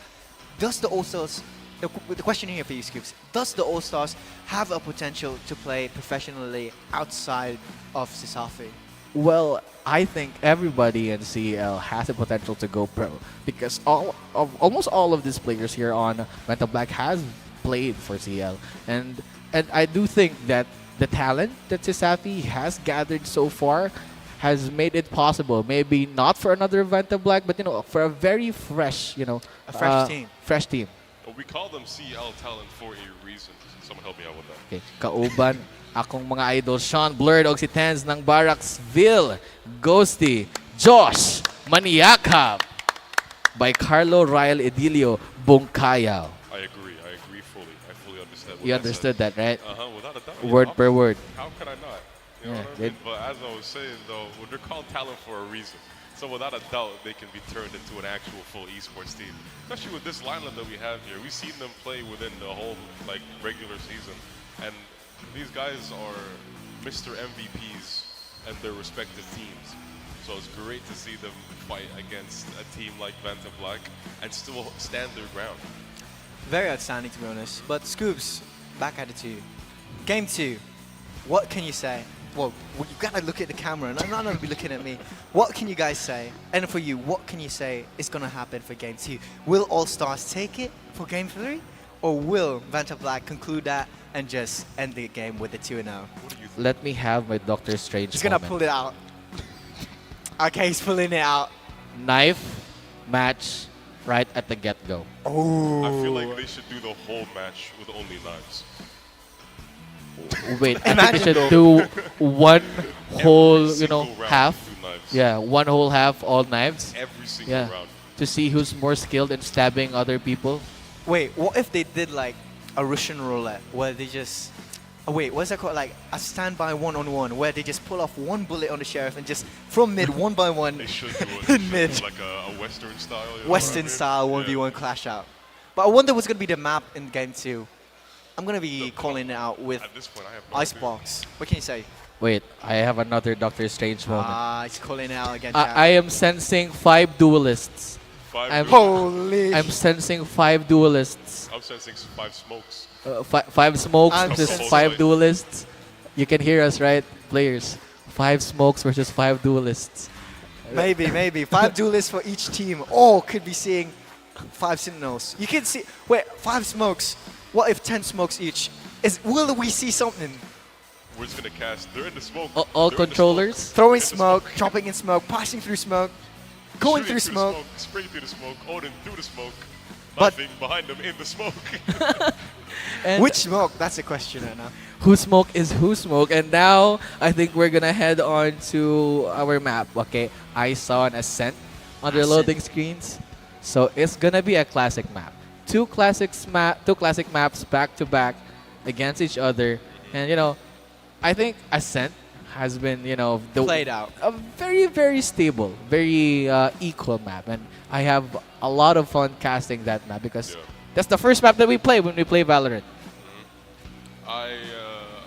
In the whole, as a whole in this series, I'm not sure what to be expecting anymore. Because from that first game, absolutely just the most unpredictable things were happening the whole game. Every single time that we thought that we were getting a little bit of a lock-in, just completely out of pocket, out of nowhere, just random play. They just Fun do to random see, though. things. Yeah. I'm I've doing had a my great best to time. understand you, but because I Yeah. can't even hear you right now. So What? yes, I'm doing my best right now. Eh, So eh. whatever you said, I agree. Absolutely, outstandingly, indubitably. And We can then- totally hear each other right now, right? Yeah. guys? Now we can. Now we can hear. And when you cast the game, you're trying to play the game, and then and then suddenly a random knife pops in. That's the thing. It's like completely unpredictable stuff happening. You wouldn't expect that, like coming in from a pro player against. I guess these guys are not just professionally playing, but I guess you can see that these guys are friends. Friends and foes. They're in the end they're friends, and so you can see that they have a connection. They have a relationship before they played it out here. So maybe they fought each other in pubs, and let's just get a run through right now I was with going to say Ascent. Vanta Black. Ascent. But you called it Scoops. But Vanta Black gonna be playing it out with Exotic as for 𝐒𝐿, for 𝐿 as for the duelist, for Jack, Josh F, changing it up from a smoker to initiator with Silva, Morgiana as for Omen, and last but not least, Flash for the Killjoy. Killjoy is a mandatory on Ascent. Every single game that I've seen on Killjoy Or on Cypher. Ascent has been Killjoy. Cypher. Or Cypher. I personally play Cypher on Ascent. I play Cypher better. But on the other side, on the side of All-Stars, we do not have a Killjoy at all. We have Sova. We Your have Doctor Strange possibility of 5 duelists is not called it out. Yeah. It's not meant for me. You don't have the prophecy, Sadly, prophecy in your thing? I think I have the wrong equipment when I did that. You didn't wear your rings. You didn't No have the wonder. rings. I didn't wear my rings. You should have realigned them and just fully done the thing, you know what I mean? You should have done it, not me. Maybe that might have been the problem. But who do we have here on the side of All-Stars? Let's run it. So you have Blurred on the still on the Sova, Ghosty on that ISO now. A bit of a no mobility duelist. And on But the Jet as well. Yeah, Utoy.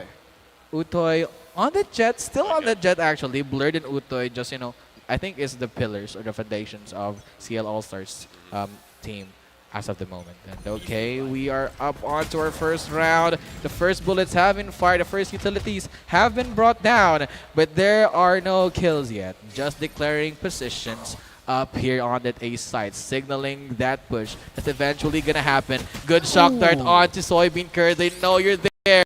The good pop of the utility, but okay, Morgana is popping heads again, and again, 4 times. Absolutely wonderful 4K from Morgana. Absolutely just securing the round for Vanta Black. It was looking rough for them for a millisecond, all the way up until Morgana just stepped in through the smoke. He just knows. Check his PC because he's doing some suspicious activities. But that is the first round going towards Vanta Black. They're going to be getting the comfortable weapons in the second round. And the CL All-Stars are going to be a little bit on the lower ground. What do you think, Pedro? I think indubitably, but right there, indubitably, what a shot with an outlaw. Takes it out, and now it's going to be a 4v5, particularly slowly but surely. Pretty split up, but anchoring B side will be the Killjoy, and about to fight with the Vice here. Flashing out, Morgana takes down Blurred. Here in A main, Contestus controls, and now in mid, cleans it up, gets a clean kill with a wallbang and a ghost. And now you can see from the replay, let's just run it. And look at this. Clean outlaw kill from mid. Trying to get a main. And now in main. Gets 2 on Crown King. Cleans up 1. And right off the bat with the ghost. Exotic. It's exotically amazing with the ghost. Kills it out in mid link. Yes, sir, indeed. Usually, CEL All-Stars did manage to secure the rounds, even despite the weaponry disadvantage. But this time around, they could not clinch the win. Now they're going to be forcing it. For this side, they're going to be forcing the round, but no luck on the first initial. Okay, he got stuck by a bit in that angle here, but forces out the T-Hole utility, playing it out, delaying the entryway. Recon is about to get planted, and now the smoke in market. Let's just see. The execution is running it down. Oh no! Oh no, indeed! Is coming in from this side of his angle, takes out 2 clean kills, and wipes off with a double kill on the Sheriff. And now, let's just see the stealth drone coming in from the back and reveals his position, getting wallbang from him out, gets the stun, could be going for the knife, from the back, from the front, and gets welcome by Vanta Black from 𝐒𝐀 himself. Takes out Bled, and welcome to Valorant. What Bled said in that very moment. Let's just check the quick replay with a clean double kill, one perspective from the lane. Josh F manages to pick off 2 with the Sheriff and wipes it down. Without a doubt, an absolutely wonderful round for the side of Vanta Black once again. But this time around, they do have very powerful weaponry. And it's going to be very confident once again for Vanta Black because the whole side of the CL All-Stars are going to be holding on to their shares for their dear lives because it's not looking good for them economically. Okay, 𝐒𝐄𝐀 in a very good position, very bad position actually. Josh F takes him down. 2-man down, 3-man down. A flawless round incoming on tier wave. Vanta Black is demolishing the CL All-Stars. Blurred in his last throes of life in front of multiple knives. Will he take one? No, he will take himself out. I'm not surrendering to those knives. Death before victory, what Blurred said in that very moment. A quote from a Roman warrior, I forgot his name. He's going out on his own terms, making sure nobody takes him out. But despite all that, I feel like Vanta Black is a little bit more locked in this time around. They don't want to get getting a slow-mo of Blurred hitting himself with the shock dart. Death before victory, and that very moment for Blurred. But now, the CL All-Stars are full rifles and full shields. So maybe this time around we might see a little bit more of a fight because this is the first time they have very comfortable economy and very comfortable weaponry. Ooh, it's going to be a 5-on-5. Drone from mid finds a bit of casualties here in mid, that there's going to be lots of people in mid. The mid approach is slowly progressing into this execute. B side's going to be pretty locked up with the Killjoy setup. Not to mention A side is going to be 𝐒𝐿 pushing it out, trying to find any control they can.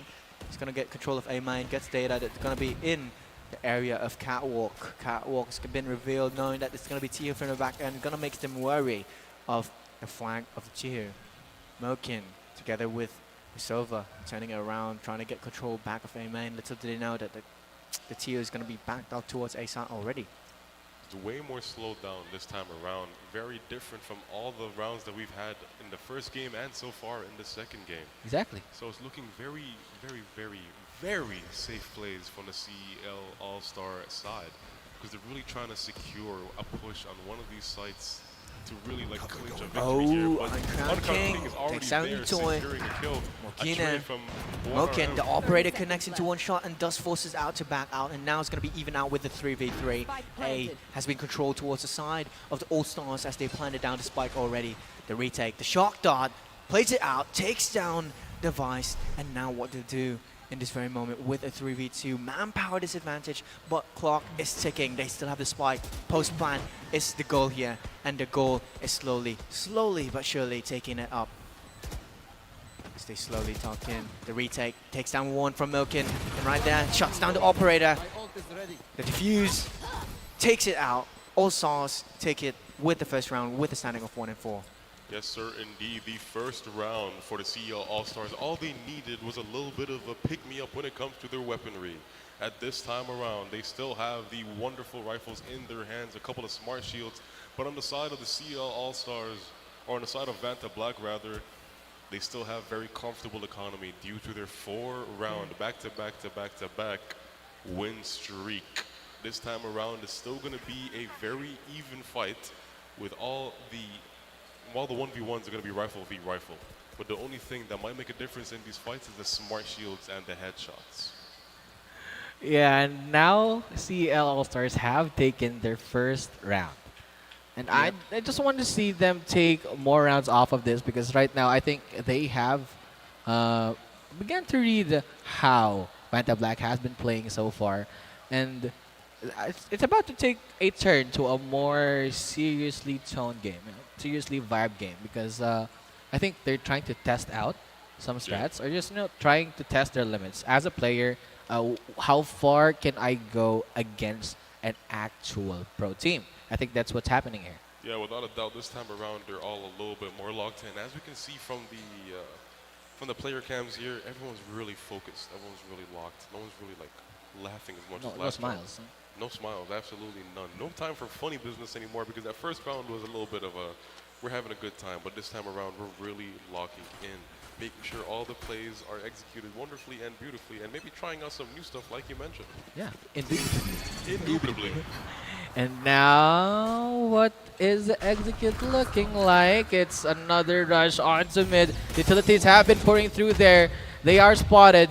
They are going to take that turn on to the P side, but that is a fully reinforced side. 𝐒𝐿𝐿, a bit of a bad situation here as it takes an operator to the side. 4v4 situation. Vanta Black versus CEL All-Stars up here as MC side. It looks like CEL All-Stars are going down as Vanta Black is looking too strong on this matchup.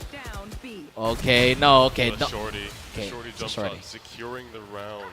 And unfortunately, with that, the CEL All-Stars are down for the count. Did you say SMC side doing? Yeah, I'm trying to multcast. Damn.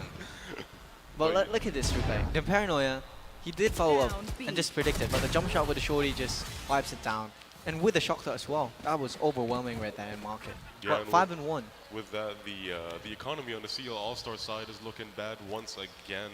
They really need to start holding on to some good economy in one of these rounds, because this has been like the 4th time where they need to be resorting to full sheriff setups. Yes, and I think it's yet another mid execute that we're seeing. It's just mid on mid on mid on mid. Connection towards 𝐒𝐿𝐿, takes down 𝐒𝐿𝐿, and this very moment it's going to be no longer available for the star player, as for All-Stars it's going to be down by 1, but evens it out by taking down Margiana. And now is trying to find a way into securing A side as they progress. Now pulls off a Vandal, pulls off the plant. Now they control A side. Let's just see whether they'll be able to continue on. Tries to get a kill, shuts down the operator. Triple kill on 𝐒𝐿𝐿. Could be going for the ace here, but does get punished with over-aggression. And now the recon plays it out. Could be dropping down towards Gen. Drops down towards Gen. Gets a kill. Pops off. Last minute ultimate off the curve. Follows up with a 4K. Went out of 4K, but a triple K. And leaves it out with the RNG. Tries to go for the knife. Knives it out. Blood has been welcomed by a 𝐒𝐍. Now I can say it. That's what you call a 𝐒𝐍. Yeah, with a knife. With a knife. With a knife. And they almost had it when it came to the lower octane when it comes to the weaponry. But as a whole, Vanta Black is really not trying to lose to a safe round like that. But despite all that, next round for the CL All-Stars is going to be a little bit more comfortable if I were to predict, because yes, there we see it. They do have wonderful, wonderful weapons in their hands. Full rifles once again. Yeah. And for everybody or anybody who just tuned into this matchup, this is a show match between Vanta Black and CEL All-Stars. A bunch of very promising players all across CEL, all across different universities. And this matchup would not be possible without our sponsors, PC Express, which is the leading provider for computers, tech, and other accessories, gaming gear, PC components. PC Express for all your digital needs. And also for Virginia Food Incorporated. Virginia Food Incorporated is a food manufacturing company that has touched the lives of Filipinos with its premium canned and frozen processed meat products. Once again, Basta Hot Dog, Virginia. And also, thanks to Smart Communications Incorporated, is the Philippines' leading wireless provider. And with that, live more today with Smart. Yes, sir, indeed. And with that, we also have PLDT, the leading broadband service provider in the Philippines since 2018, leading and inspiring in Filipinos to create a better tomorrow. And now, leading the matchup is CL All-Stars. 5-person strong, 5-man strong against Vanta Black's 3. Will they be able to finish this round with a flawless performance as Josh F is spotted on that garage contested position there, and a kill has also been declared by a headshot and a wall bang, but no, he doesn't last for too long, so he has been curved another kill onto his operator. It doesn't look too good for Vanta Black, but they are still alive and kicking. But as I said that, they died to the All-Stars. Bodies falling for the side of Vanta Black. Very early on, they were on a man disadvantage, a 3v5, extremely early onto the round. CL All-Stars with very confident site control on the B side, and once again, comfortably with the economy. Thank you very much, CL All-Stars. It's about time, because you guys really need to kick it up when it comes to the economy. They needed to turn this around for the economy, since, take note, like, look at this right now. And this very moment, Blood is dominating the game with 5-7-3, not to mention Ghosty Baby with 5-8-1. But looking at the side of Vanta Black, 𝐒𝐿 is dominating absurdly good with 11-4-1. While for 𝐒𝐿𝐷 is now turning this around. For Josh F has now spiked up towards the leaderboards with an 8-4-2, and 𝐒𝐿𝐷 has dropped down to 3-5-1. While Morgina standing back to back with Uncrowned King 7-7. And for the rest, with 𝐿𝐿𝐷 on 4-7, not looking quite good. While for 1RM 3-7 standing back to back with Merkin. All around on both teams, I feel like everyone's pulling their weight. But when it comes to the economy, it's really not pulling its weight, especially on the side of Vanta Black, due to the fact that it's looking like one of them is going to be on a little bit of a lower caliber when it comes to the weaponry. But I feel like that won't stop them. A team like Vanta Black really got us in the bag. Yeah, 𝐒𝐿𝐷 is in a really good position to defend that side here. Armageddon is ready. He's at a very good position, but it does not tag anyone so far. As you see, 𝐿𝐷 pulls his way through that side, pushes his way on to Vanta Black's comfort zone, and deletes all the side defenders. It's looking like a sure match for our All-Stars here, as 𝐿𝐷 takes another one. This is a run for the ace. Give 𝐿𝐷 the last kill, but no! Uncrowned King will try to go for a clutch, a clip for himself. Can he push through? Can he pull through? Please. Oh, hold your horses, because a shorty will cut his life short. I thought that in the very moment they were going to throw. Because imagine, if he isolates one from the Gen, he would turn that around and just flicks down towards bottom. Like, look at this replay right now. In this very moment, after this entryway, Armageddon forces out everyone to push towards side. And 𝐿𝐷 punishes out with a triple K. He almost pulls off an ace, but does not have enough within his compatibility. And look at this. from that very moment into the 1v2, just barely was able to clutch it up with the Killjoy with that 6-3 for All-Stars. And the All-Stars having a very comfortable economy. Once again, Vanta Black is now, for the first time in this game, on the lower hand when it comes to economy, which means he might be a little bit more aggressive. But no, 𝐒𝐄𝐍 does take out Morgiana while he's trying to hold the angle. Already in sight, very comfortably, very confidently. The CL All-Stars possibly going for a plan here. Vulcan taking an uncrowned king in the side angle, while 𝐒𝐄𝐀 gets one of his own on 𝐒𝐿. It's already a All-Stars. 2v5. The plan going down. Soybean with a really nice one-tap. Goes for a couple of shots on the side, on the door, but none of them connect. Gets shocked a little bit. Okay. Taking him down, tries to go for a second, but gets denied by Josh F. Josh F gets a second, but gets taken out by Blur. A wonderful round for the side of CL All-Stars. It's really keeping the momentum going and really keeping the wave flowing. They're cooking. All-Stars is cooking. They've now consecutively secured 3 rounds in a row. Now momentum has turned around from the side of Vanta Black back to the All-Stars, and now will they be able to secure a good half with a standing of 6-6? Let's find out now as we slowly progress into this round, into the round of round 11. And let's just see. Yeah, the Sova Jet duo has been topping the charts for both teams. Those are the top ranks, Sova and Jet. But now, that is a really great ult. Spots, it's an enemy duel at this point, but no one dies to that.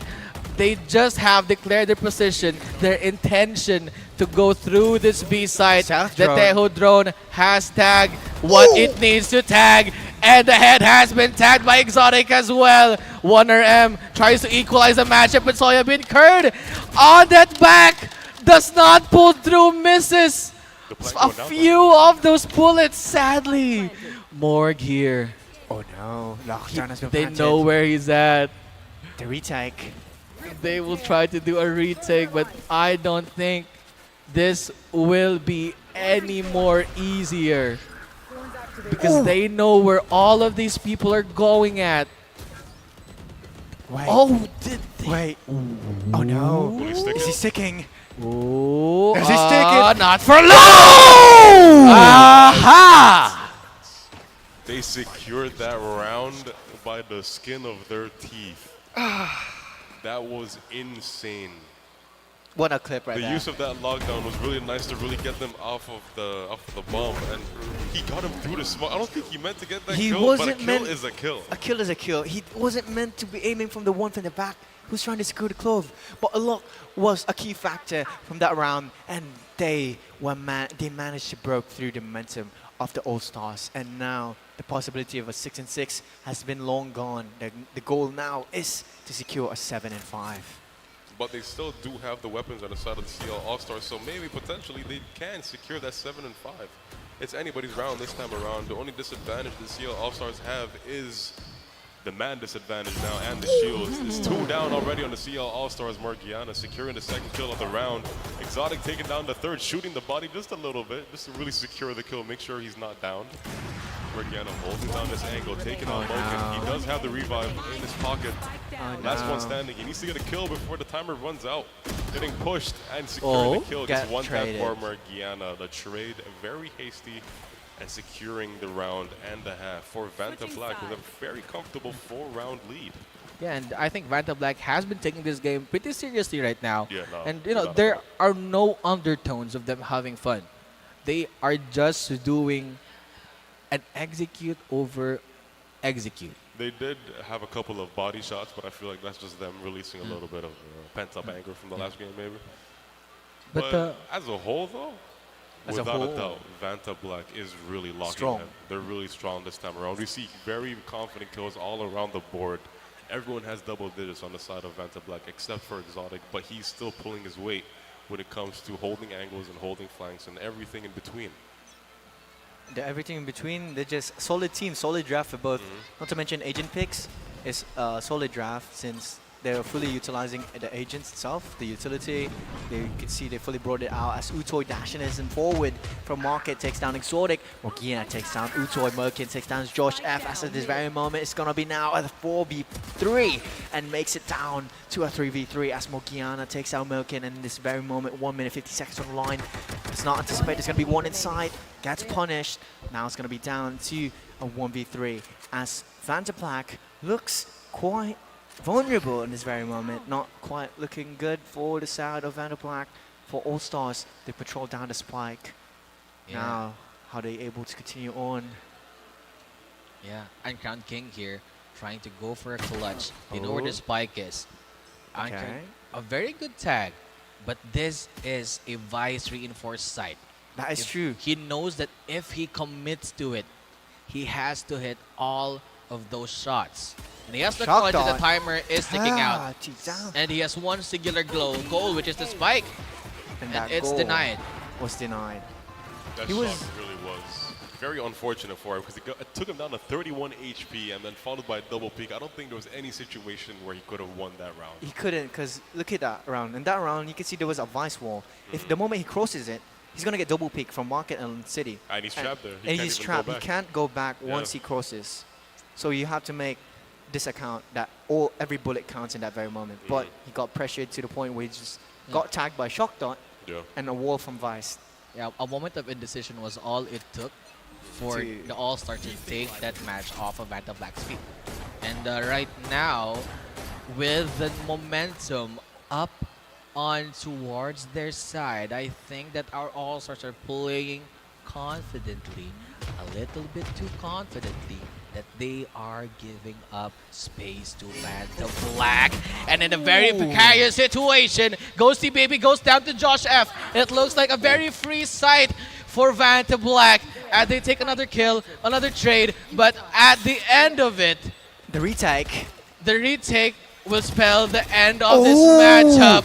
Warner M has already 2 kills, 3 kills onto his scoreboard now, looking for more, but no, the Uncrowned King is still a king nonetheless. And he will try to get over this spike. Nice one tap. Very nice one tap.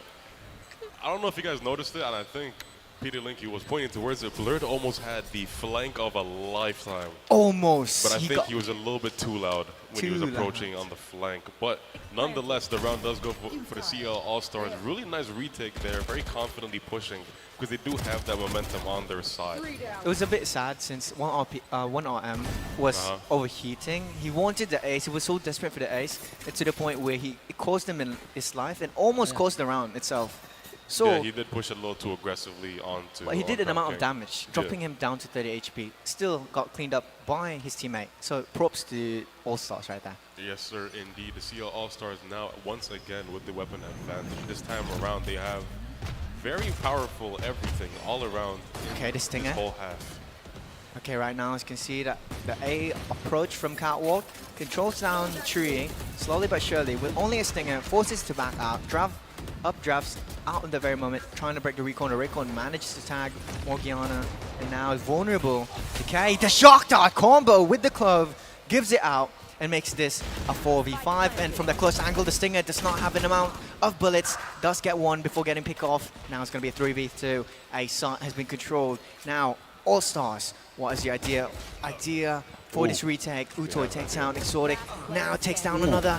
Josh F has been punished. 𝐒𝐄𝐀𝐒𝐿 takes down the turret, gets a double peek with that swung, and with that swung, gets punished, down by Merkin with a double peek. What a play from the All-Stars, slowly closing in the gap, and makes this an 8 and 7. The comeback is a possibility. Let's just find out in this very moment. We saw there the importance of having the right weapon in the right situation because he had a Bulldog in his hand because of the bad economy Vanta Black has on their side now.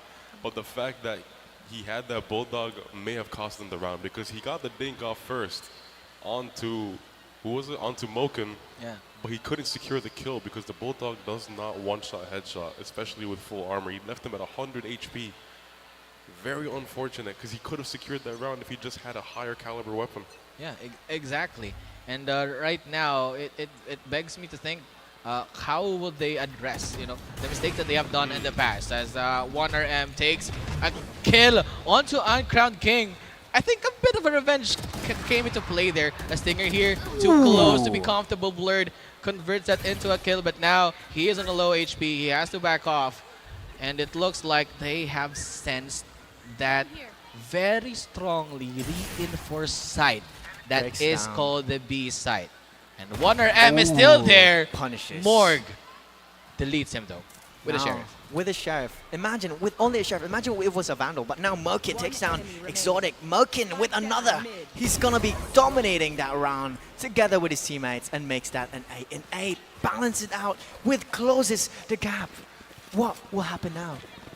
Yes, and while we are at here, if you have just tuned in once again, we are live in multiple platforms. Smart Live Stream, Smart Sports, Puso, Filipinas, and we also have our major sponsor, which is the largest chain of IT retail stores in the Philippines. Check CyberZone for anything and everything tech. If you're going for a quick lunch, if you're going for something, just check CyberZone for a quick bit as we go right into the matchup once again. Let's just see. They have the operator. Let's just see whoever gonna be connecting but does not find the opportunity at all. And now it's gonna be a 4v4, slowly progressing towards A side. Now ISO in a bit of tightness. He's gonna be trapped in dice, gets killed by Josh. Now 3v3, 50-50 into the manpower as Door's gonna get dropped out. Spike attempt to plant. Arsenal gets planted out. No more guns available. Now, what will happen into this very moment? The paranoia of the Omen pulls it out with an ultimate and transfers out towards B side. Vanta Black does not want to give this round, and he wants to secure this and takes it out. The round is going to be slowing down a lot this time around due to the fact that they went on the complete opposite side with the Omen ultimate securing the plant very comfortably. In a very strange angle too, so it might be a little bit difficult for the CL All-Stars to even get half mid-round. But Blur's going to make sure that he is managing to get that diffused. He's trying to hold a couple of angles here, but everything is being covered by Vanta Black, being very nice and comfortable in their spot. And in that spot, in this very moment, the retake alarm boss plays it out in lane, finds another, but does get punished down by 𝐒𝐿. 2v1, Spike is second. Does he have enough time? He needs to make his decision now, quick and well, but no time at all. Pulls out a shorty, Long range. gives it out. The long range dodges the Spike barely by an inch and makes it down with Vanta Black.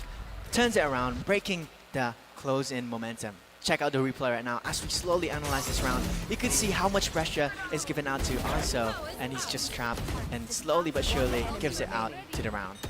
Yes, and as we can see there, 𝐒𝐿 was running out of time. And, you know, at that point, you would want, you know, rush into side. You just don't think at all. Just take the kills that you can take at the shortest amount of moment. But, you know, if you are facing up against players of this caliber, players that are 2 digits, 16, 15, 15, 13, with 3 ults ready, you would not want to push into side. Blades Storm is coming in. The economy on both sides is very evil, but so are the amount of ultimates, as we see here by Soybean. He is getting sprayed through the smoke, though, getting him down to 76 HP before he even pushes. But he pushes now, gets taken out by 1RM, but equated very quickly by Vanta Black. Every one of them getting a kill of their own. Already a 3v1. They had the advantage for a split second. 𝐒𝐿 get taken out by 𝐒𝐿𝐷 with a very nice and comfortable 3K to really secure the round for Vanta Black. They are indeed locking in because they're now a 2-round lead, 2 in a row, which means that the economy on the CL All-Stars are going to be damaged in amount drastically. Very drastic. Yeah, at this point, what do you think is gonna happen to CL All-Stars? Can they still pull through a comeback? They can pull through a comeback if they fully utilize the fact that they have Blur's Hunter's Fury. They have ISO's Isolate. If they isolate 1 kill and 𝐒𝐿𝐷 can dominate in this round, they can turn this around. Let's just see. Indeed, 4 ults on one side and 3 ults on the other. Unfortunately enough, 𝐒𝐿𝐷 gets punished down, and with that, a clean wipeout and catwalk in mid. Now, in a bit of the time, sprays through the smoke, 1v3 for this round. Take note, that was a bonus round, and just dominates that round. But still, a good bonus round, damaging an amount and taking down 2 players of Vanta Black. Yes, sir. Indeed. As you mentioned, it is indeed a bonus round, and they did do enough damage to really make a difference in the following round, because now, maybe they might deny them a couple purchases if on the following rounds they don't lose. Because if they do end up losing after a bonus, they're going to have to go for another save and another save, and it's going to be the same process and same cycle that we saw in the beginning of the game. So hopefully that won't be the case, and hopefully they manage to pull through with this 1 round that they have. I'm praying they'll be able to pull through, because we want a game 3. We do want a game 3. I don't know if we'll be getting one anymore. Yeah, but it's looking a bit too difficult to have a game 3 because Vanta Black has read the All-Stars. They know what they're cooking, and they are looking for a punish as Uncrowned King wins that isolated duel. CECU is go down, follows through with Moken, bringing that hope back into the All-Stars game. But will that be enough as Blurred takes another one, takes it into the an equalized position, but not for long. 3 versus 2. All-Stars on a deficit, on a man disadvantage. Will they be able to get this retake? Will they be able to get one more round of safety? But no! Morgana takes Blurred as he hopes to get a kill. Very low HP. Taking. A bit of utils. One wants to knife, one is But I isolating the round. don't think he has enough time, enough bravery to pull this off. He's hidden, but not for long as he is seen through that cube. Beautiful singing towards the end of the round there. Thank you very much for that, Scoops. But this is exactly what we did not want for the side of CL All-Stars. Pitches the highest note and you can sing. Beautiful singing. But now, this is exactly what we didn't want. Because now they're going to be on the last round for the side of Vanta Black with an economic disadvantage and with beautiful singing from Scoops. That's the one thing that was good from that round for the side of CL. You could just see that it's going to be an even out economy as they forces out a buy from both teams. It's going to be full on economy. And let's just see, as of this very moment, it's going to be going on to push it down towards a side. The execution is going to be full on. Arsenal dropping down. Teo's fully utilizing it. He's there. The duel is from Kurd. How is he there? Out with Josh F punishing down Blurred. Lockdown is locked and loaded towards the side. And this could be concluded with a 1v5. And with that 1v5, ISO could be bringing it out. Let's just find out. But little to see now from one is from the tree angle. And with this, Uncrowned King is not yet killing him from a reason. And he thinks that he wants to go for a knife. Let's just say, No, not like this! Man is welcome Not like from this. Vanta Black will conclude this game from game 1, 10-13. And now it's going to be 13-8 for game 2. Vanta Black stands on top, victorious. And with that, GG's to All-Stars and GG's to Vanta Black. Standing on top with a standing of 2-0.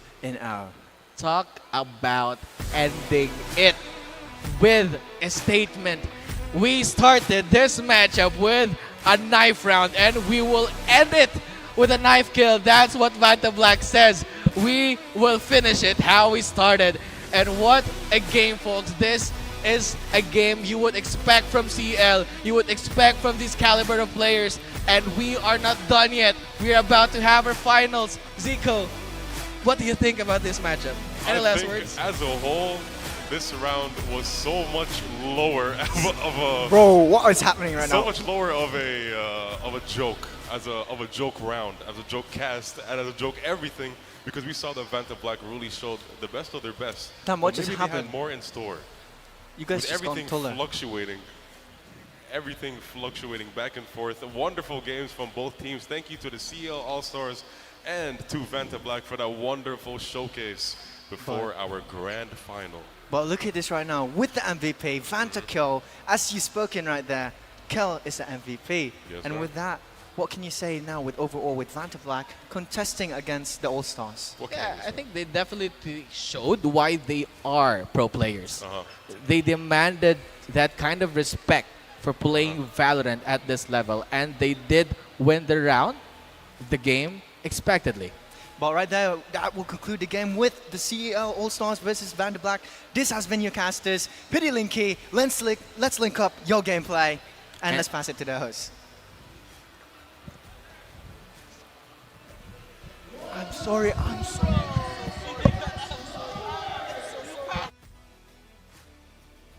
Hindi ko feel ang energy. Take two muna tayo. Again, what's up, CL fans and SM shoppers? All right, that's the energy that I've been looking for. And guys, you just witnessed that matchup between the CL All-Stars and Vanta Black. But the one who claimed the win is Vanta Black. Once again, this is your Flair host, Ivan, and I would like to have both teams join me here on stage. Both teams. Here pala ako.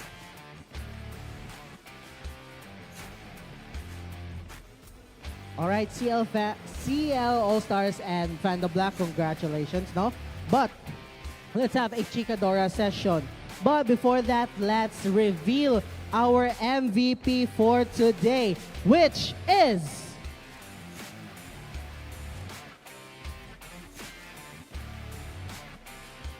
Kel from Vanta Black. Congratulations, Vel, for being our MVP for today. So again, we're going to have a Chikadora session for today. So I'm gonna start off with the CL All-Stars. So anyone can answer this, by the way. No. What are your goals? Like, what goals are you setting for yourself or the team after today's performance? Keep practicing and get good. Yes, keep practicing and eventually you'll get better. Now, next up is there anything you still want to improve on despite or like based on today's performance? Dili ni Mama Ak. Should go. I think more on mechanics. All right, more on mechanics. No, you want to improve based on today's performance. So, ari na pod ko sa Vanta Black. So, MVP muna, Kel. Hello. So, my question is, what's the next challenge you're preparing for? Like, is there any tournaments that you are entering in the near future? Katong Cyber Zone, there is SM Japan. So if you want to see Vanta Black again, go to SM Cyberzone. So again, next question is, how was CL All-Stars performance so far? Anyone can answer this. They were very sharp and we were having trouble against them. Wow, no. So take this as a lesson or like anything that you would improve to your matchup, for your future matchup. So for the last question, anyone can answer this. Can you give any shout outs to your fans who are watching with us right now? So let's start with Vanta Black. Shout out kay Alfie Angelo, among CEO sa Vanta Black. Shoutout sa kong mama. Shoutouts ni Alfie, among CEO. Shout out to my family and my friends. Shout out sa akong family and friends, and shout out ko sa akong kauban sa una, si Kirby Bacos. Hopefully madaog mo karon. All right, so next up, let's have CL All-Stars. So again, give any shout out to your fans who are watching with us right now. Everyone should. Shout out to my family who's watching online, and shout out po sa BSC. I'll be here to support you guys in the finals. Shout out to my family and my friends who are watching. Shout out to my family and friends and to my girlfriend, Yesu. Shout out to my family and friends. Shout out to my family and friends. Shout out sa tanan viewers. All right, once again, that was the matchup between Vanta Black and CL All-Stars. Let's give them a big round of applause, please. All right, at this juncture, before anything else, CESAFI Esports League wouldn't be possible without our fantastic and mesmerizing sponsors. We have PC Express for all your digital needs. Virginia Food Incorporated, Basta Hot Dog, Virginia. We also have Smart Communications, live more today with Smart, and PLDT Home, leading and inspiring Filipinos to create a better tomorrow with PLDT. Special thanks as well to Crayon Lab, Custom Apparel, and Digital Prints. And guys, we're also live at Puso Pilipinas, Smart Sports, Smart Live Stream App, and SM Cyberzone. And lastly, hello to our friends from IPI Foundation. where your wellness is our passion. And CL fans and SM shoppers, that's it for now, no? We have more content to uncover, especially the Valorant matchup between CIT-U and USC. And this is a matchup that you don't want to miss, like as in. Once again, this is your Flair host, Ivan, and we'll be back after a short break.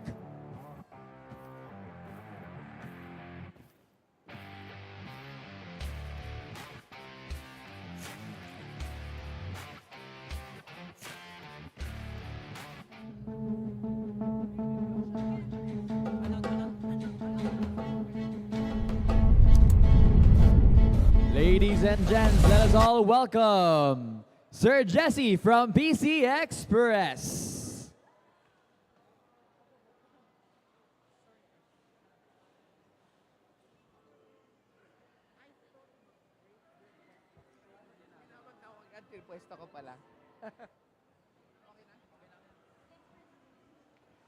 Okay, good afternoon, SMC Side Cebu, and welcome once again to CESAFI Esports League Season 3 Finals. And this afternoon, we would like to actually to give you another opportunity to purchase items in a very affordable price. So you would be able to see all of the items here in front of me. These are items that we will be having on the PC Express Piso Gadget Auction, of course happening here at SMC side during the CESAFI Esports Season 3.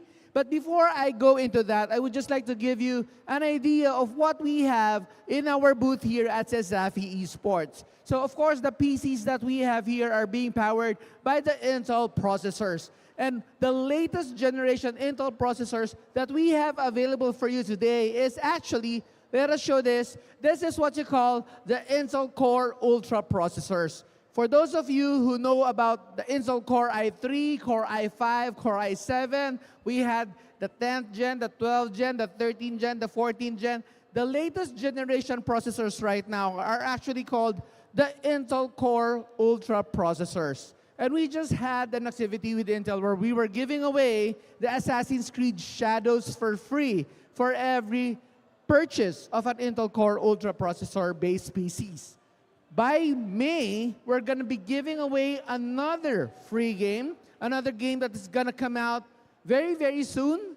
But for those of you who will be purchasing any laptops, any desktops, that is based on the Intel Core Ultra processors, you're actually going to be given free games as well. Now, one good thing about the Intel Core Ultra processors is this is what you call AI-ready processors. So if you're looking for the best PCs out there, you want to build one right now, please do check out PC Express and check out our offers for the Intel Core Ultra processors. Now, let's go head on to the PC Express Piso Gadget Auction. I know a lot of you guys are actually wanting to purchase good items. We did this yesterday during day one of the CESAFI Esports Season 3 Finals. So what do we do here? All the items that is listed here. By the way, I only have 20 to 30 minutes. I will not finish everything for this session because I will have another session by 6 o'clock.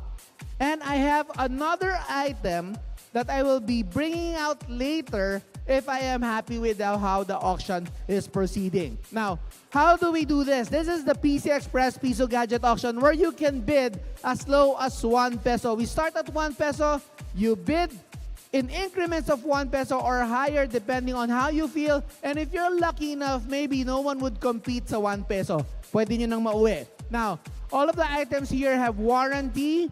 No problems with that, as PC Express is, of course, a reputable IT reseller in the Philippines. We have been established since 1999, and we are celebrating our 25 years today. Now, you can pay via cash, GCash, credit card, or debit card. No problems with all of that.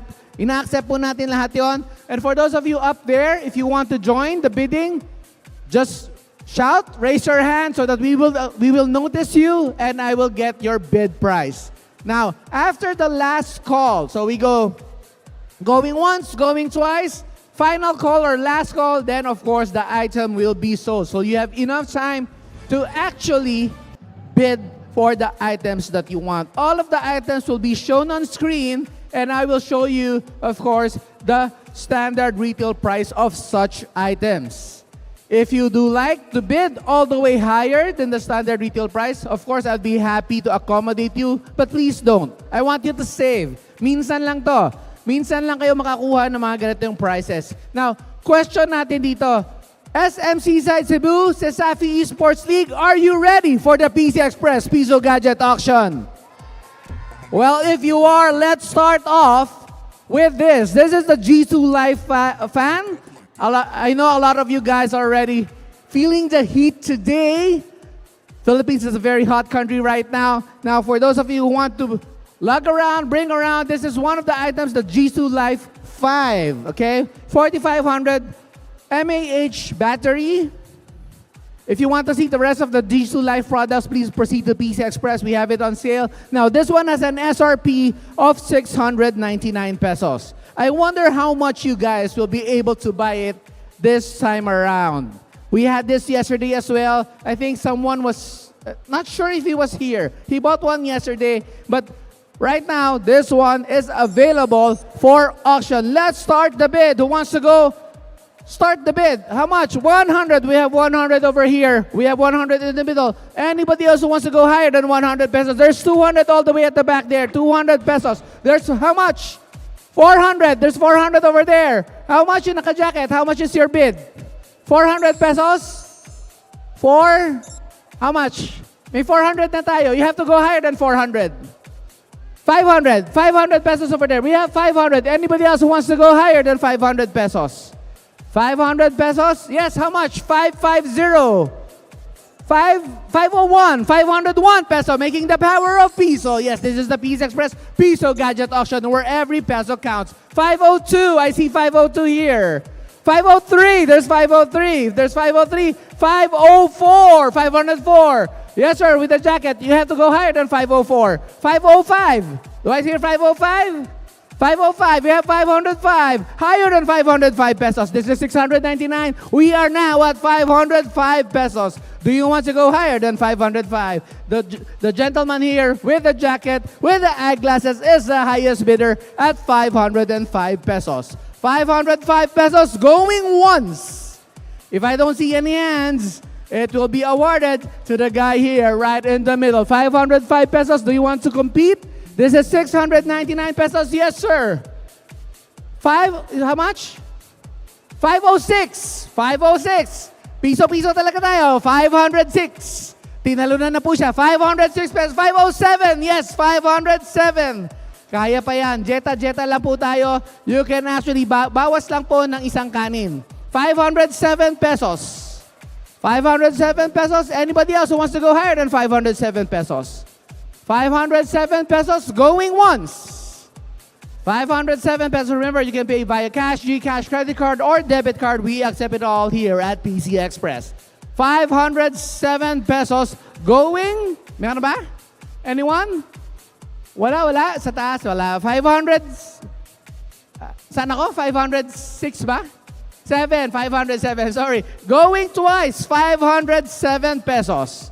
507 pesos. Anybody else who wants to go higher than 507? Do I hear 508? 510? Anyone? No? 507? You want to go higher? Meron? Wala? Are you going to go higher? 507? No. Last call. 507 pesos. Okay.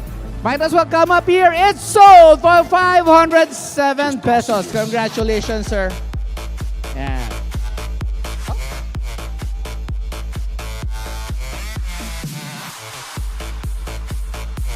All right, that's how it works. That is the first item on the list. Now let's go to the second item.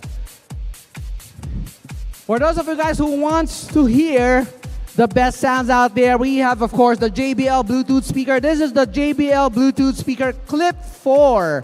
It has a 10-hour battery life. And of course, it is an IP67 weatherproof and waterproof and dustproof Bluetooth speaker. The best thing about JBL speakers, of course, is the sound quality, and it has what you call the JBL Party Boost, where you can connect different JBL speakers all together to have that party moment of yours. Now, 3,549, this is the SRP. And of course, one feature of the JBL clip is that you have a clip. You can actually place it on your bag, you can place it on your belt, you can place it on wherever that you want to hang it on. And this goes for 3,549. Now, how much would you be willing to purchase this? The JBL Clip 4 auction starts now. Anybody who wants to start the bid, how much? 500? 5 pesos, 5 pesos, 1,100. 1,100. We have 1,100 right here in the middle. Mabilis po siya. Inakit na agad ng 1,100. Anybody else who wants to go higher than 1,100 pesos? 1,100 pesos. Anyone who wants to go higher than 1,100? Yes, sir.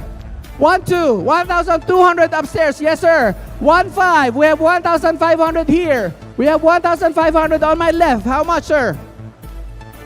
1,500. 1,500 na siya. Higher than 1,500.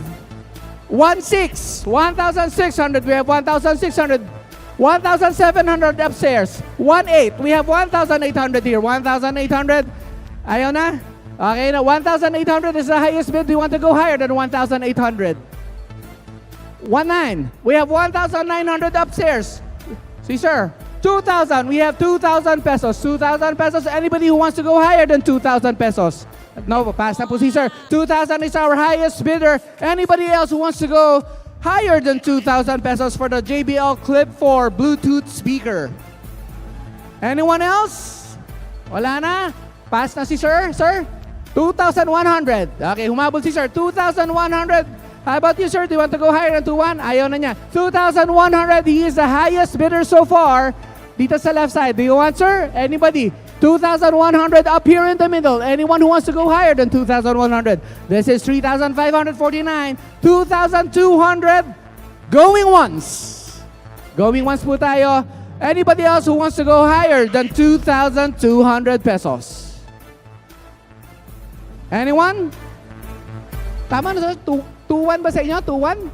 2,1, di ba? 2,1. Going twice. Bago ko pa babain si sir kasi nasa taas pa siya. Going twice, 2,100. Anybody else who wants to get this at 2,100 pesos? Last call. 2,100 for the JBL Clip 4 Bluetooth speaker that I'm holding right now. Again, this comes with full year warranty because PC Express is a genuine authorized reseller of JBL.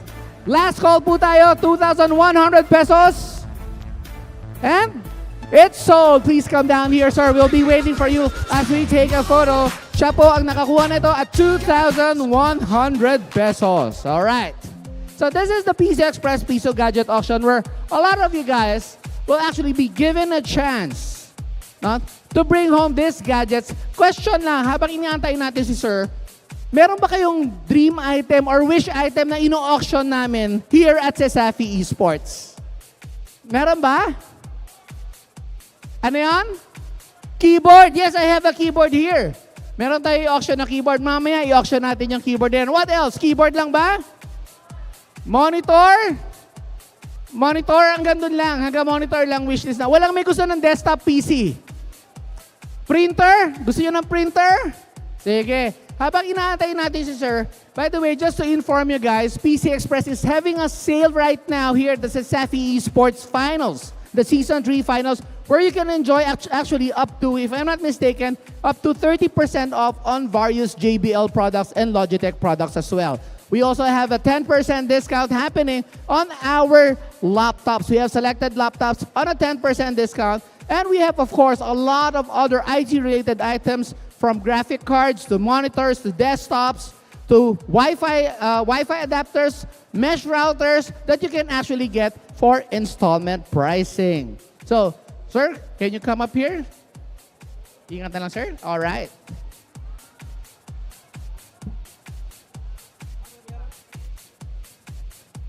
Thank you so much. Okay, next up on the list. If we have a fan kanina, we have, of course, the JBL Clip 4. This one is a Western Digital My Passport 1 terabyte external hard drive. For those of you who need extra storage on the go, or if you want to back up your data, this is the WD or Western Digital My Passport. The color is color blue. With 1 terabyte hard drive space, this would be enough for you to transfer all of your precious data. Now, with a price of 3,670 pesos, let's start the bid. Anybody who wants to start, we have 500 pesos over there, 500 pesos. We have 500 pesos. Anyone who goes higher? 1,000? 1,500. Tama? 1,500? 510. 501? 510. 510. 510. Sorry, 510. Nag-aagawan po yung magkabila. Yes, sir. 1,000 pesos right here in the middle. 1,000 po sa gitna. Hindi mo siya ma-e-X, nasa gitna na po siya. Do you want to go higher than 1,000? 1,100? 1,100 pesos. We have 1,100 over to the right. 1,100 pesos for the Western D or the WD. My Passport. 1 terabyte hard drive. 1,100. Do you want to go higher? Do you want to go higher? Sir, sa gitna, do you want to go higher than 1,100? Ayaw na niya, ayaw na niya. 1,100. How about dito sa left side, sa taas? Anybody who wants to go higher than 1,100 pesos? 1,100 pesos. This is a steal. Grabe. Tapos sabi ko, wala daw. Very high up there. He's saying, no one, please don't bid. Yes, how much? 1,101 peso. And 2 pesos. Kaya po niya. 1,102. Yes, sir. 3 pesos. 1,103. We have 1,103. 1,103 pesos. 4 pesos. 1,104. Yes, sir. 1,105. 1,105. Pa-piso-piso lang. Ganyan po ang Piso Express Piso Gadget Auction kung saan pwede tayo makipagtawaran ng pa-piso-piso 6. 1,106. Nag-6 na po siya. You have to go higher. 7. 1,107. 1,6. Ano na? Ano? Sorry. I couldn't understand it properly. 6.4. 6.5. 1 centavos. No centavos. 1,107. 1,107. 1,107. Piso-piso lang tayo. Wala pong centavo. 1,108. Grabe. Kung pa piso-piso, kayang-kaya po, tinitis nyo naman siya. 1,108. Anybody wants to go higher than 1,108? 1,108 pesos. Don't worry, even if I run out of time for this session, we will have a 6 o'clock session for the rest of the items. Okay? And, malay nyo, I might just auction off a brand new PC. 1,107. 1,107? Tama ba? Tama, no? 1,107 siya? 08 tayo. 1,108. Anybody wants to go? 1,108. Going once. Now, this is the most affordable WD 1 terabyte password you'll ever be able to buy that comes with full warranty and sure ka hindi siya peke. Okay. 1,108. Anybody else who wants to purchase the WD 1 terabyte My Passport external hard drive? Going twice at 1,108. Anyone wants to spoil her fun? 1,108 pesos. Grabe, from 3,670, it's gonna go away at 1,108. Sure kayo? Wala na? Last call, 1,108 pesos for a WD 1 terabyte external drive. Yes, sir. 1,110. 1,110. Nilapitan na po siya. Tinithreaten. 1,110. You have to go higher. 1,110. 1,111. Do you want to go 1,111? 1,111. Okay, 4 ones. We have 4 ones here. 1,111 pesos. Sir, do you want to go higher than 1,111? 12 daw, 12. Makikipaglaban siya, makipaglaban. 1,112. So this is the good part about the Piso Express Piso Gadget Auction. The more you try to lower the amount, the more people will try to outbid you. Remember, this is 3,670 pesos with full warranty sa PC Express. If you don't want to use it, you can even resell it. 1,112. What's that? 1,500? Inakit na niya. 15. Akala ko 1,500 eh. 1,115.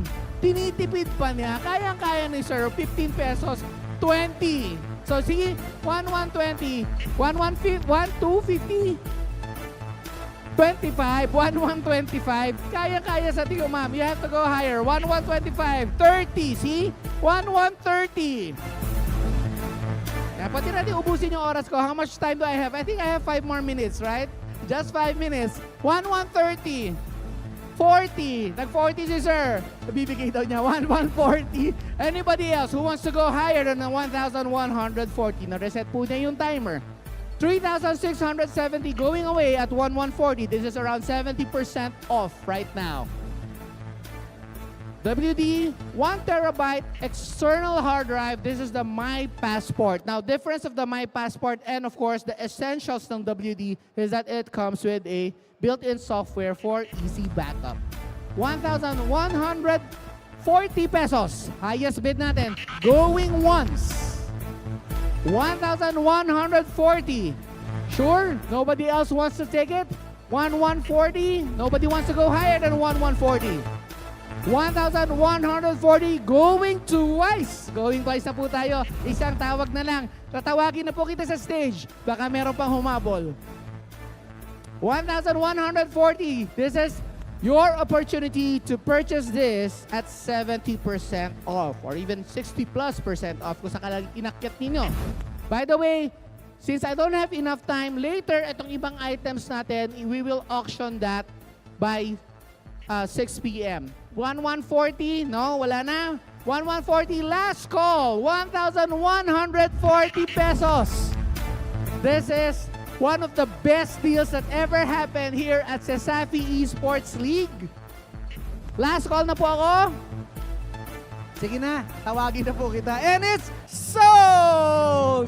Bumaba pa siya. Please po galing sa camera. Please come over here. We have, of course, our winner for this auction. Dahan-dahan na lang. You can go up. Sige, dito mo dyan na lang. Okay, picture muna tayo.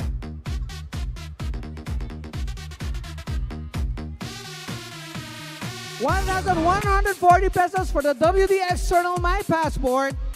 This is such a steal. Okay, now for the other seats, because I don't have enough time to do the auction right away, please come back in between the finals because apart from this is, by the way, this is the JBL Flip 6 worth 7,499. This is one of the items. I have here a mechanical keyboard from Logitech. This is the G413 TKL-SE. So for those of you who are playing Valorant, you might be interested in having one of these. And of course, the JBL Pulse 5, the lava lamp of JBL, a 360-degree programmable ARGB Bluetooth speaker. So this one has a price of 15,699 if I'm not mistaken. So please come back around 6 p.m. for the next round of our auction. And if we ever have enough time and we have such a good response, I might even bring out, as I've mentioned a while ago, a brand new desktop PC for auction. All right, so please do visit our booth here at the CESAFI Esports League PC Express for all your digital needs. Thank you. Yeah, you got that yummy, yum. Put it down on you like a savage would. Thank you so much for that, Sir Jesse. And of course, I think everyone was really satisfied with their Piso auction. Is that right, Dinya? Oh, I think the one from our camera is very satisfied with her PC auction. And I think that's it for now. We will have our short break before our grand finals.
Good news, katropa! Only na ang TikTok, FB at ML with TNT Saya All 99.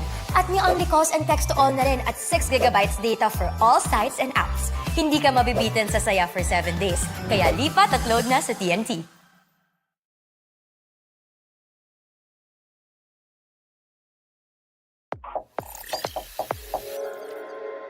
Cyberzone. Get it. Get it? Get it. Get it. Get it.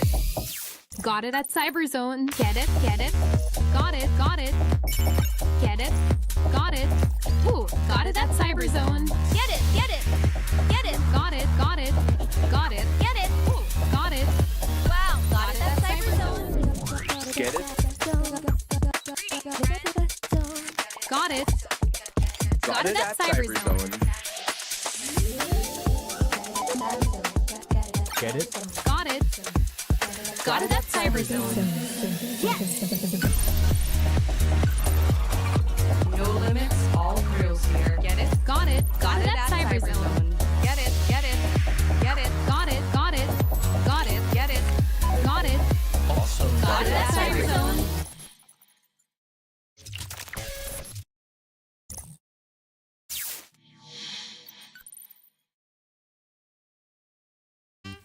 The perfect balance of crunchy and meaty. Easy to cook any time of the day.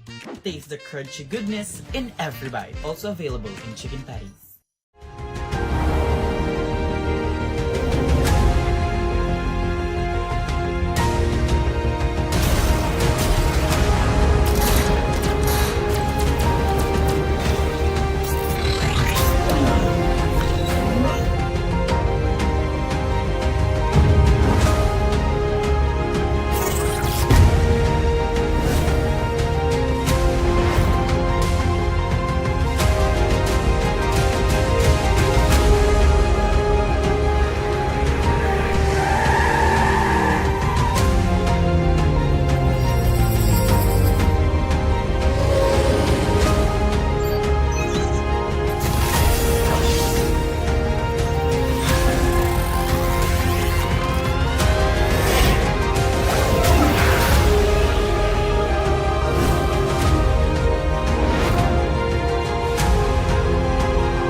Isa rin yan sa mga nagiging necessity na ng mga turista natin.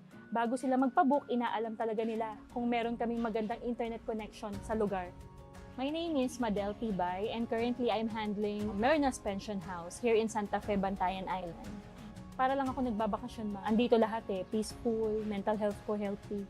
When it comes to income, yes, as long as nagbubumang tourism natin dito, I can say na stable ako and wala pa akong planong umalis. Dad, natatakot akong mamagsak.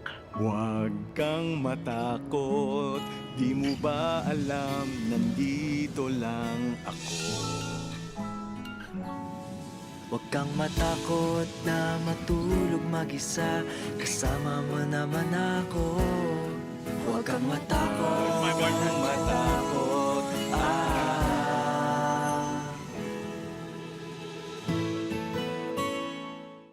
Hindi aabot ang data!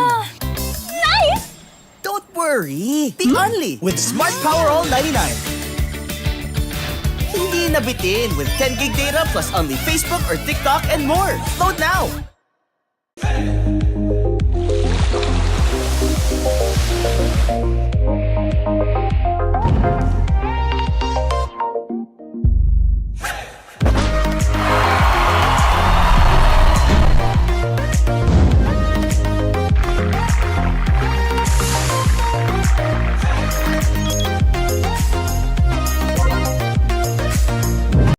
Customers value choice, quality, and uniqueness. With a good understanding of what our customers desire and providing beyond expectation, that is how Virginia Foods thrives. It is that same passion for our customers that has convinced us to transform Virginia Foods. Virginia Food has been in existence for more than 40 years. We are a processed meat company. We do canned meat products and frozen meat products. But because of our commitment to our customers, we have gone beyond just being a processed meat company, but become an ultimate food solution. This is our primary goal, to create the best food products for every household or business. We pride ourselves with our research and development team and innovation. We can actually create different products for different market segments. Our core strength is product innovation. Virginia Foods aims to deliver new products and is capitalizing on this endeavor now more than ever. Our company is grounded on 4 pillars. The pillar of product, supply, service, and relationship. The pillar of product is represented by our research and development and quality assurance. We guarantee that nothing leaves the plant without passing our standards in quality and product safety. Virginia Foods began as a backyard poultry farm in Mandaue back in the 1960s. Since then, the company has grown to become one of the most exciting food manufacturers in the country. The pillar of supply is represented by our plant and operations. At Virginia Food, we invest in technology and innovation. Thus, we want to assure our customers that our products are produced efficiently at optimum cost. Virginia Foods serves different types of households within a broad demographic, from families in the province to the millennials in their condos. We also serve various sizes of food business operation, ranging from barbecue stalls to catering companies. Virginia Foods has satisfied the needs of customers from all walks of life. The next pillar is the pillar of service. This is represented by our distribution and logistics department. In the Philippines, being an archipelago and being in the typhoon belt, where there are a lot of calamities happening, there are a lot of servicing disruption. You cannot ship your products from Cebu to Davao or to Cagayan because of typhoon, but because we have depots across key cities in the Visayas and Mindanao, we have maintained a level of inventory that will assure our customers of uninterrupted service. Just recently, we launched our express delivery service, bringing our quality products right at your doorstep. Our comprehensive range of food and other products now have a nationwide reach, even venturing far beyond our borders to our Southeast Asian neighbors. The last pillar is relationship. It's represented by our sales and marketing department. This is where we forge partnerships with our customers. We try to understand the need of our customers to be able to give value to them. More than just food company, we believe in cultivating a brand relationship with our customers by providing the best customer support to our partner businesses. Over the years, our business has grown exponentially, making Virginia Foods one of the most profitable food manufacturers in the country. But none of that would be possible without our people, who share our passion for success. What sets humans apart from machines is man's ability to be creative and man's ability to forge relationship and partnership. That is the reason why at Virginia Food, we invest in training and seminars to really draw out the best in our people, to help them become the best version of themselves. In Virginia, we really rely on our people. The success of our company is grounded on our people. Virginia Foods is all about innovation and quality. But our values do not end there. We give back what we can through community outreach and environment protection programs. The culture of Virginia food are founded on different values. The values of integrity, the values of passion, excellence, and creativity. Customers, quality products, efficient distribution, and good values. That's Virginia Foods. Now ready to serve you even more with our latest innovation, the ultimate food solution. Basta Virginia!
And it all comes down to this final battle. Two teams, one trophy, and bragging rights for it all. This is where legends are made. This is the CESAFI Esports League Season 3 Valorant Tournament. And welcome back, esports fans. I hope you guys enjoyed our quick break because today we will witness the highlight for today's event. Earlier games were just appetizer, and now I know you guys are hungry for the main dish. Are you all ready? Okay, that's good. I think our crowd is really ready for this, and I can see some familiar faces, the families, the friends, and supporters from different schools for our finalists. Thank you so much for your unwavering support for our student athletes. And of course, I would like to acknowledge the presence of our CESAFI Commissioner. He is the father of CESAFI, and with him, CESAFI Esports League and CESAFI is possible. So we would like to thank Mr. Felix Boy 𝐒𝐿𝐻. A round of applause, please. And of course, I would like to thank our sponsors that made all of this possible. Thank you so much to PC Express for all your digital needs. We also have Virginia Food Incorporated, Basta Hotdog, Virginia. Thank you also to Smart Communication. Live more today with Smart, and PLDT Homes, leading and inspiring Filipinos to create a better tomorrow with PLDT. We would also like to thank Crayon Lab Custom Apparel and Digital Prints. And of course, thank you so much to SM Cyberzone. We've got it all for you. And lastly, we would like to thank our friends from IPI Foundation. Your wellness, our passion. And now I want to ask our crowd again. Make some noise if you are here for the CIT-U Wildcats! I think we can do better than that, guys, okay? One more time. Let's make some noise for the CIT-U Wildcats! Okay, that was good. And of course, the USC fans won't back down. Let's make some noise, USC fans! Let's give it another chance. One more, louder. USC fans, 3, 2, 1. Okay, that is good. And with that, let's meet our finalists who have fought their way here and live it all in one line.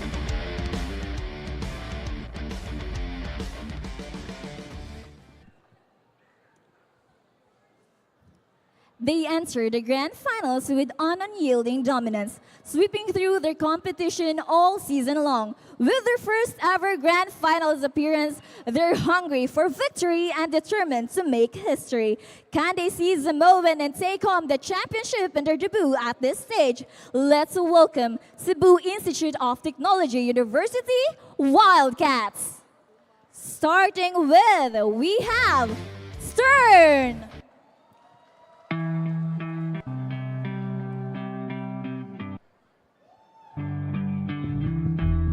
Let's make some noise, guys. Let's clap our hands, please.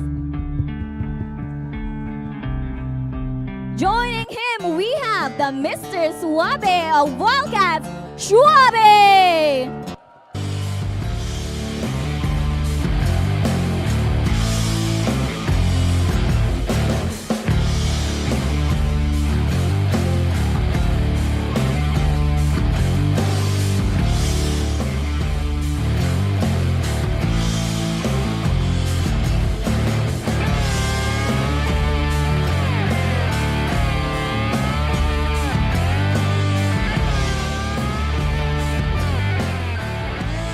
Here with us, we have Nico Baby.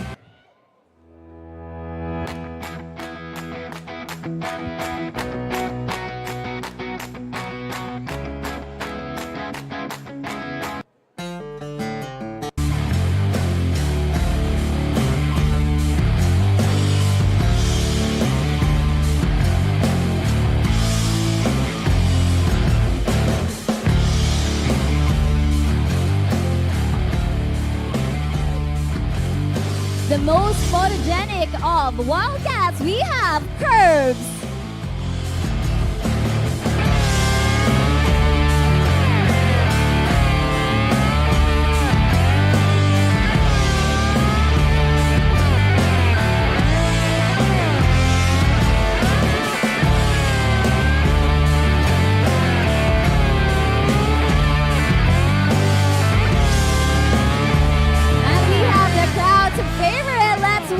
from OMA.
Primor.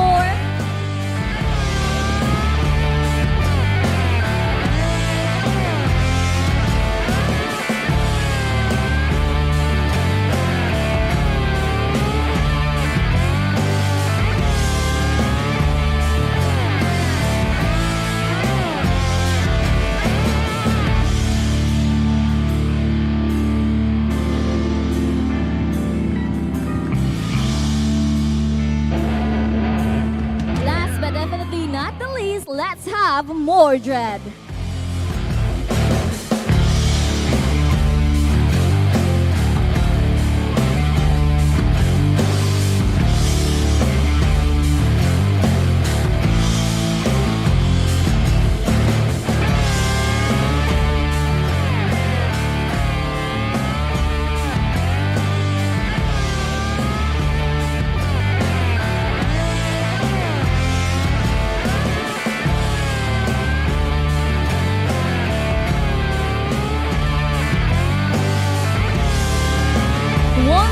We have the CIT-U Wildcats.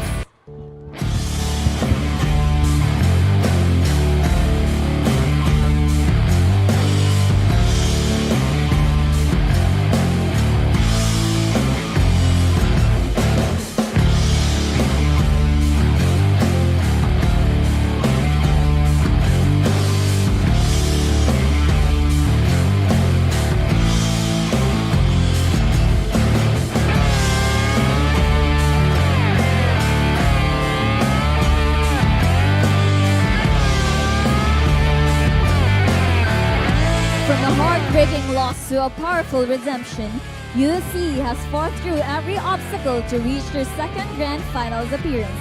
With determination and grit, they're ready to prove their worth and claim the trophy they've been striving for. The question remains, will this be their moment to rise above and become champions? Give it up for University of San Carlos Warriors! Starting with DJS.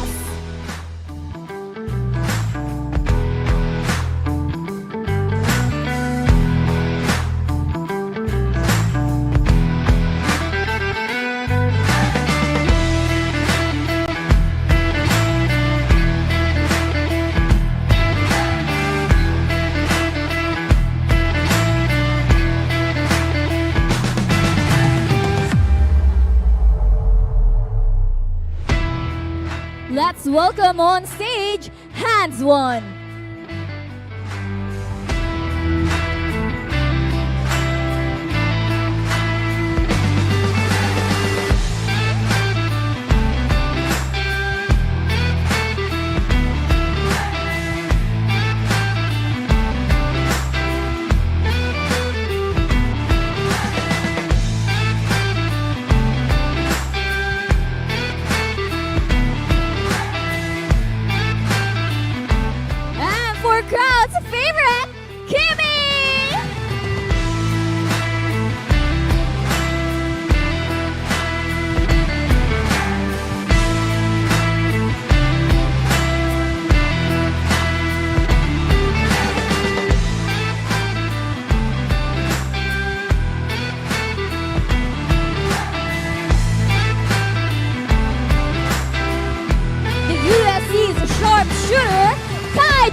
welcome on stage, Cebu Pride.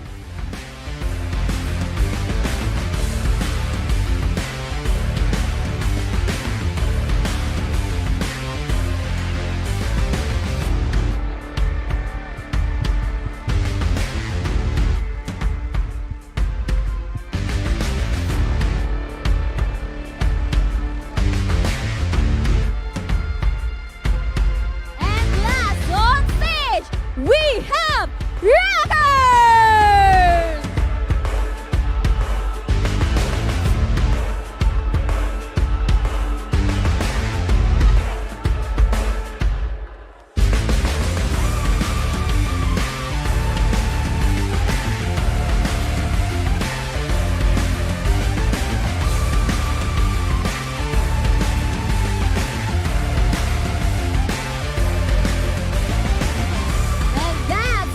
USC Warriors!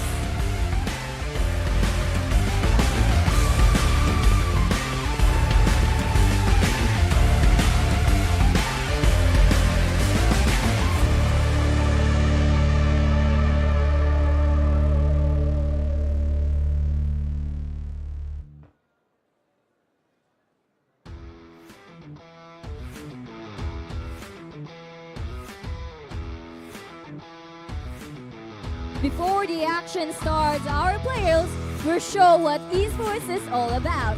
Skill, passion, and respect for each other. Let's witness our players together.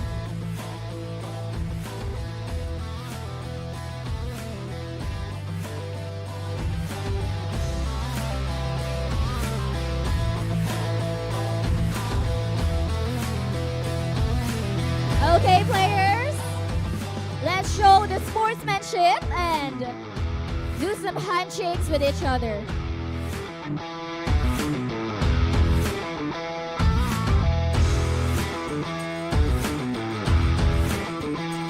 And that's our finalists for this Valorant Season 3 tournament. I know you guys are ready, and I am ready as well, and we have our casters on here. Let's go, casters!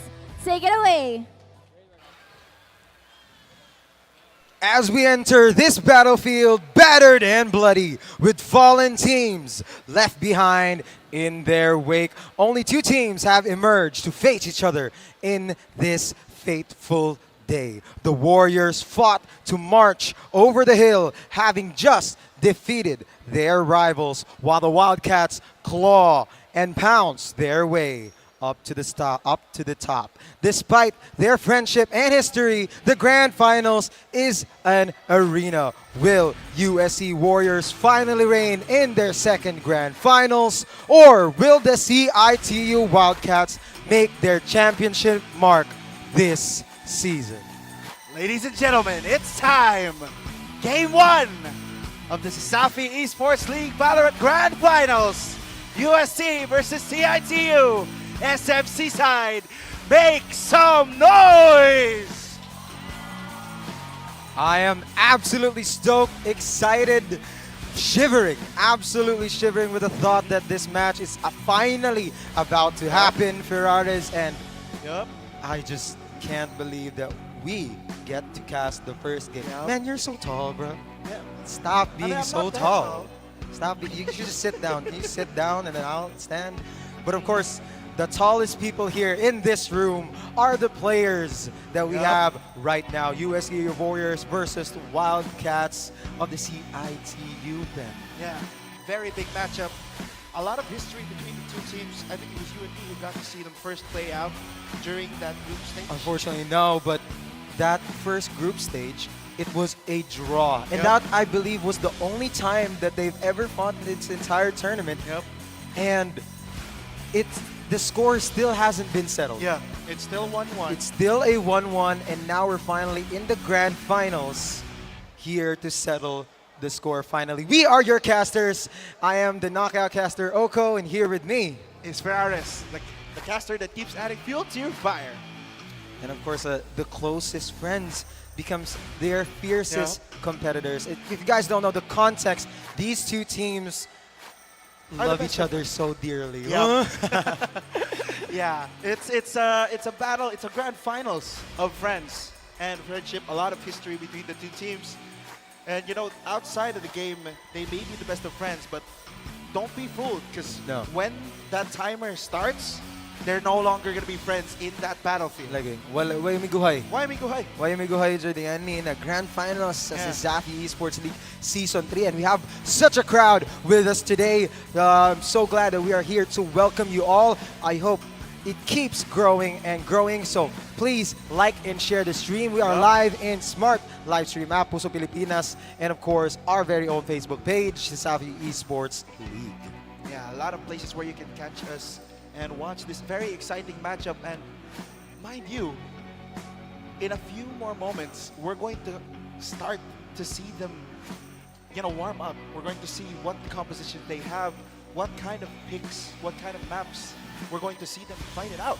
Right, and there's been so much that has been talked about beyond the camera, and we've been talking about what sort of maps are we going to see, what sort of compositions are we going to see, and I think we were really talking about the maps in particular, because when it comes to CIT-U versus CIT-U versus USC, they play very similarly, so it all really boils down to not only execution, but how well they can play around the map. And one of the maps that we have been talking about is Lotus. We've been talking about Haven as well. Lotus. Two maps that have been a Pearl favorite. Obviously, all the Obviously, maps. yeah, all the for maps have ours. been talked about.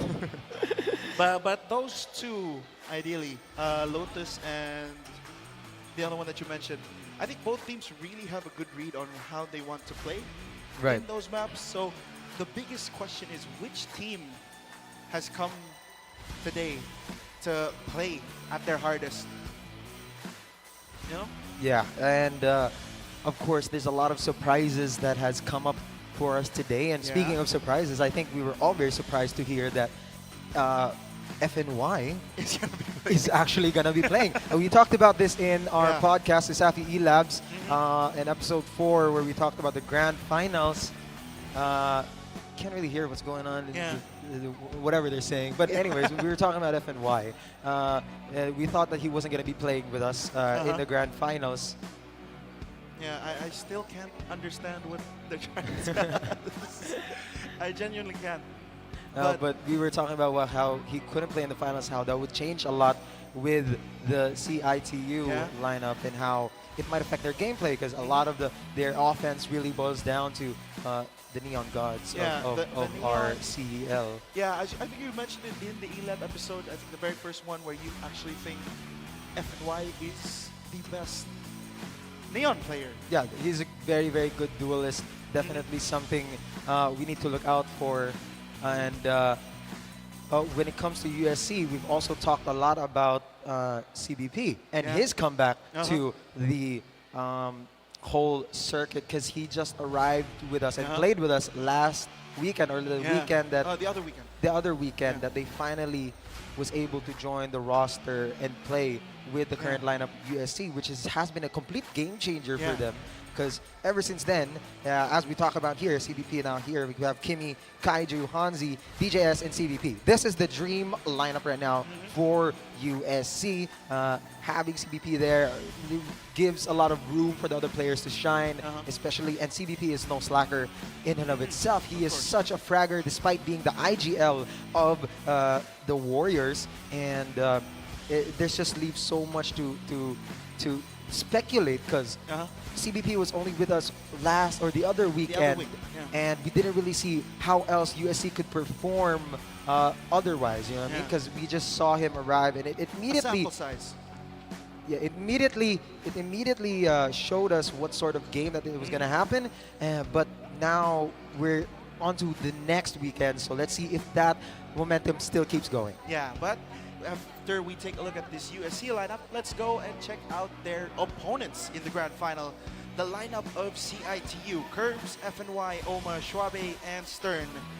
I don't think these players need a formal introduction. No, sir. We've all been accustomed to just how explosive this lineup can be. Right. Especially on the side that you don't expect them to be explosive on. Right, and speaking of explosive, that shout or battle cry was extremely explosive for our Wildcats, and I absolutely cannot wait to see what they're going to show us this week. This is, of course, also their dream lineup right here, finally complete with FNY on the ready, and also very, very excited to see how Stern is going to show up this time around, because Stern has been, he's definitely been like a...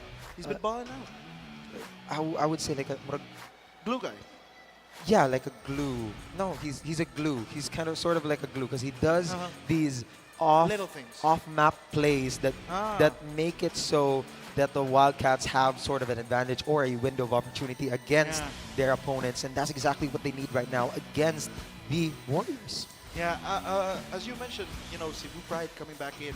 Right. That was not the factor that when they first met off. You know, it was someone else calling the shots. Yeah. That some would argue that it's, you know, somewhat more predictable since you know who you're going to play up against. But now with someone else taking the reins, Cebu Pride leading the team now, is CIT-U still going to make those very decisive reads? Yeah, because it makes me wonder, Faraz, what have they been doing in the break that we had over time? Like, what have they been training? Have they been cooking up strats? Have they been in skirmishes with each other? Like, these are the types of things that really makes me wonder all the way the road leading up to the grand finals. Yeah, so a lot of questions to be asked, but before we, you know, talk more about these teams, let's take a look at the map, Vito. Oh my goodness, I cannot wait. I think this is the most exciting part. Of course, we have CIT-U for the first pick, and that means First ban and first pick. First ban and first pick. That means USC gets to decide which side on the first map. We don't have a split. That was my first call, that there wasn't going to be any split. There probably is going to be Haven, Lotus, no Icebox, no Fracture. No Fracture. No Fracture. Exactly. And CIT-U maybe, I would like them to pick Lotus. No, they pick Ascent. Okay, Yeah. So it does make sense that CIT-U do ban that split first, because that was the map that they lost to them in that best of two that they played off against. And then is the decider going to be Haven? CIT-U go for the Ascent pick, something that I don't think I have seen both these teams play up against each other in a map. Yeah, no, me neither. So I'm excited to see what they bring into the table. Are they going to run the quote-unquote metacom with the double innies? Yeah, the double innies. But it's what's interesting to me is that USC is going defending in the first two games of this series. It is a best of three, and going. The decider is Haven. Yeah, and they're all going defending this entire time. Of course, the decider is going to be Haven, Lotus, and Haven were going to be there. There was no question. But Ascent being there is a very good starting ground, I believe, because both of these teams are very strong in Lotus and Haven already. We've seen that. It's very, very evident. But we haven't really seen them in a classic sort of map like Ascent. Yeah, I mean, Ascent is kind of an orthodox pick for both these teams. Yeah, it's safe. It's a very safe pick, and it's somewhat defender-sided. I think the most recent game that I got to see on it was a BCT game where both sides actually won 10-2 in their respective sides. Yeah, their respective sides. So considering that USC did go for that defender side pick, I'm hoping that they can capitalize more on that defender side start. Right. And when you have that first half advantage, with USC being a very strong attacking team, they might be able to pull out the win. Yeah, exactly. All right, this is absolutely amazing. And it's just talking about Haven being the final map, I think suits it very, very well. Haven, as much as it is a triple site map, it's also a very tricky map to play around. A lot of plays and a lot of sort of a Hail Marys can be thrown out with Haven. And of course, what are the keys to victory in this match for Rares? Yeah, the keys to victory, of course, for CIT-U is a sharpened claw will pierce through any armor. Wow. Wow. I don't think that's what that sounds like, Oko. But to give more detail to our viewers about this, the sharpened claw is, of course, signified with preparation. Yeah. Preparation. Anyways. Yeah, but yeah, preparation is, of course, will pierce through any armor. So if you guys are, if CIT-U have prepared well enough, especially in this grand final. This is most likely the most intense best of 3 this entire season. Right. So if you're CIT-U and if you prepared well enough, you can meet anyone, especially USC at the top. And now we have for USC, we have regained their Warriors pride. The thing about USC as a team is they really play off of their snowballing and momentum-based gameplay. They love it when they're on a high road and they want to keep riding that confidence. And now with Cebu Pride being back on their lineup, they might be able to regain that pride in their gameplay, become more confident with not only their calls, but also their shots, their plays, and just basically the entire game. Yeah, have that confidence back, get that pride back up in yourself. Make sure you're feeling yourself before the game out. That way, once the game starts, you're confident. You're ready to go. You're ready to go for those risky plays. You're ready to go for those one-and-dones and get more out of very tricky situations. But for both of the teams, we have here focus on the now, trade smart, push smarter. Right. You got to focus on the now because, of course, a lot of these teams with their history. Just for context, everybody, we have the USC in their second grand final appearance, having just lost to their rivals UCLM in the last preseason. They have come back into the stage to show us that the past is the past, and now they're going to get that dub. And, of course, for the Wildcats. Yeah, they have never beaten USC in a series. Not yet. Yeah, not yet. And if they can move past that, if they can ignore the entire time that they have lost, because, you know, this is a fresh start for them. Right. It's a fresh three series game. Right. Series. Wow. 3-game series. 3-game series. 3-game series. And if they can move past those failures and learn from them, their moment now could be the time that they actually topple over the Warriors. Exactly. And, you know, just for a little bit more history, we have CIT-U from the preseason, notoriously getting knocked out, notoriously losing in a wild fashion. It has become a trend that they would choke a lot of their games when they were leading, and then it has definitely worn out their confidence in the preseason. But now it's a new team. It's a new team. It's a new season, and they really showed us that they're not the same cats that they were in the preseason. They're wilder, stronger, faster, and I'm just so excited to get into this game already. Yeah, and of course, the last bit of that win is trade smart, push smarter. Right. Both these teams love to go on the aggressive pushes. So I think the team who can have that discipline after getting an advantage, after securing an advantage early and towards the round, will get the edge, the competitive edge in this matchup. Right. You have to understand that these two teams, we have stated, play pretty similarly all throughout the tournament, so I wonder how that's going to change. But for now, they are able to get those picks really early. They go off of momentum-based gameplay, of course, because that's what Valorant is, and they really do capitalize on that. And it just happens that the keys reflect that the same way. But with all that in mind, who do you think will come out on top, Ferraris?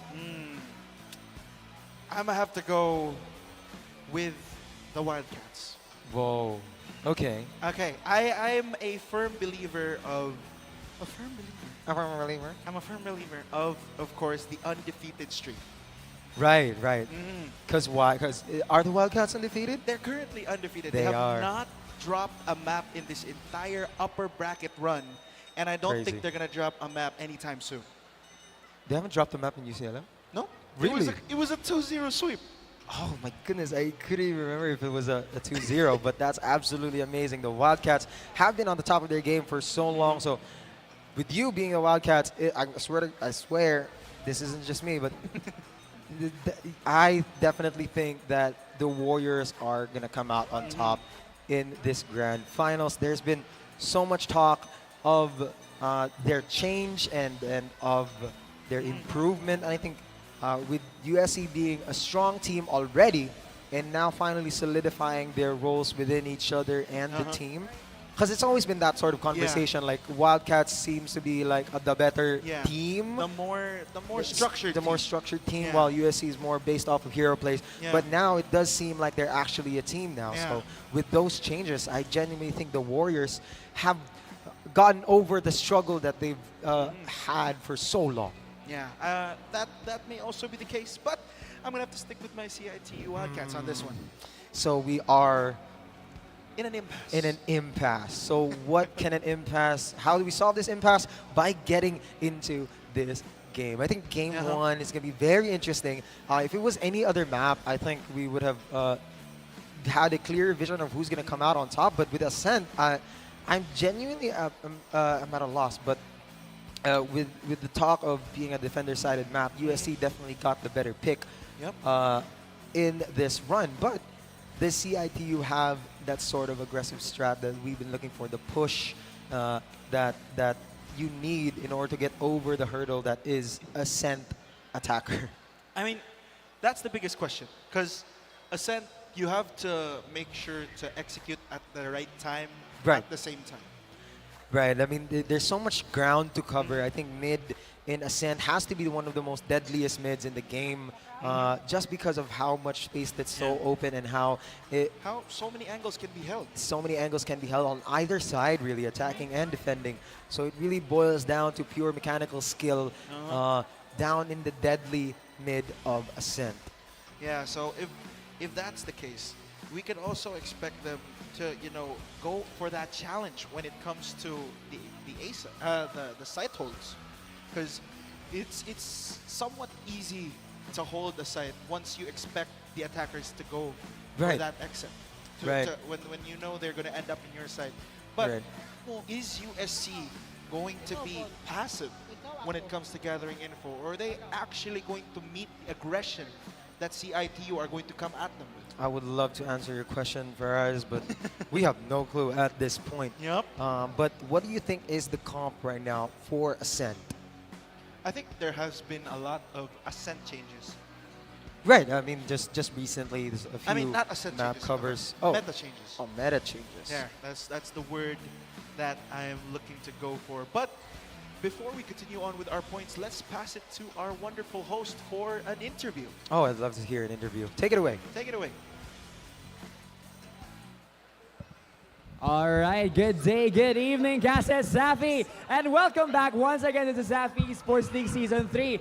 Our head just left in the crowd because they got bamboozled and jump scared by the camera, but nevertheless, let's go in and see how our crowd is feeling with this upcoming Grand Finals. Now, I will say, for those who are eager to answer my questions, we'll be going away with an amazing goodie bag from our friends over at IPI Foundation. Now, mga guys, wag na kayo matakot, guys. May prize kayo dito. So, sige, pupunta tayo dito. I like the people here. All right, good evening, Miss. Hi. I do think you're in cosplay. Is that correct? All right, so would you like to stand up for us? All right. So, may we have your name? Shan. All right, Shan, good evening. How is CL Season 3 right now, right? Especially here in the venue with, of course, our two teams competing for the finals. It's a familiar scene since it looked the same during preseason as well. It's just as exciting. Exactly, and I have to ask because, are you Team USC or are you Team CIT-U? Oh my gosh, guys, she is from Vamos Warriors, therefore she is from Team USC. Now, any message you would want to impart to your fellow Vamos friends? I know they're stronger this season because I can see from all their previous games, even during preseason, they also made it to the top. I know they will come out victorious this season as well. All right, with that being said, thank you so much for that, Shan. And with this, you will receive the IPI goodie bag. Thank you so much for the interview, and we loved your cosplay, by the way. All right, so with that being said, of course, once again, let's thank our amazing sponsors for helping us make the CESAFI Esports League possible. First and foremost, we got PC Express. Choose PC Express for all of your digital needs. We also have Virginia Foods Incorporated, Basta Hotdog, Virginia. We have Smart, Live more today with Smart and PLDT Home, leading and inspiring Filipinos to create a better tomorrow with PLDT. We also have our friends over at IPI Foundation, your wellness, our passion. And of course, a massive shout out to our friends over at Crayon Lab Custom Apparel at Digital Prints, as well as SM Cyberzone. Now, we do have another goodie bag here, so let's actually gain the perspective over our friends at CIT-U. So let's go over this side as well. We have a lot of people waiting in the camera. Let's look at the camera over here. An amazing crowd so far. Ayun. And I just saw someone point at someone for the interview. So sige, lapitan ko siya. Sir na may puting headphones, magandang gabi ho sa inyo. May you introduce us in the camera with your name? Hello, my name is Clark Steven. All right, so Steven, how is the Safi Esports League, especially the finals, with you right now? It's very exciting. For me, I'm rooting for CIT-U. That's good, that's good. You know, it's good to establish your bias, especially as early as now. Now, I will say, Steven, if you were in the finals this time around, which agent would you have chosen for the finals? Jet, without a doubt. And why is that? Because my idol, Nico Baby the God, is a Jet main. All right, and with that being said, of course, once more to the camera, thank you so much for that, Steven. And with that, you'll be walking away with our IPI goodie bag. Thank you so much. Once again, CIT-U, USC, two amazing teams with such a great story. So, our friends over here at the venue, let's hear some noise for the USC Vamos Warriors! I didn't hear that. I think kulang ng energy yung Vamos Warriors ito ngayon. Once more, let's hear some noise for the Vamos Warriors! There we go. And of course, para fair play din sa atin, CIT-U Wildcats. CIT-U Wildcats. Let's make some noise! Okay, so that was fairly louder, okay. But nevertheless, our two teams are very much ready to even it out. And we are still gonna be going in for another Q&A. So ayun, this time, and still with the IPI goodie bag, hahanap tayo dito. Guys, feel free to recommend people, by the way. I'd love to see the pointing of fingers. Ito, let's have a perspective of one of our professional players over here. Sir Flash, good evening!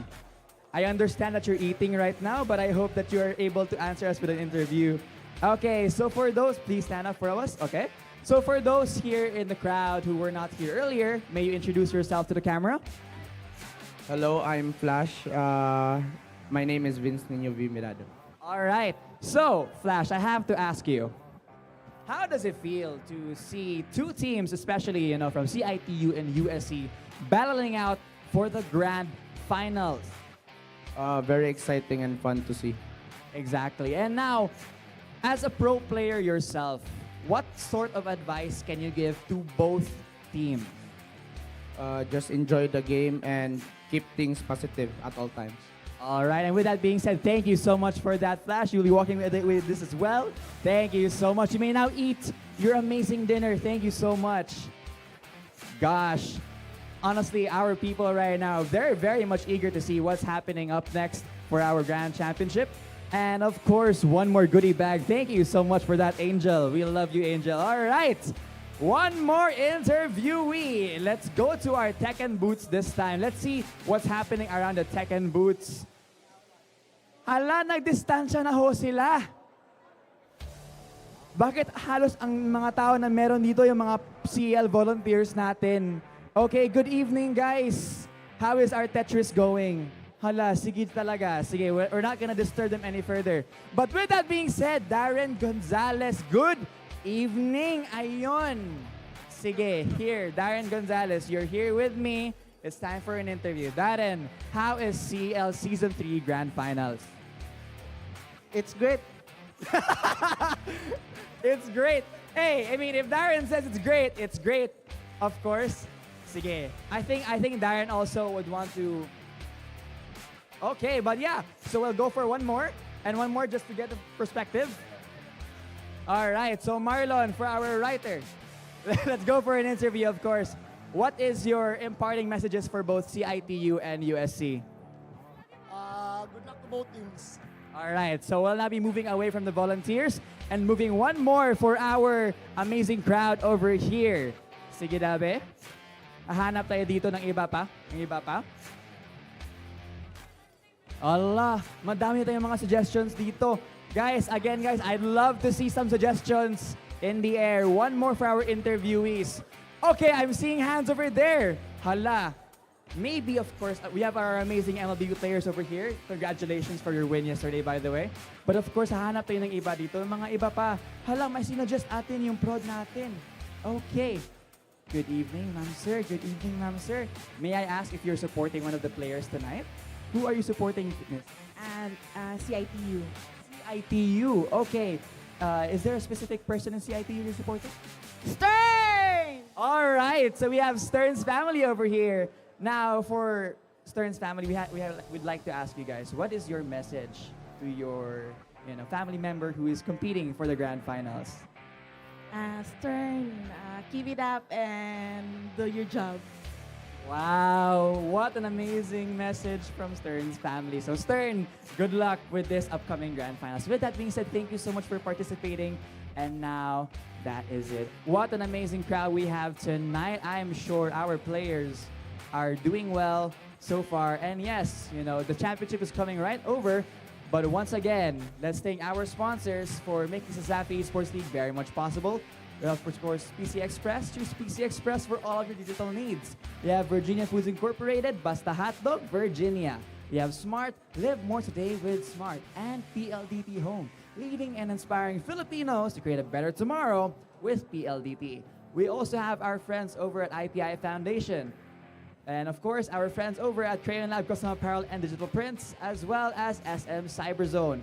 We're also currently live at Puso Pilipinas, Smart Sports with a Smart app, and of course, our CESAFI Esports League page. So for our viewers out here in the audience, if you have not yet subscribed, followed, liked, and shared from our amazing stream, please do so now. But with that being said, our casters are very much ready to analyze the upcoming game. So with that, Daken, of course, as well as Ferraris, take it away.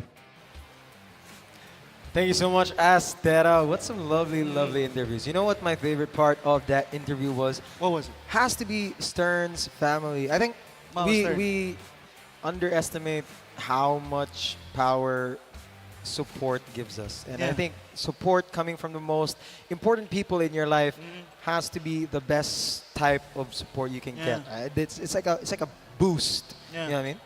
I feel like Stern could, if we start the game now, I think Stern would drop an ace. Two aces in one round. Yeah, I mean, if I was Stern and I had my family in the crowd, I would stop at nothing but win the grand finals. Yeah. And I'm sure that's what CIT-U Wildcats feel as well. And I'm pretty sure USC has also their important people there in the crowd tonight. And, it's just really nice. I mean, if I had my parents over here right now, I'd be crying. No, that's a wholesome moment from 𝐒𝐄𝐀𝐀. But anyways,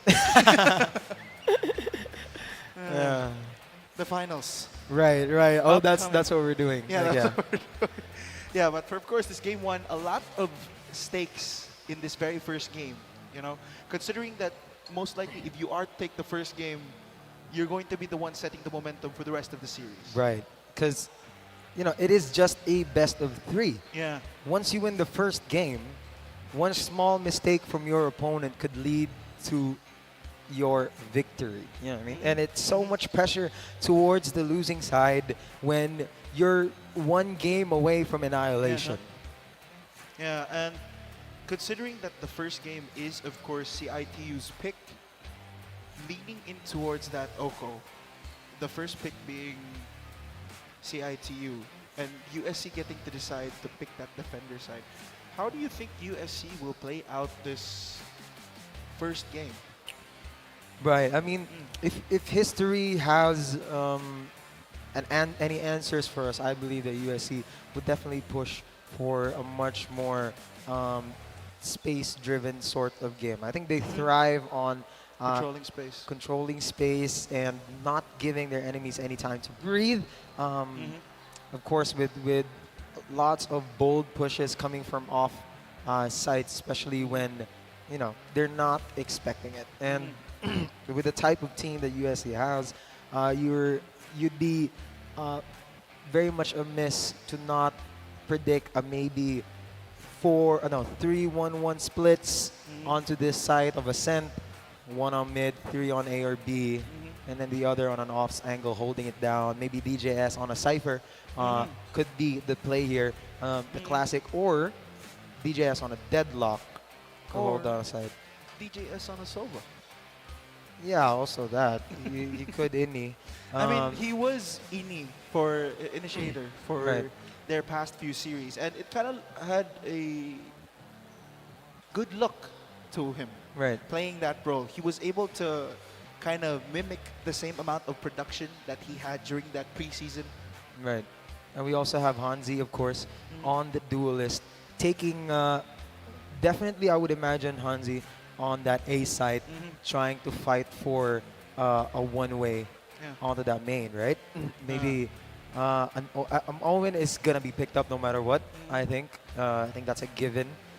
Taking advantage of that one-way very early on to try and get a few picks off of A side is a classic move. I wonder how are they gonna reinvent it, and how the Wildcats are gonna end up countering it at the end of the day.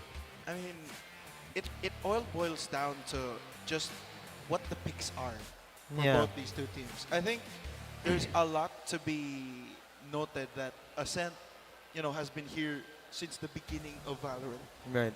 It's also been the map that has been in the competitive pool for the longest amount of time. Yeah. I think it's only been taken out once, and every single time after that, it's been back in. Yeah. It hasn't been taken out again, and for good reason. I think It's a great map. I think it's a perfect balance. it's a perfect Valorant map for me. But speaking of lurking, we still have a lot to talk about with how the Wildcats are going to be able to approach this attack. They have to be. I'm assuming they have to pick a Sentinel, but at the same time, I would not be surprised if they didn't. It is CIT-U. They do end up going with very bold strats. Stern, especially as we talked about earlier, has shuffled through controllers and Sentinels and effectively have used both roles quite similarly. You would see Stern pull up with a Clove and for some reason, as a controller, be lurking. Yeah, be lurking or be aggressing. Like playing the controller as if you're a duelist. Yeah, and it comes to no surprise, Clove is a very powerful agent when it comes to those types of duels. And I think Stern has one of the best Cloves in the entire tournament. And I don't doubt that he's going to be able to utilize that. And one of the reasons as to why, Clove does have the luxury of being able to go for those very aggressive pushes is, of course, having that mechanic that if you're dead, you can still come back to life. You can come back to life and you can still pop the smokes. Right. But if we take a look at the the CEL fan comment here, we have Shandel Bolondro, aka Slatom999. Sure win USC basta si Yankee Carl Modua. Hashtag let's CBP play. Let's CBP play, and play is he doing. Ever since that other weekend that we had in CESAFI Esports League, it has become pretty exciting for the... Go, little buddy. What's up, Wingman? Amazing onesie. I wonder where can I buy one. But yeah, ever since CBP has come into the fray, it has been very exciting prospect for USC this time around. I think it has definitely offered up a bit more mystery as to how they're going to perform, but I think it's a good type of mystery. You know what I mean? I think it has provided a lot of confidence not only to USC but also their supporters, and at the same time, it keeps the Wildcats guessing. Kimmy, my duo, USC, Connor, there's some supporters right there. USC Connor. Shout out SBE department, no? So, yeah, a lot of fans here very excited to see the matchup. I'm very excited to see the matchup. Me too. I wish we could start it anytime soon. But, Beggars can't be choosers, and we're already here, folks. We're Yes. already here. We're waiting for the matchup, but second map now. We've already talked a bunch about that first map, but the second map, we haven't dabbled on that a little bit too much. Lotus. We talked about it before too. Lotus is like everyone's crush this season for some reason. It's like the it girl, you know what I mean?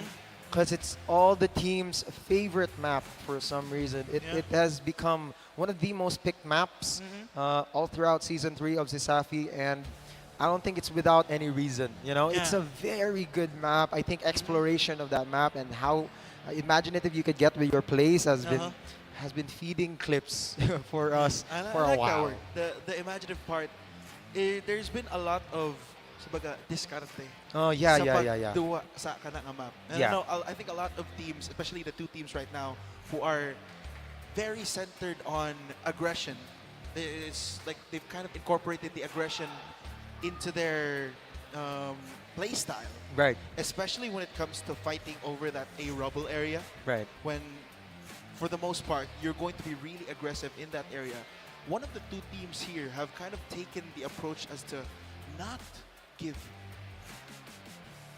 space. Not give. I mean, no, not fight for that space. Yeah, not contest. Not contest. I think that was definitely a USC thing, which has surprised us. Because as you've said, it's not just that. As you've said, A rubble is very, very important on Lotus, and giving it up would mean giving up an entire half of the map. Yeah.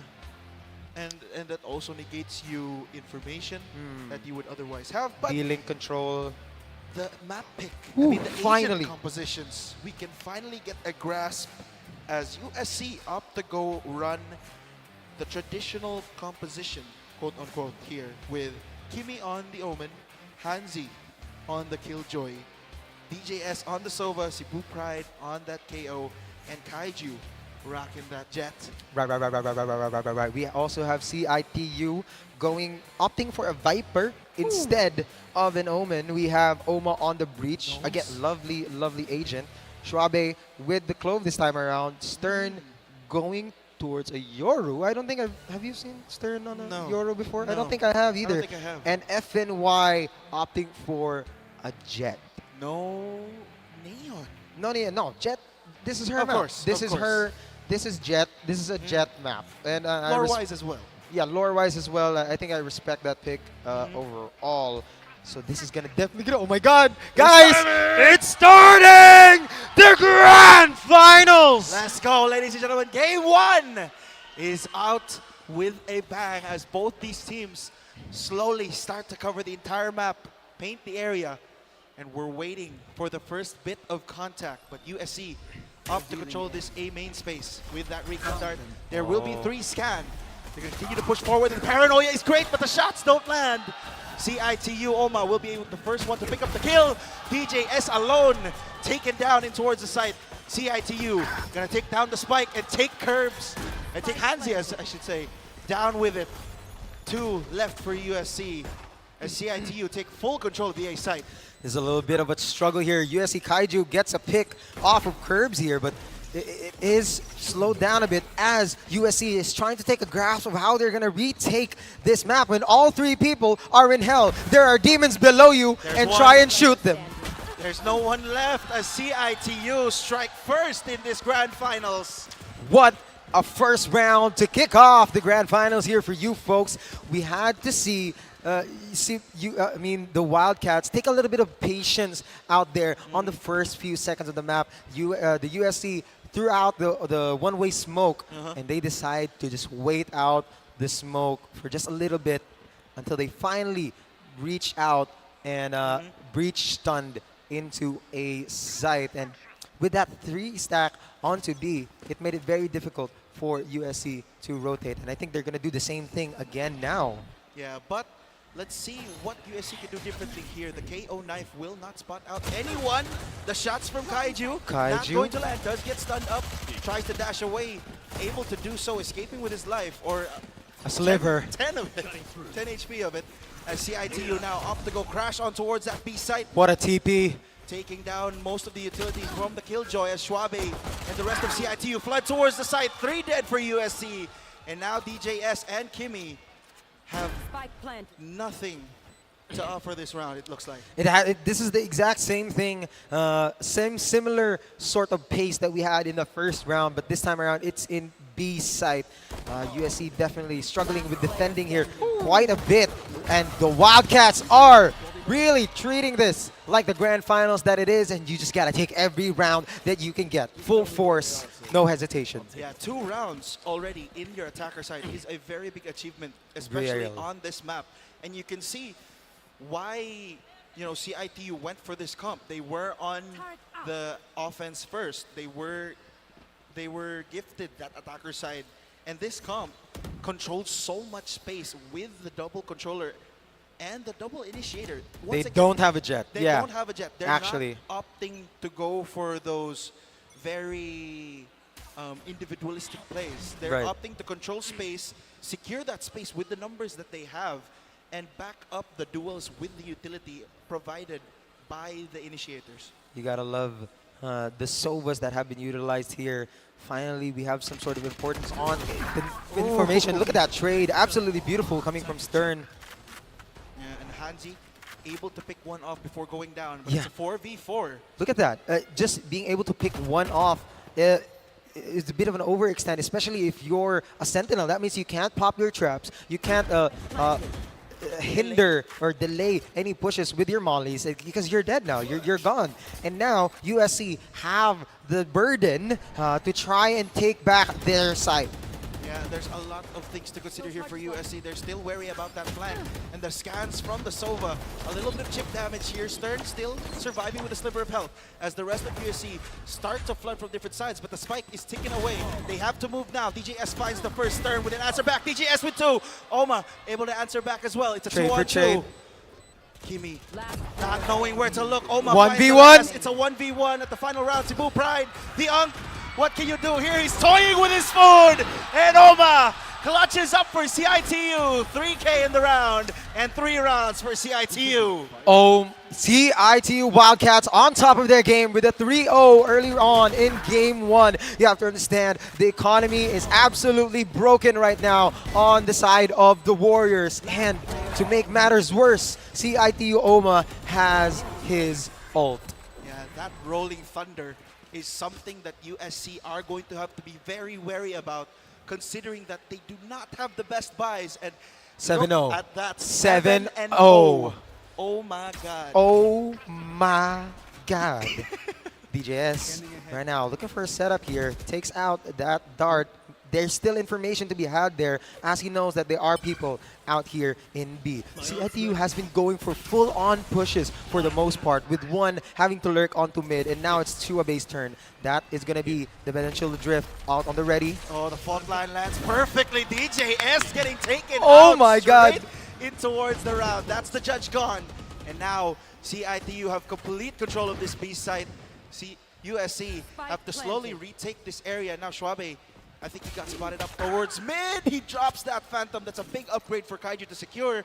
And now the rest of CITU bunker up towards the site. That was a perfect use of the dimensional drift there, having information and having that breach line up the fault line in time for a good pick-off to make B free for CITU. Oh, the Sova Dart is going to spot out too. Is there any kills to be followed though is the question. No, Hanzi able to pick up one. Kimmy, the Sheriffs are fighting back, but the Vandals, the rifles are too much. It's a 1v1. Stern, and again, Cebu Pride forced to clutch here for USC. Gets on the spike, forced to get off. The flash is thrown out. He's completely blind, and he's completely dead as CITU go up 4-0.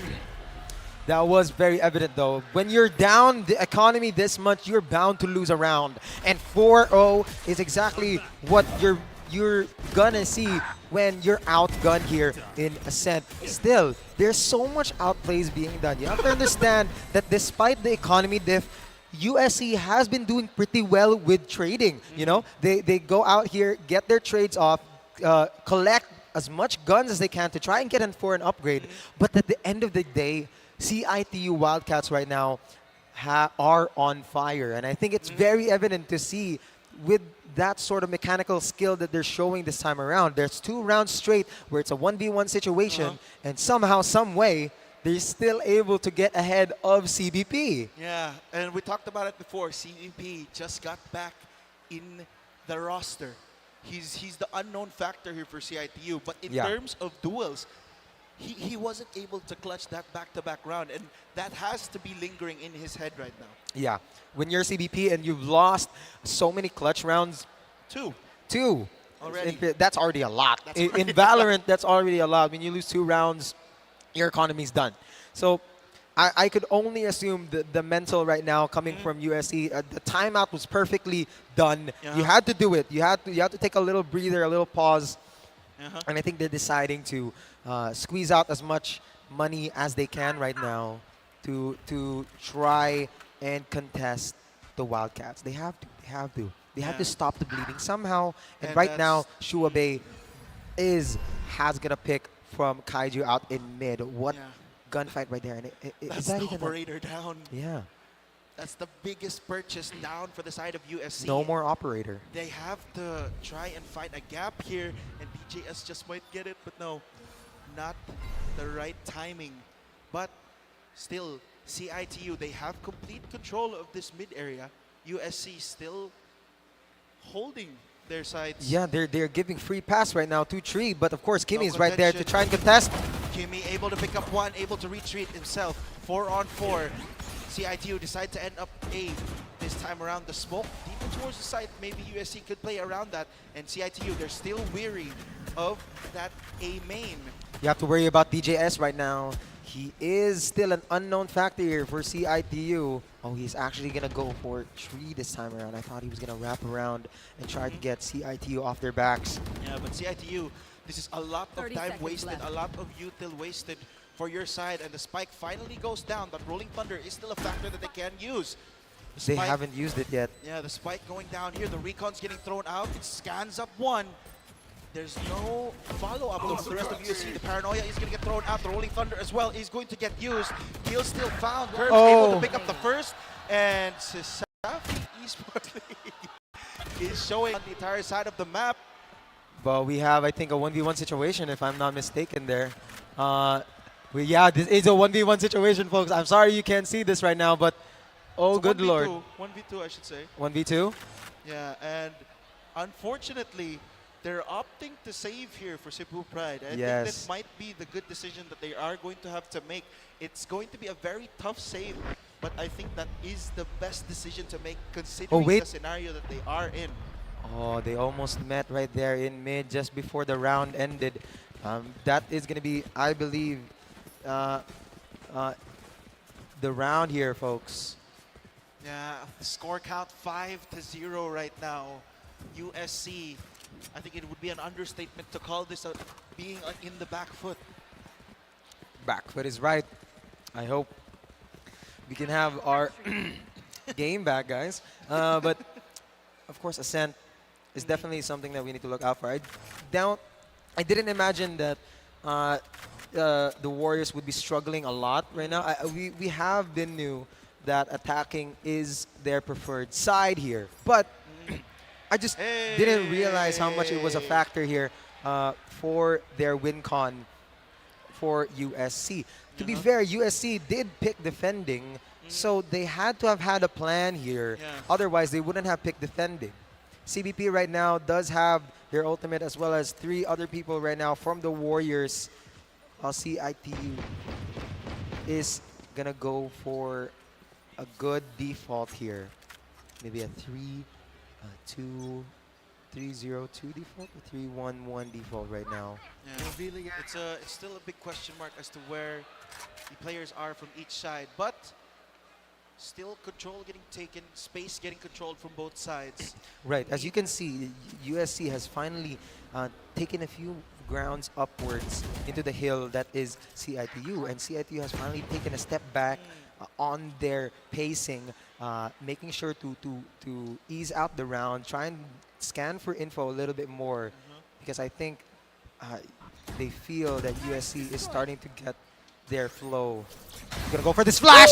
Oh wow, what a pop flash here for CBP, getting that kill. And DJS able to pick up 𝐕𝐀𝐋𝐄 as well. They're not dead yet. Is going to get used. 𝐒𝐄𝐀𝐄 not able to land those knives. The first knife doesn't land, but FNY, the spray is not connecting. 𝐕𝐀𝐄 able to take DJS out, but DJS says, you're coming down with me.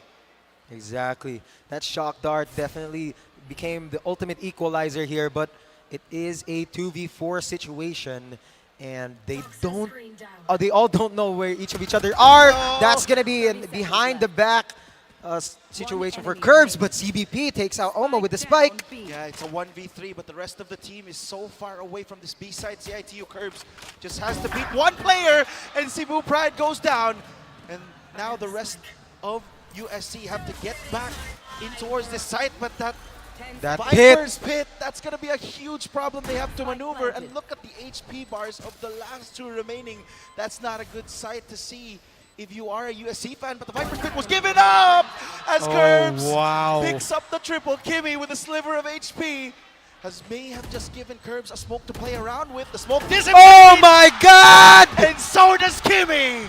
As 6-0 now, USC have no answer for CIT-U. 𝐒𝐿Vs with a monster of a down with that smoke. You have to understand, he let go of the Viper's pit, realizing that there were no other USC players on that side of the site. So he knows that all of them have to be on the right side, and he gets that read perfectly onto 𝐒𝐿Vs, just waiting on the corner of the smoke for this Omen, and that was the only way that Kimmy would have arrived. What a round here for 𝐒𝐿Vs, being able to clutch that out.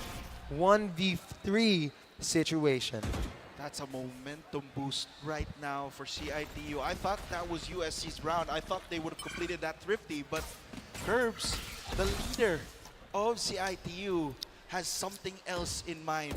Look at that. But they're doing a 5-stack again onto B, putting on a little bit more pressure. CBP still has ult on hand, so does the rest of the USC. Oh, the spam through. 𝐒𝐿Vs able to survive with a sliver of HP.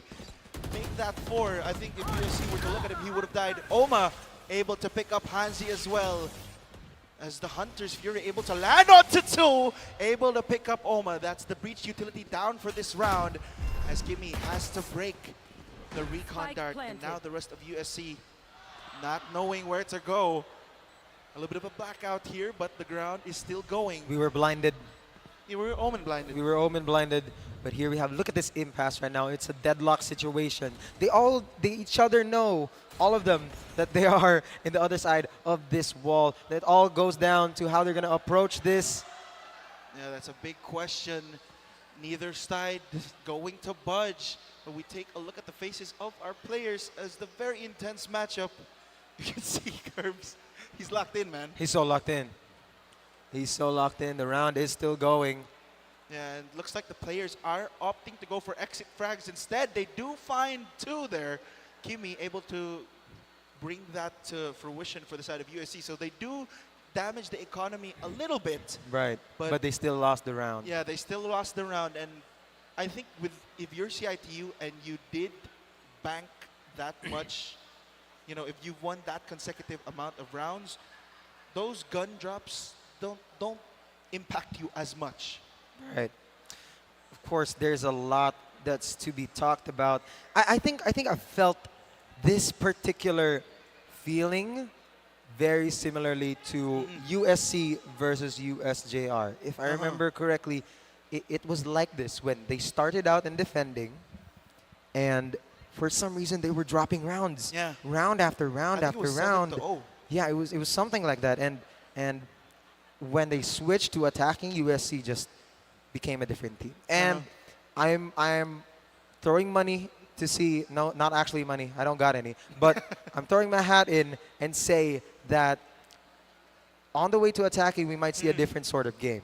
Yeah, I'm hoping, because I want to see a good game. I Yeah. want to see a great game. Definitely me as well. But the question is there going to be a second half worth playing? Right. If CIT-U continue to dominate the map in, you know, the fashion that they have been dominating right now?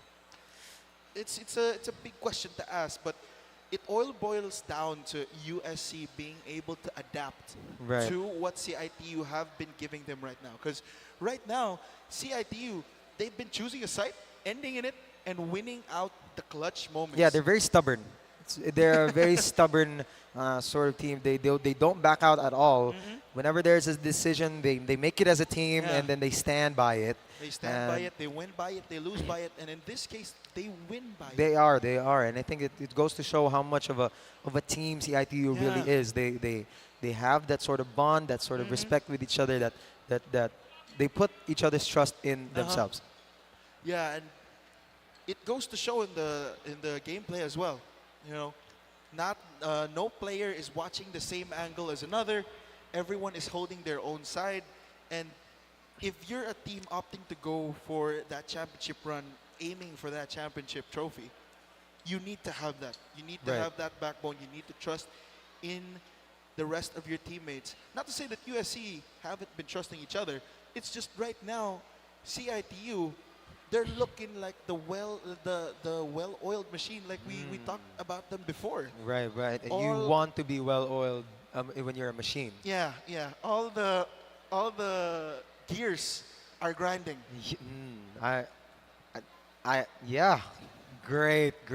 But of course, CITU as a team has been on top of the world right now. USC though, they've been very notorious when it comes to their mental. You know, I think it's very obvious to say that USC has been a notoriously passionate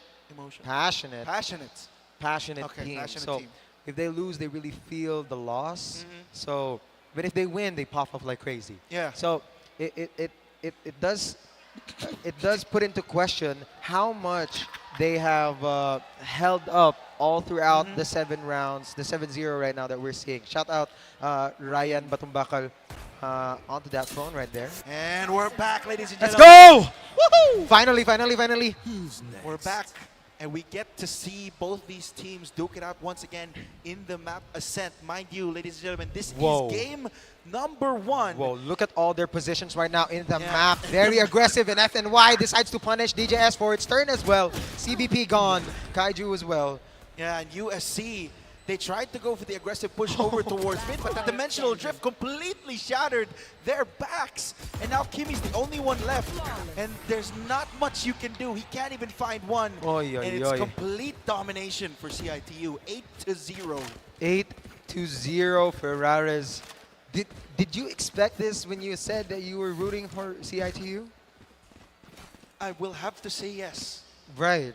I was expecting a dominant show, especially in their map pick, but to see a scoreline like 8-0, right, that would be unexpected even for me, who chose CITU to win this match. It is very alarming, and also must be really happy to see if you're a CITU fan this happening. And of course, CITU, a really strong team right now, and even with the bold tactics that the Warriors are pulling out right now, it's very evident that CITU have an answer for all of them. Yeah, but USC opting to go for a very passive hold here. Kaiju gets taken out earlier towards the round. That's the Jet gone, the duelist for USC out early and towards the round, and we still have 1 minute to go. 𝐒𝐄𝐀𝐒𝐍 takes out the turret, reloads, retreats. He replants a smoke somewhere out in garage. Heaven. And USC, they're wary of this A site, not knowing what the true intentions of CRTU are. It is pretty crazy. You have a lot of noise coming out of A, and it's pulling a lot of USC's team to the other side of the map. But now CITU has completely flooded over B site. Yeah, B site is completely their territory, and they have to be asking these questions. Where are the rest of CITU? Are they all bunkered down in sight? Is there someone lurking? And that question has just been answered. 𝐒𝐿𝐵's able to take out DJS. And now the rest of CITU mowing down USC. Cebu Pride's the only one left. He's able to pick up one, but 𝐒𝐿𝐵 shuts him down. 9-0. 9-0. Not a single round has been given to the Warriors. The Wildcats mauling them right now. Oh my goodness. It really goes to show how much CIT-U has planned out every single second of this ascent map. We had Schwabe out in tree, planting down smoke, making noise along with one other CIT-U member, while the rest of the Wildcats move into B as Gravity pulls USC into the A side, keeping B open for them. And now we have a full stack right now. B, it does get good scan. It does get scanned out by CBP. Hansi again with that Sheriff wreaking havoc, but a good quick trade there from Sturs. Cebu Pride is going to get stunned up. He is going to use that null command. He doesn't find the right one. My goodness. Schwabe, I think, just my time before the ulti gets secured. So yeah, yeah, that was very unfortunate. Yeah, that's the ultimate that counters that counters utility. So in what fashion?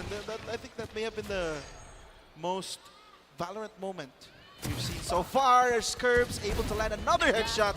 𝐒𝐄𝐀𝐿 able to pick up 2, has 2 more to find.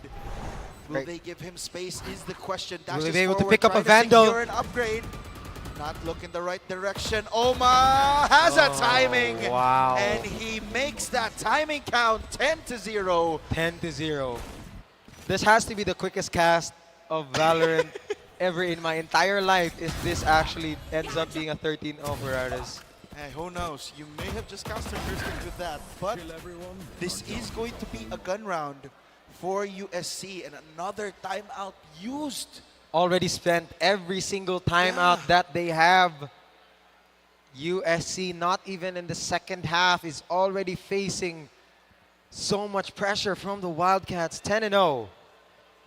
Are you looking at me? 10-0. That's a. I mean, 1's the only different number here. The timeout is here. Everybody, but look at here. The Warriors right now doesn't seem too angry or too upset about it. It's chill. It's game 1. We got this. Yeah, this is their map pick. Yeah, and I'm sure the Wildcats aren't thinking of anything else but how they're gonna play this next round. As you've said, it is gonna be a full gun round for both teams. That means it all boils down to tactics and strats. Yeah, the question now is, can USC stop the bleeding? Because if you can win out these final 2 rounds, I think you could set yourselves up for a good start in the second half. Yeah, you need every chance you get, because right now, behind is what you are. You are behind. Very behind, if I might add some but of that. We do have a lockdown here coming from this KJ. So there might be an opportunity to hold down a side whenever it's in trouble, or it could bait out. They could try and bait out for a retake here. I think the problem is that USC has been forcing to defend these sides. Schwabe again able to land a headshot. Kimmy able to take 1 back. But USC have complete control of that A side. CIT-U now stuck in a box. What will they do? Yeah, as I was saying, USC do not like playing for a retake here for some reason. They see the rush, they see the stack coming from the Wildcats, but for some reason they keep on trying to defend it even if they are outnumbered. They don't want to back out and play for a retake. And it's been costing them quite a lot, because when you're getting picked off 1 by 1 in your site, you have the rest of your team who is outnumbered, outgunned, trying to go for this retake. If you want 30 seconds left. If you want to be able to switch it up, maybe that's the play here. Yeah, the spike will go down here for the side of CIT-U. 20 seconds left in the round. Spike has been planted. Scan. That scan may have just given them right info as Stern goes down. After taking out DJ as Hansi, the Hunter's Fury will land onto him, forced to dodge with that knife out. The last player remaining. Oh, and wow. Hansi comes up huge for USC. 3 in the round, and USC finally get 1 on the board. I don't wanna make up too much of a big deal out of it since it's just a round, but come on, they finally have a point on the board, Ferraris. Yeah. You gotta be able to see it as some sort of sliver of light in this darkness that USC is in right now. round in the And half. CITU has to be pretty careful, because if they give away any more rounds to USC, it'll be a much bigger chance for USC to come back in the attacking. They've done so well already. They just have to close it out right now, right here. Yeah, in similar fashion of the game I just watched a while ago, the VC team, remind you, 𝐒𝐀. It was 10-2 during that first half, and the game ended 13-11. Right. So anything is possible in this game of Valorant. That is true. That is true. Miracles, if you know, there are miracles if you believe. Yeah. And right now, know it. yeah, they definitely know it. But right now, CITU is gonna go for this default. Try and see which and any way they can possibly go. We have USC strongly defending one single-sided. DJS gets 3 kills! Right out of 3, the spike drops. He sees it, takes the opportunity to scan out any other threats that they may be. He points it out. He says that mid is clear. Mid is absolutely clear right now. And 𝐿MA and FNY have the burden to pick up this spike right now. Yeah, and they've decided not to safeguard the spike. Yeah, the spike. The Rolling Thunder is going to get used. I can see now why they decided not to fight for that space. That's The true. Rolling Thunder is going to get used, and 𝐒𝐄𝐀, in spectacular fashion for USC, secure the last 2 rounds of this first half. And Almighty. the round ends up 10-2. Almighty. What a round for USC. Again, just one round is all you need to be able to get your confidence back in Valorant. You saw it earlier with the Wildcats taking that pistol and immediately converting it into a 10-point game. And now USC, with just one round, converts this second and succeeding round into a nice, clean sweep. And now we're back to 0. No, not really. We're back to a pistol. And USC have the chance, but also is gonna be climbing a very steep hill, Ferraris. Yeah, it's a big climb for the Warriors to climb out of. And now they do have the reset that they might need. The pistol round. Most likely, if you win that, you get the round after. Yeah. So this is a must-win round for USC if they want to have a good chance of this comeback. The flash is a bit early. 𝐒𝐄𝐀 able to dodge it, and Stern's head is taken clean off. Barely even saw 𝐒𝐄𝐀 there. What a counterplay here from the side of 𝐒𝐄𝐀. But here we have already ganging up here on main. They can't push too far because there's still a smoke in their way, and they don't know what's on the other side. There's no info at all. We saw a Sova Dart try and see how many people are there. There's still somebody because it got shot out right now from USC. Now, what's the play here? It's taking a while. It's 40 seconds in, but 𝐿𝐍 could not get. Oh my goodness, 𝐶huaBei picks up the Sheriff right after that kill and converts it into another one. That is a 3-4. 30 seconds left. Yeah, Just out of that one play. Yeah, USC not knowing where they actually want to end up in might just cost them this round. 𝐒𝐄𝐀 not able to land the shot. CIT-U taking complete control of this A side. Cebu Pride, he's able to answer back, finds 2, brings it down to a 1v2. The recon is going to be there, forcing the swing out here. The double peek from CIT-U. Textbook gameplay there in a 1v2 situation. The hesitation, the hesitation. The Wildcats were taking advantage of it. They didn't know if USC was going to push. They took the scan and they risked going for a rotate, but the Wildcats had different plans. They wanted to meet the Warriors in the middle and close out that round to get a huge, huge advantage in this 11th round. And USC has no choice but to save in order to have another chance. Even if they lose this, they still have a fighting chance on that last point for the Wildcats. Yeah. Now, what is this eco round going to do for USC? That's a very big question, 𝐒𝐀. But USC, they still have the Sheriffs, and we've seen just how powerful these Sheriffs are in the hands of USC. Scanning ahead. Now with that recon dart and the paranoia, CIT-U have a good read here, understanding of where USC are. Yikes. A little bit of a tickle there for both teams, but we have an entry onto USC. The smokes have blocked them out. Yeah, the shots are going to be there. 𝐕𝐀𝐃 able to pick up one. 𝐒𝐄𝐀𝐄𝐍 with the second. 𝐒𝐄𝐀𝐄𝐿 shuts down. 𝐒𝐄𝐀𝐄𝐍 in the site. Spike gonna go down here. The time slowly ticks in favor of USC. CITU have to get a move on. Now it's a 4-on-3.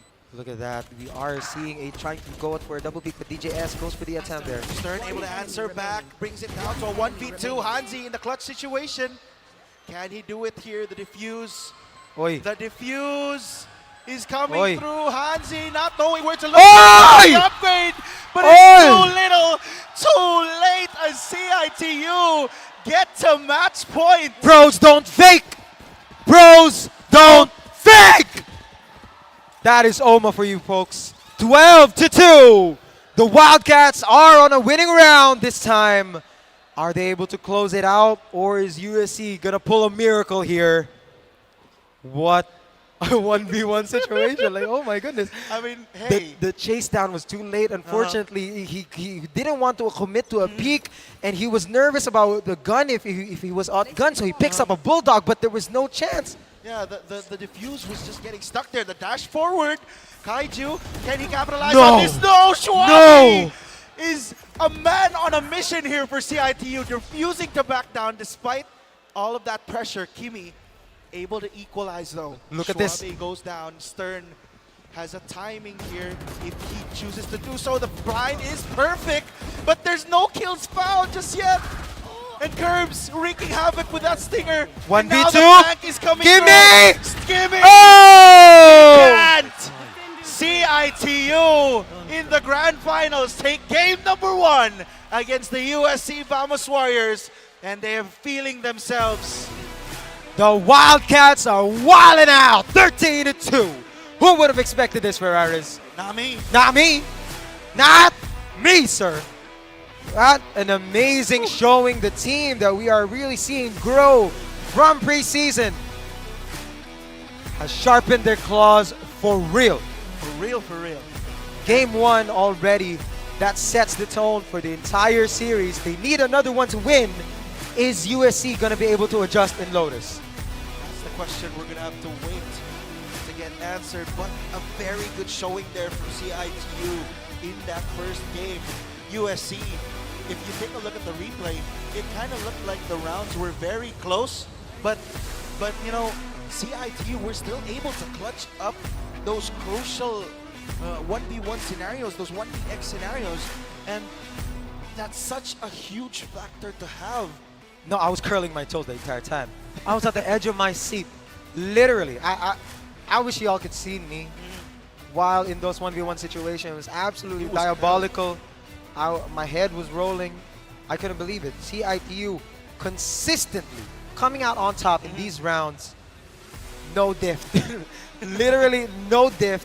USC right now, 13-2. One of the most dominant showings that we have seen in this entire tournament. One of the most dominant showings that we have seen from the Wildcats so far. And it had to happen here in the grand finals. Yeah, the grand finals. That's a big, big win for CITU. As we mentioned, it is going to dictate the momentum of this series. Yep. From this point on, that, you know, elimination warning is going to always be there, but the MVP of the game is going to be 𝐕𝐀𝐃 on that 𝐿𝐶𝐿. 17, 12, and 5. Absolutely amazing showing. Look at that beautiful, beautiful man with 17 kills and 12 deaths. 𝐕𝐀𝐃, a very flexible role to be in. Controller on a 𝐿𝐶𝐿, on a scent, being able to draw out USC, do some bait and switches, he's been being able to duel as well. No, because you notice that 𝐕𝐀𝐃, whenever he has his ultimate, he goes first. He goes first, and he goes on the aggression early on in order to lead CITU onto that entry.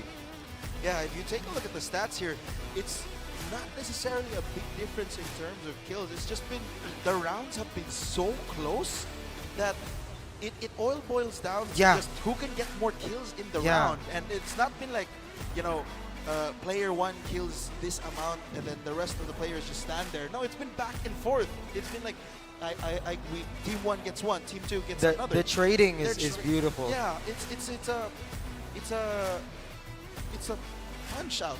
Yeah, you would see from that 13-0 that it was not close at all. Yeah.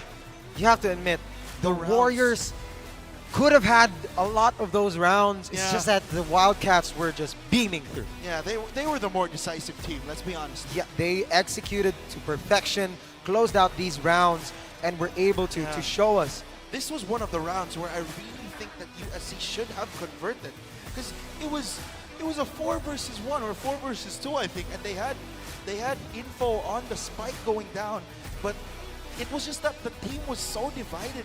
It took so long for 𝐒𝐿𝐶 and Kimi to go for that rotate. No, it's because I genuinely think it goes down to mental. You know what I mean? Because when you have a team that wants to be confident like USC, wants to take risky plays, and then being shut down like that over and over and over again by the Wildcats, you ingrain a lot of hesitation coming from USC, and you really should not hesitate. Whenever your hand is on the trigger, you pull it.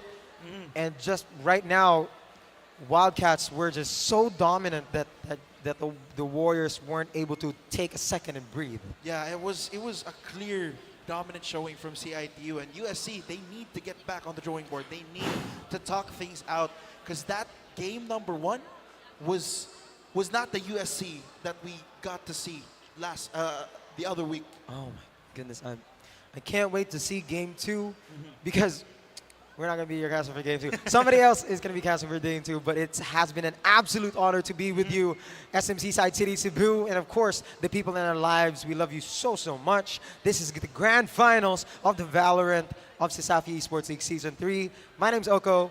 And I'm Ferraris. And we'll be back after a short break. Let's pass it on to our hosts. And now, ladies and gentlemen, let's have another round of Piso auction. Please help me welcome Sir Jesse Tan of PC Express. Good evening, SMC Side Cebu. And of course, this is the last match that we have for today. We actually have the Valorant Finals. Is it exciting? CESAFI, are you excited? I'm sure CIT-U is excited because they just won 1-0 for this game. But for all of the SMC Side Cebu shoppers here, and of course the CESAFI people who are here today, of course, thank you so much for bringing PC Express here. PC Express has been in the industry for 25 years, and this is one of our commitments to actually promote esports in the country as well. But right now, we are actually getting into one of the highlights of what PC Express does when we go to events, and this is the PC Express Piso Gadget Auction. So we just had the first session around 4 o'clock, around 4 p.m. earlier this afternoon, and this time around I have 3 more items that I would be auctioning off. And if I'm very, very happy on how the auction has proceeded, you might actually see one more special item that we might auction off for tonight. Now, how do we do this? Anybody who is here can join, except for me, meaning to say the production staff can join, the CIT-U can join, people from USC can join, the shoppers from SMC side can join, and even people up there, if you want to bid, you are allowed to. Just call my attention, because this is the only time that you'll be able to get this. This is the last day of the CESAFI Season 3 Finals. Now, you can actually purchase this particular products for as low as 1 peso if you don't have any competitor. But of course, since this is an auction, we will start with 1 peso and bidding increments of 1 peso. Wag lang po centavos. Okay, no centavos, just whole numbers po. Let's start the bid. How are we gonna be doing this? I'm gonna be raising one of the items here in front of me. It will be shown on the screen as well, and you will be able to see the retail price or the standard retail price of the items being auctioned. If you are the highest bidder, nobody else wants to contest, then of course you can purchase it via cash, GCash, debit card, or credit card, because all of these are actually available at PC Express. Now, just would like to add, if some of you guys are looking for laptops, for desktops, we have available a 10% discount right now. If you want JBL speakers and Logitech products, we have up to 30% off. And we have a special price for a Canon ink tank right there. It's at 8,000 pesos only from the price of 9,995. Now, the question here, SMC side Cebu says, Safi, are you ready for the PC Express Piso gadget auction? If you are ready, let's start off with the Logitech G413 TKL SE keyboard. I know there are a lot of Valorant players here. If you do want a mechanical keyboard, this might be the keyboard for you. The Logitech G413 TKL or 10 keyless keyboard is a mechanical keyboard with white backlight.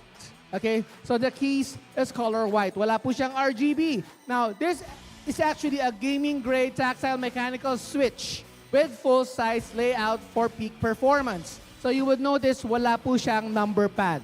Okay? The SRP of this product is at 3,795, and I hope you guys can get a good deal out of the PC Express Piso Gadget Auction. So if you are ready, who wants to start the bid at 1 peso? Anyone who wants to start the bid at 1 peso?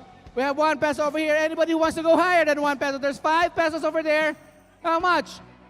100 pesos over in the middle. 150. Do we have 150? There's 200. There's 200 over there. 500. 500 sitting here. 1,000 pesos sitting right here in the middle. How much? 1,500. We have 1,500. Those upstairs you can join if you do want. We have 1,500 here in the middle. Anybody wants to go higher than 1,500? 1,600. 1,600 is the highest bid. 1,700. 1,700. We have 1,700. 1,800 over that back. 1,800. Anybody wants to go higher than 1,800 pesos? 2,000 right here in the middle. 2,000. Yes, sir. The one there. How much do you want to bid? 2,000 is the highest bid. Do you want to go higher than 2,000 pesos? 3,000. 3,000 pesos at the back. 3,000 pesos. We have 3,000 pesos there. Is it correct? Is it 3,000? Correct, no? The one in the middle with the blue shirt, 3,000 pesos. 3,000 pesos is the highest bid. 3,000 pesos. Anybody wants to go higher? Done 3,000 pesos. Anyone else? Anybody can join. 3,000 pesos. Sir, 3,000? You want? 3,050 pesos. They increased by 50 pesos. Do you want to go higher? 3,100. 3,100 pesos. 3,100 pesos, sir. Do you want to go higher than 3,100? 3,100 pesos. 3,101 peso using the power of Piso. This is the PC Express Piso Gadget Auction, and that's how you use it. 3,102. 3,102. Dinagdagan din ng 1 peso. Do you want to go higher? 3,105. We have 3,105.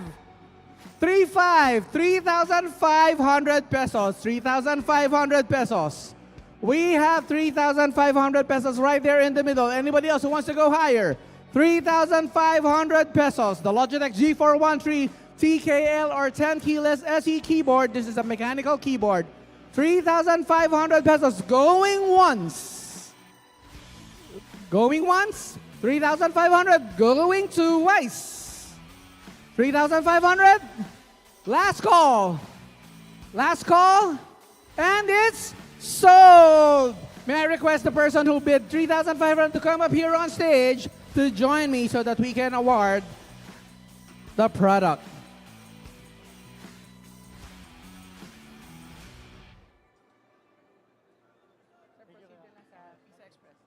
All right, so we have one up. Another here is the JBL Flip 6. By the way, if you haven't registered with the PC Express, we have a QR code that you can scan on our booth on the left or on the Tekken booth on the right, because we are also giving away prizes for those of you who would be registering there, as we will be giving a raffle for the shoppers and the CESAFI students and faculties who came here. Okay, next up is the JBL Flip 6. The JBL Flip 6 has a 12-hour battery life. It is an IP67 waterproof and dustproof Bluetooth speaker. Now, this particular speaker has JBL party booths wherein you can connect multiple JBL products so that you can actually play your audio, play your party music all together with different types of JBL products. Now, this one has an SRP of 7,499. let's start the bid. Anyone who wants to start the bid? 1 peso over there. We have 200, 2,000. We have 2,000. We have 2,000 there at the back. Anybody else who wants to go higher than 2,000 pesos? We have 2,500 here on my left. 2,500. Anyone? For those of you upstairs, please just raise your hand. Shout. Tell me how much you want it. We have 2,500 on the left. Do I hear anyone going higher than 2,500? 2,500 pesos for a 7,499 peso item. Anybody else who wants to go higher than 2,500? 3,000, 3,000 upstairs. We have in the middle, 3,000. Sir, do you want to go higher than 3,000? 3,200. We have 3,200 here on the left. 3,200 pesos. Anyone else who wants to go higher? 3,200? You want to check, sir? Just call my attention if you want. 3,200 is the highest bid. 3,500. 3,500? 3,500. He went for 3,500. Sir, do you want to go higher than 3,500? 3,500 pesos for a 7,499 peso item. Anybody else interested in getting the JBL Flip 6? 3,500 pesos. Sa taas, sa right, sa left, wala po sa left, dito sa baba. 3,500 going, oops, meron po tayo dito sa production, 3,600. We have 3,600 pesos, sir. Do you want to go higher than 3,600? Inakit lang po ng 600, ng 100 peso. 3,600 pesos. Ayaw mo na, nag-iisip pa si sir. 3,600 pesos. Anybody else? Meron pa? 3,600. Going once. 3,600. Wala pa po tayo sa 50% off. We are actually at 50+% off. It is still a good purchase. 3,600 pesos. Anyone else who wants to go higher than 3,600? 3,600 pesos, going twice.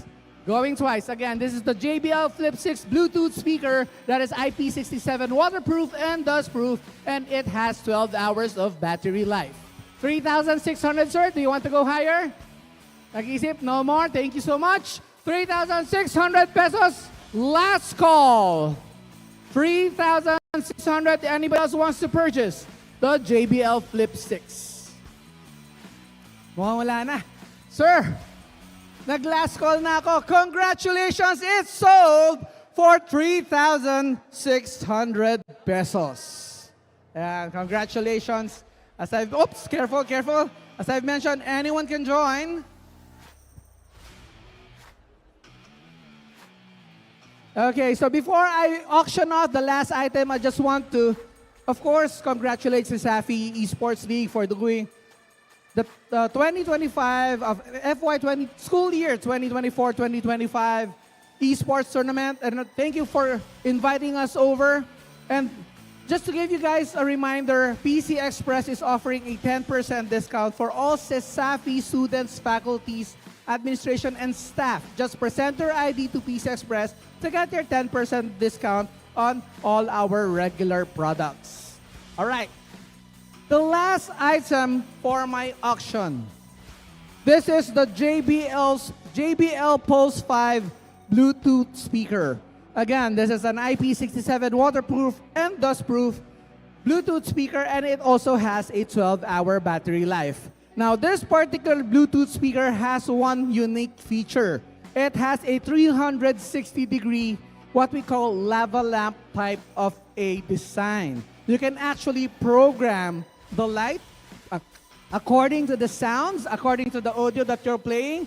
You can use it on a rhythmic basis, a strobe type, and different types of programs that you want. You just have to use the JBL app. This also uses what you call the JBL Party Boost. Now, 15,599. How much would you be able to buy it today? Bababa ko lang because it's a bit heavy. Let's start the bid. Anyone who wants to start the bid for the JBL, how much? 1,000. We have 1,000 here. 5,000 upstairs. Tama ba? 5,000. We have 5,000. 6,000 over here. 6,000. We have 6,000 pesos here. 7,000 pesos. We have 8,000. We have 8,000 here. 8,000 pesos. This is a fast bid. 8,000 pesos. Anyone else who wants to go higher than 8,000 pesos? We are at 15,500 8,599. Yes, sir. 8,500, 9,000 pesos. Nagmamadali. 9,000, ayaw niyang bitawan. 9,000 pesos. 9,500. 9,500 siya. 9,500. 10,000. 10,000 pesos. He went all the way to 10,000 pesos. Anybody else? 10,500. We have 10,500. 10,600. Up by 100 pesos. 10,600. 11,000. We have 11,000 pesos. 11,100. 11,100 pesos. 11,500. 11,500. 11,500. Do you want to go higher than 11,500? Others can actually join if you still want to join. 11,500 pesos. 11,500 to the gentleman on the left. Ayaw na niya. Okay, 11,500 pesos going once. Anybody else who wants to actually outbid our gentleman here on the left? 11,500 pesos. Hanggang second floor lang po yung kaya kong tingnan. Ay, masyado na mataas yun sa third floor. Okay, 11,500. Going once. Going once po tayo sa 11,500. Anybody else? Anyone else? 11,500. Going twice. Wow, this is exciting. Are you sure? Ayaw na. 11,500. Last call. Last call tayo for the JBL Pulse 5 Bluetooth speaker going away at 11,500. And it's sold! Congratulations. Please come over here. Let's take a photo before you pay for the item. Please come up.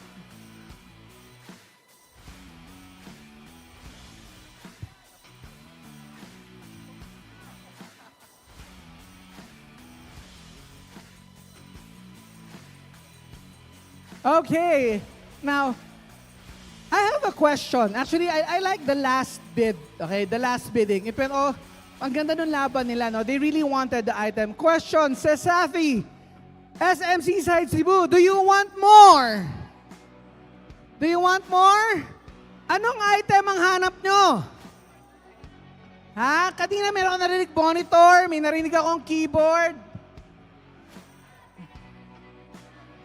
Meron daw, gadget pa. Alam mo ganito? So, what I'm wearing right now is our shirt. No? So we are promoting the PCX desktop. So PC Express has been building PCs for the past 25 years, and we actually came up with our own PC brand called the PCX desktop. Can you please bring that box over here? So we actually have different PCs that is available in our demo right now. So this one, it's called the PCX Desktop Morph. Okay. Mukha siyang magaan because nandun po yung laman. Okay? So, para hindi po mahirap buhatin. Okay? This is the PCX Desktop Morph Delta that PC Express just recently launched. So, can we show that here on screen? Okay. So, dahil masaya ako ngayong gabi, masaya ako dito sa CESAFI Esports League, I want to give you an opportunity to actually bid for this particular PC. Now, just to remind you, this is a brand new PC set. Similar to all of the products that we auction, it has a full year warranty as well. This PC unit lang po ang i-auction natin. If you want to pair it off with a monitor, a keyboard, a mouse, and anything else, of course, available yan sa PC Express. But for this particular PC, these are the specs. This is a powered by Asus desktop PC by PC Express. And ito po yung specs yan. A Ryzen 5 5600 GT with an Asus Prime motherboard, a Kingston RAM and SSD, and of course, if you want to take a look at the product, it's over there. It's live in our booth right now. You can check it out, how it's gonna look like. Believe me, this is such a good deal. Again, for those of you who would be winning this bid, you can pay via cash, GCash, debit card, or credit card. All right. Now, excited na ba? If you are, let's start the bid. Anyone who wants to start the bid for the desktop PC, how much? 5,000 pesos. We have 5,000 pesos here in the middle. Anybody else who wants to go higher than 5,000? 5,500. We have 5,500 at the back. 5,500 pesos. We have 6,000 pesos over here. 8,000. We have 8,000 there. Thank you so much. We have 8,000 pesos over here. Yung sa taas, if you want to join, you can also join. We have 8,000 pesos. Anybody else who wants to go higher than 8,000 pesos? Anybody else? Minsan lang to. One of the first that actually came out. A 27,050 peso item. 8,000 is the highest bid. Anybody else who wants to go higher than 8,000 pesos? Anyone else? Grabe, makukuha mo to sa 8,000? Yes. 9, 10. 10,000. We have 10,000 pesos. Unfortunately, we have 10,000 here. 11,000, 15? 15,000 here on the left. 15,000. This is actually a very good PC for those starting up Valorant. You might just want to add a graphic card and you're good to go. We have 15,000. This is the actual PC being shown. Ayan, pinapakita nila doon. Thank you so much. The Morph Delta, the PCX Desktop Morph Delta, we have 15,000 over here. Anybody else who wants to go higher than 15,000 pesos? 16,000. We have 16,000. Yes, sir, ma'am. 17. We have 17,000 here. 17,000 pesos. Anyone else who wants to go higher than 17,000? We have 17,000. Baka may nami-miss out ako, ha? 17,000. Over at the right, meron ba? Ayaw, wala. Sir, sa gitna. 17,500, 17,500, 18,000. We have 18,000 pesos. Anyone else who wants to go higher? It's actually over there if you want to take a look. Ang ganda po ng PC na yan. 18,000 pesos. Do you want to go higher? Do I hear 18,500? Meron po ba? 18,500, sir? 18,500. Call 18,500, 19,000. Nasa 19,000 na po tayo. Ayan, nagbibigay na po sila ng 20 pesos. 19,000 pesos. We have 19,000 pesos over here. Akala ko magta-20K po tayo. 19,000, sir, ayaw na? Nag-iisip, ayaw pa po niya. 19,000 pesos is the highest bid. Anybody else who wants to go higher than 19,000? Again, PCX Desktop, brand new po. Pwedeng dagdagan ng piso. 2 piso. 5 piso. Ayaw na. 19,000 going once. We have highest bid of 19,000 pesos for this desktop. Anybody else? 19,000 pesos. 19,000 pesos. I'm giving you another chance. Going twice for 19,000 pesos. Again, for all your IT needs, for all your digital needs, just go to PC Express. And of course, we are located at the Cyber Zone at SM Seaside, Cebu. Okay, 19,000 pesos. Last call. Anyone else who wants to raise their hand and bid? Last chance. Nag-last call na po tayo. And it's one. Everybody shout. 1, 2, 3. It's sold. Congratulations. May I request one representative? Okay, they are from, of course, the Warriors. Congratulations, sir.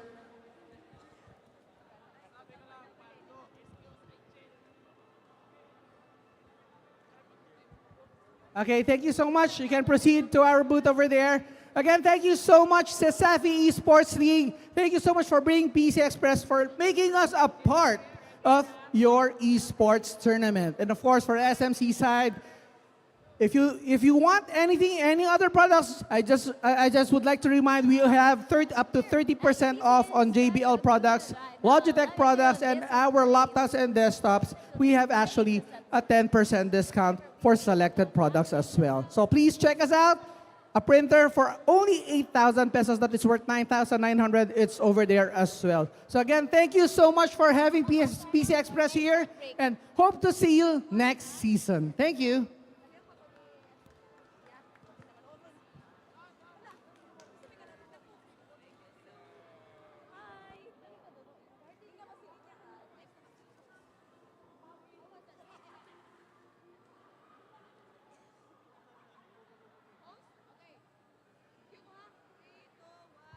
All right, guys, and I am here right now at the PC Express, and as you can see, this place is a tech haven for all the gamers, and not only that, check this out. We got sales, so not only for gamers, if you are a student and you are very hardworking, we got the printer, and if you want to rest from the academics, they also have a PS5 on sale. It's only 30,000 pesos, 790 pesos. So, you know, academics and entertainment. And not only that, come here, check this out. As you can see on the screen, we can see our cameraman and you can see me. The camera is absolutely amazing. If I'm gonna go to like Google Meet and all, I can definitely slay on this camera. And the screen, it's fantastic. Whether you're gonna do some gamings or even do editing, this place is the best place for you to buy your monitors. They also have something going on here. They have a spin and win. So if you purchase a laptop, you have a chance to win different things. You get a chance to win their t-shirts, mouse, and many more. And if you actually scan here, so to all our viewers watching here, come here at the PC Express booth. You can scan here, register, and get amazing prizes. And I've heard that you can get mouse, keyboards, and a lot more from this. And let's turn around here. Okay, and as mentioned earlier, they have their new product, a very beautiful system unit. As you can see, it's very sleek. You might be bad at Valorant like me, but at least you have a good system unit, okay? No one's gonna judge you. You might be bad, but look at this set, okay? And if you're gonna buy the system unit as a whole, that'll be good. But if you buy the package, everything, you're gonna save so much more. And if you want a beautiful version, we have the white version here. Another system unit and another package going on here. And if you're in for like casual gaming or even hardcore gaming, these setups can definitely bring you to the top. And now, come here. So, of course, we have to ask our staff here. Good evening, sir. What is your name? Ivan Parilla. Okay, sir, Ivan. So I want to ask you a question. So what is the most popular items that gamers are checking out today? Mouse and keyboard. Gaming mouse and gaming keyboards. So which brand exactly? Logitech. And you have Logitech in PC Express? Yes, we have. Oh, that is good. So all brands, if you want MSI, they have Logitech. They have it here in PC Express. Another question, sir. Do you guys offer custom builds or upgrade options on site? Yes, actually, PC Express is very well known for DIY. So we offer a lot of products para sa mga gamers. What if I'm on a budget, sir? Can I still buy a complete setup? Can PC Express help me with my setup? Yes, of course. Actually, kaming mga taga PC Express, we offer affordable pero maganda yung quality ng mga products. And it depends on the budget of the customers. Nagsasuggest lang kami, pero kung kaya naman nila na yung magaganda talaga na products, meron din kaming available naman. Okay, thank you so much for that, Sir Ivan. As you can see, guys, not only is PC Express very beautiful, they also have a very friendly and knowledgeable staff. And of course, let's go to the other side here. We are done with our PC Express booth. And now, let's move to this side. Let's walk. Okay. Hi guys, I know everyone is very excited for today, and as you can see, PC Express is very kind and they give us this second station. They let us allow to have a Tekken station at our event today, and as you can see, there are different people. Even if you're a player, non-player, or just passing by, you can definitely check out our Tekken booth and play here. And as you can see, there's a lot of things going on, and this PC started from early morning until this evening. It's on all the time, and everything is very nice. It's so smooth, and I played this game, guys, like 3 times, and I've won 3 times. So it's definitely the setup and not my skills. And okay, that's it for our booth, our PC Express booth, and our second station. Now let's go back to our exciting matches today. Let's go back to our casters.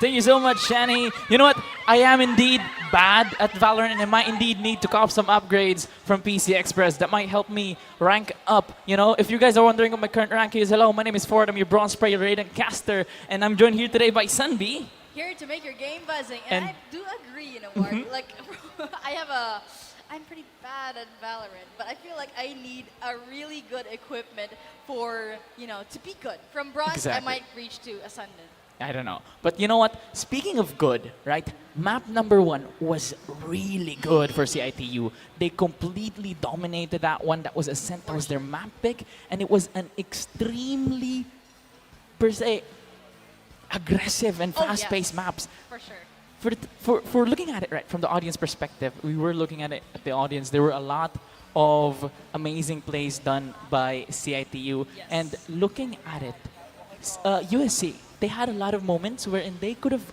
win the round. They had it on the bag. But for some reason, CITU somehow, some way, pulls it off. They get the clutch 4v2, doesn't even matter. And USC has been really struggling in map number 1. I do agree. I mean, I think it's all about momentum. CITU started off really, really strong and really aggressive. However, on the USC side, once they seen their struggle, it kept going.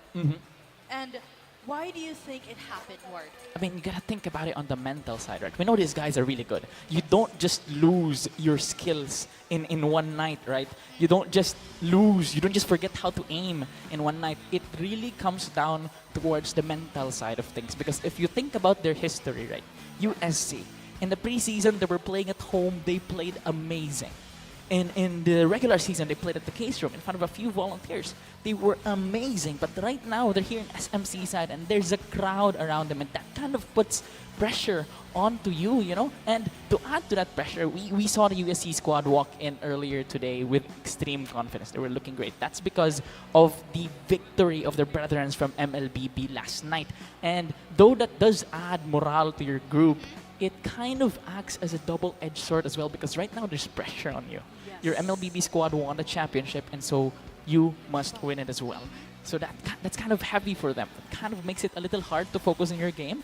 And for the side of CITU, man, they prepared so much, and that kind of brings it back to their keys to victory. They sharpened their claws enough to pierce through the armors of the Warriors with ease. It's like a heated knife cutting through butter at that point. Yeah, I mean, to be fair, I think it was week 3, day 6. CITU and USC actually battled against each other, and it was resulted in a draw. So here we are, SMC side, City Wings, the CESAFI Esports League. We get to see them compete once more, and the question lies here. Who will win? Yeah, because there is no draw anymore. There is no point system anymore. This is a win basis. And speaking of that, CIT won map number 1, which means that if they take map number 2, that's it. They're crowned champions. But the thing is, map number 2 is Lotus. Yes. These two teams are notorious for being amazing at this map.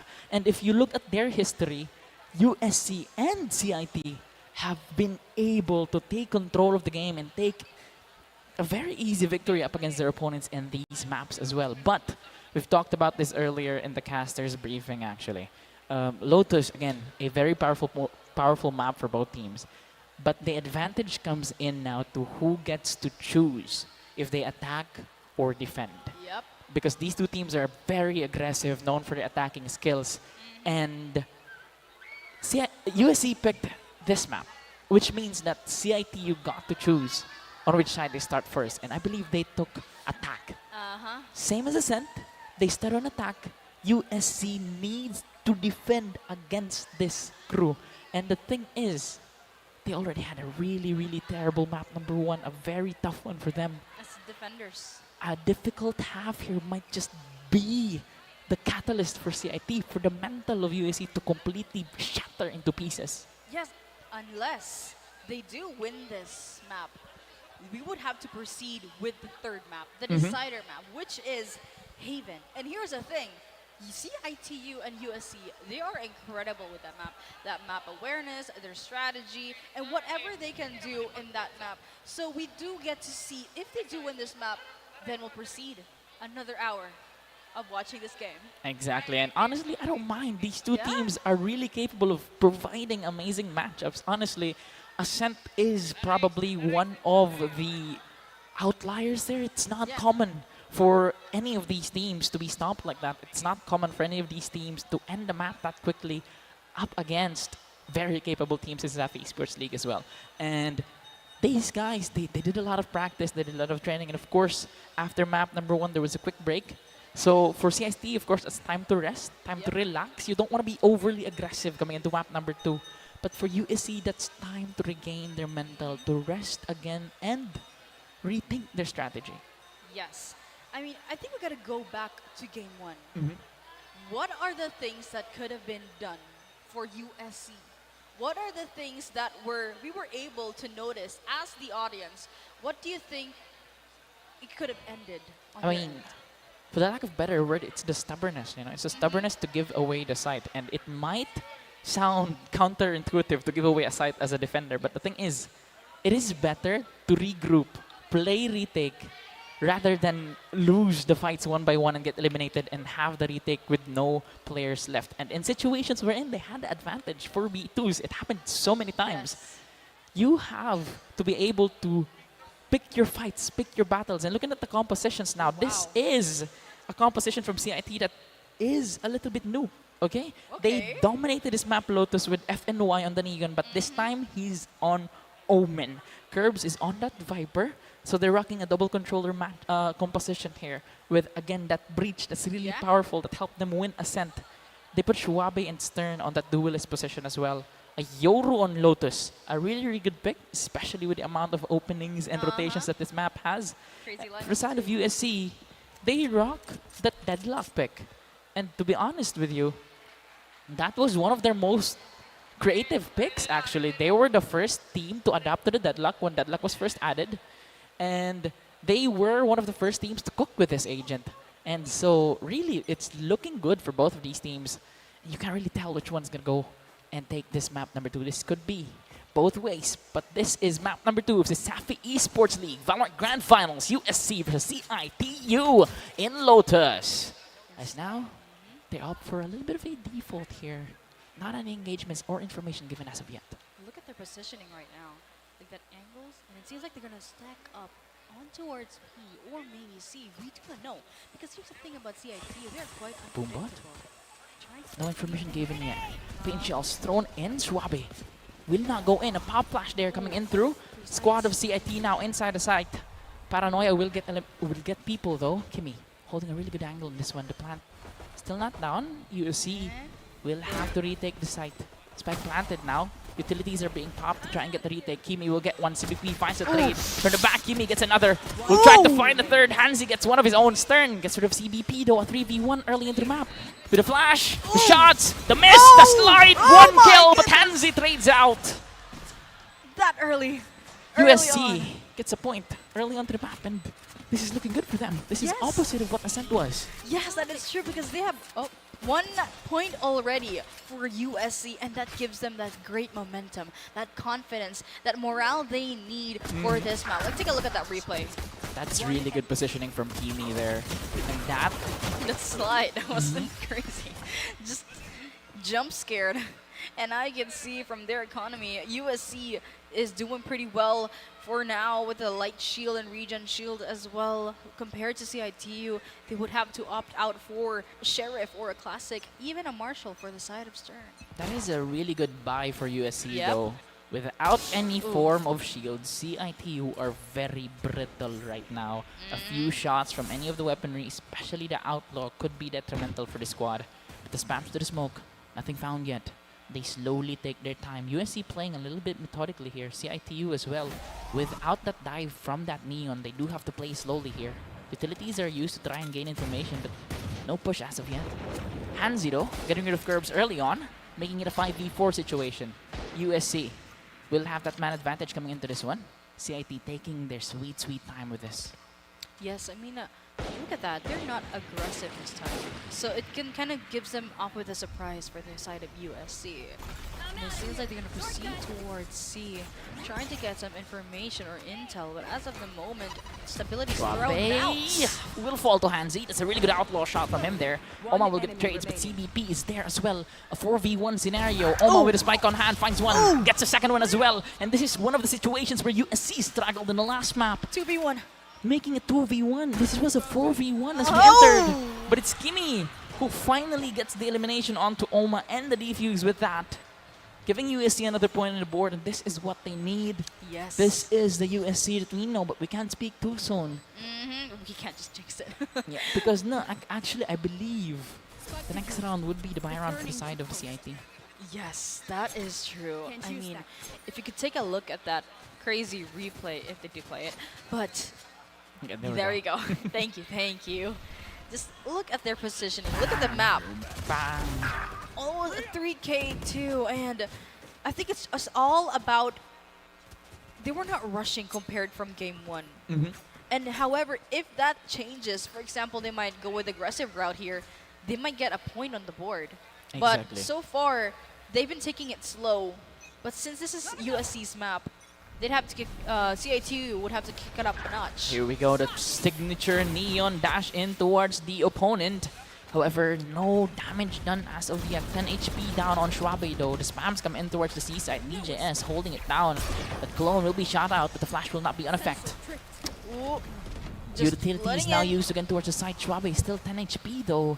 They do have control now. DJS will fall to F and Y will find the second one as well. CBP will fall. And now it's a 4v2 scenario. Astern will get that plant down for the side of CIT.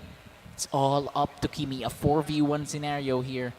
Does have 150 HP and the Stinger on hand. Spectre rather could have something big here. Utilities wise, he doesn't have a lot. Has a smoke and a shrouded step. Will not find anyone at all as Astern who gets rid of him. 2-1 now in that buy round from CIT. That Coming in is- handy for them. That is true. I mean, there were a lot of things going on. Now it's a 2-1. This is a great momentum for the side of CIT-U. And the thing about Lotus, there are so many areas to look out for, especially corners, especially that door in mid. So you could do quick retakes, knowing that CIT is on the attacking side. You can switch from one place to another. So this is a really good map for the attacking side. However, on the defending side, there is so much to do as well, and it's really great to see Deadlock's abilities. It's like very heavily used on a Exactly. side to prevent them from pushing that quickly. Here comes the ultimate now, popped by Stern. Trying to find any information here. 𝐕𝐻𝐻 will get into an engagement on towards this area of the map. Paranoia will be popped. Pain chills there as well, but he's stunned and 𝐒𝐄𝐀𝐿. flashed. And grenade thrown at him. Utilities pop left and right here. 𝐒𝐄𝐀𝐿 will get rid of Stern. FNY will get a quick trade on that one though. A 4v4 scenario. Spike on hand for the side of CIT. Still CBP will be taking chip damage from that. The boom bot will detect. 𝐕𝐻𝐻 finds 𝐒𝐀𝐍 on this one. A 3v4 scenario now. USC. A tough spot, but a shot from DJS equalizes it. 𝐕𝐻𝐻 with a quick trade though. The showstopper popped. 𝐿𝐷 will find one. And the second one finds the third as well to get the clutch for his team. And a defuse comes in. USC scores their third point here in Lotus. That's what we're talking about. USC on a roll. Look how they defended that site. It was a really good play. Good retake as well. It seems like they've been disciplined with their shots and taking their time. With calm aim brings calm precision. I mean, yes, that's a good insight there. They're a little bit more calmer now than they were Yes, earlier. compared, uh-huh. They were trying to scrap through rounds back in map number 1 for the side of USC, and they were struggling because of that. Now that they've relaxed, they've rebuilt their mental. Tibear on the screen, by the way. They're doing really well. They're doing amazing, in fact. And as of right now, CIT-U is the one that's struggling. The script has been flipped. And aggression now comes in towards the A side here. The spams will not find anyone as of yet.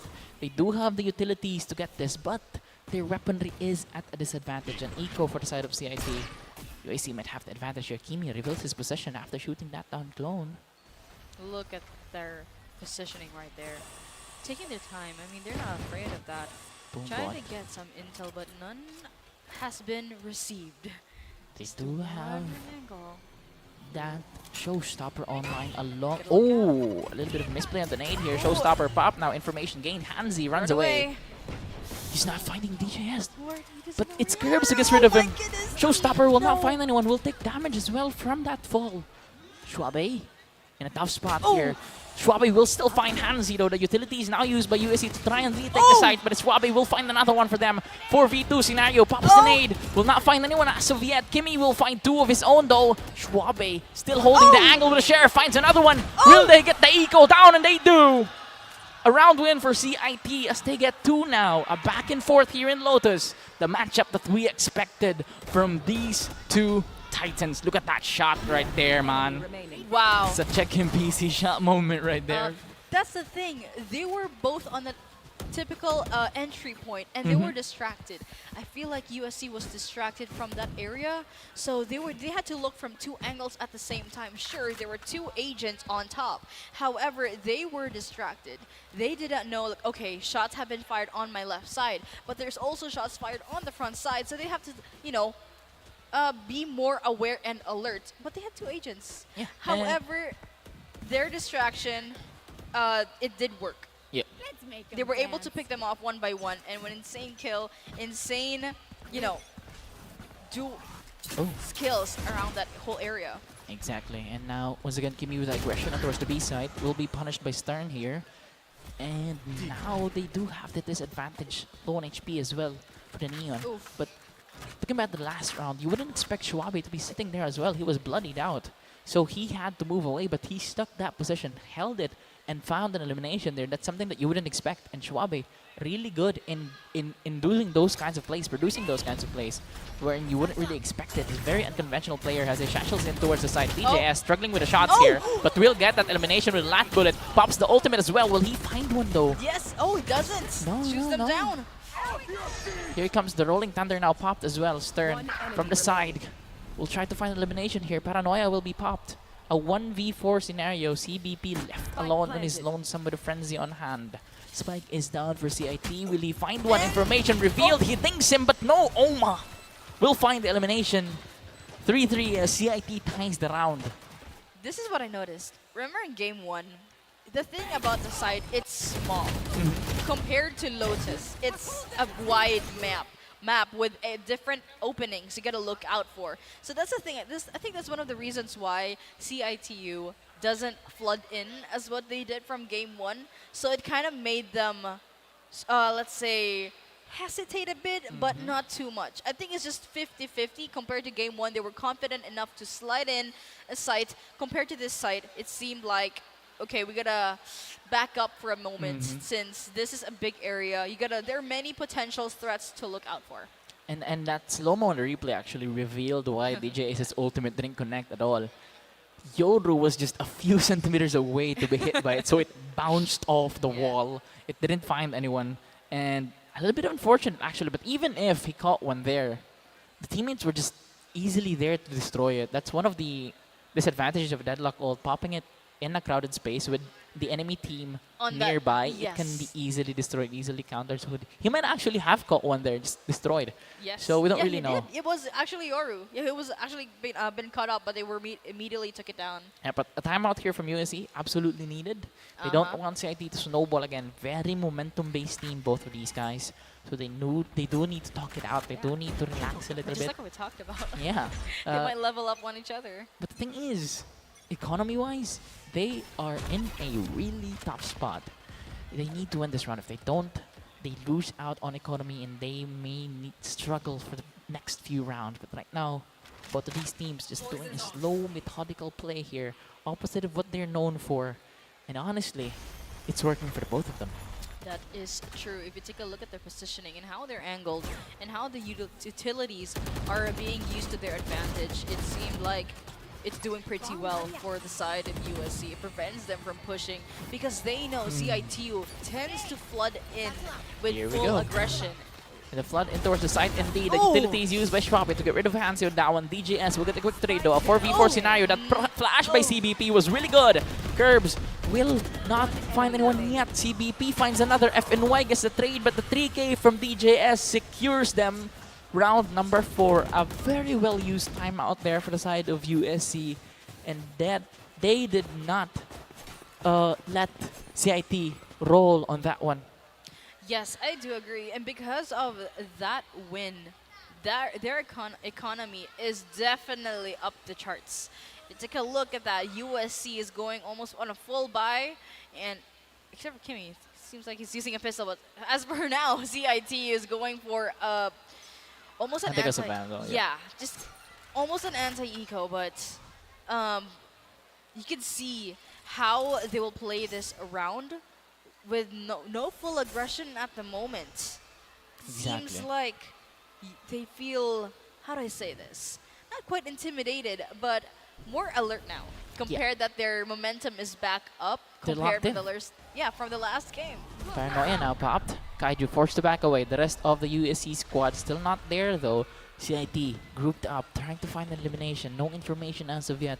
They do have people in really good spots right now, but they look to be pushing on towards C-side. Yes, they don't know. But they do see it now. 𝐒𝐄𝐀𝐒𝐍 will find an elimination on that one. Finds 2 exactly. But now USC down to 2-man. DJS will find an elimination on that one though.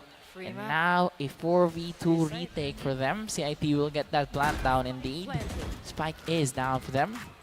Time ticking towards their side. Yes, now it's a 2v4 situation. Shots being fired, but none has been connected. Checking out from different angles with the grenade. Popping about, trying to get a kill, but Stern bringing 𝐿𝐿 down. 1v4 situation, and 𝐒𝐄𝐀𝐒𝐿 cleans that round with a victory. That was a really clean play by the side of CIT there. The stun on DJS, forcing him to look through 3 different angles. That's true. One man can have difficulty looking at 3 different angles. Imagine a man that's stunned. Exactly. I mean, that's the sole purpose. You know, once you have a breach on your team, you're almost in good hands, man. Because still, his abilities and skills are just top notch, especially in like creating quick exits and sudden maps like Lotus as well. That is true. Just like that. Look, CIT's momentum already forced to back out after the utility is used by the side of USC. And now, again, taking their time here. Very methodical Lotus, opposite of what we see. And that's very evident now. 𝐒𝐿 learning his lesson, not shooting that clone anymore. Stern will pop the flash though. The TP in will find CBP, but 𝐒𝐿 there did not check the corners. Stern will fall now. A 4v5 opportunity here for the side of USC. As CIT forced to back out. 𝐒𝐿 will take positions here. 𝐒𝐿 will be spotted. No eliminations as of yet. TP in. 𝐒𝐿 still full health. DJS will fall. And now it's a 4v4. CIT equalizes the matchup here. USC forced to give back. Here comes the Viper Spit popped as well. And this is what USC failed to do in a sense. They failed to learn when to back out. But right now, 𝐿𝐿 with 2. Pops the showstopper. Will not find one there though. The stuns will catch him. The paint gels muted. And now a 2v4 retake for USC. 𝐿𝐿 holding a really cheeky spot. He sees the feet. Picks up a Phantom. Showstopper now online for him as well. Spams to the Viper Spit. No one found as of yet. 𝐿𝐿 will get rid of 𝐒𝐿𝐿. The Viper Spit is gone. 𝐒𝐿𝐿 will find him though. Secures round number 5 for CIT. Wow. I think the Viper Spit was definitely the ability, the skill they need. Like, take a look at that replay.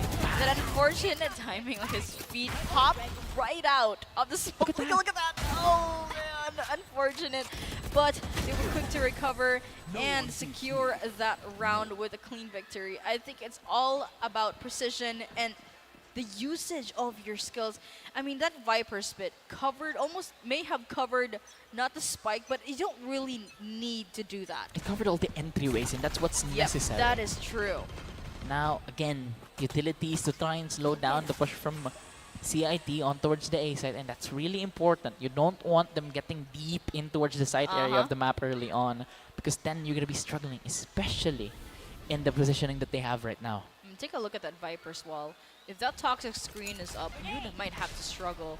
But it would be easier for them to go on that side. But it seems like they might go for a little bit of a walk here. They're going for a walk. Let's take a walk to the park, shall we? Roam around SMC side or something.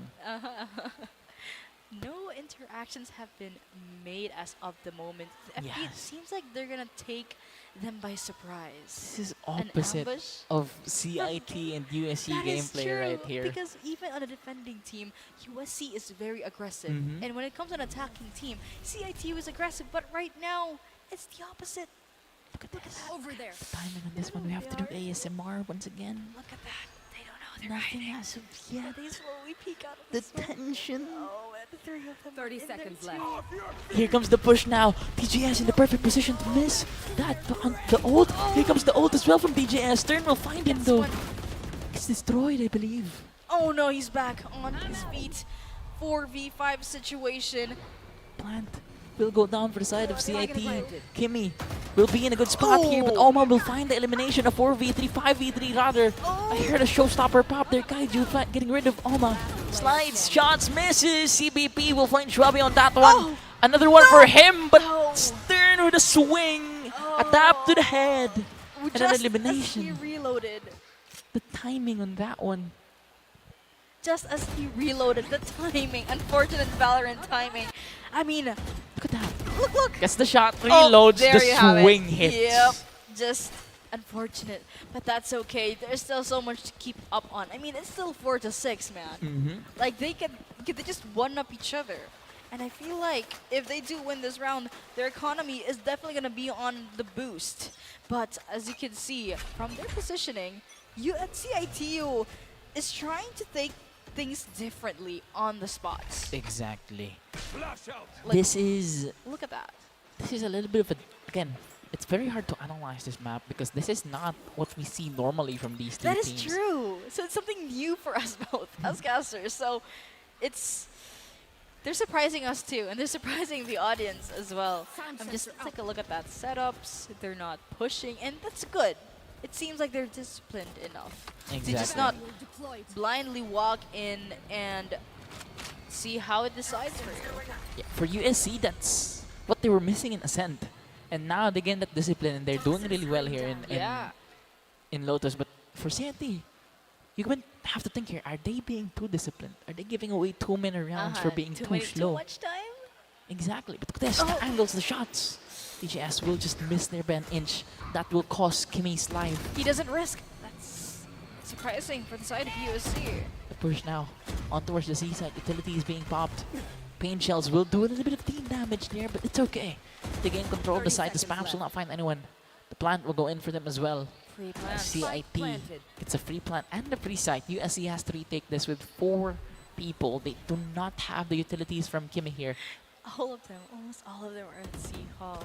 Yeah, this is gonna be a very tough retake for him. But look at Curbs. Look at his position. He's in a prime spot. He misses the knife, but gets the headshot.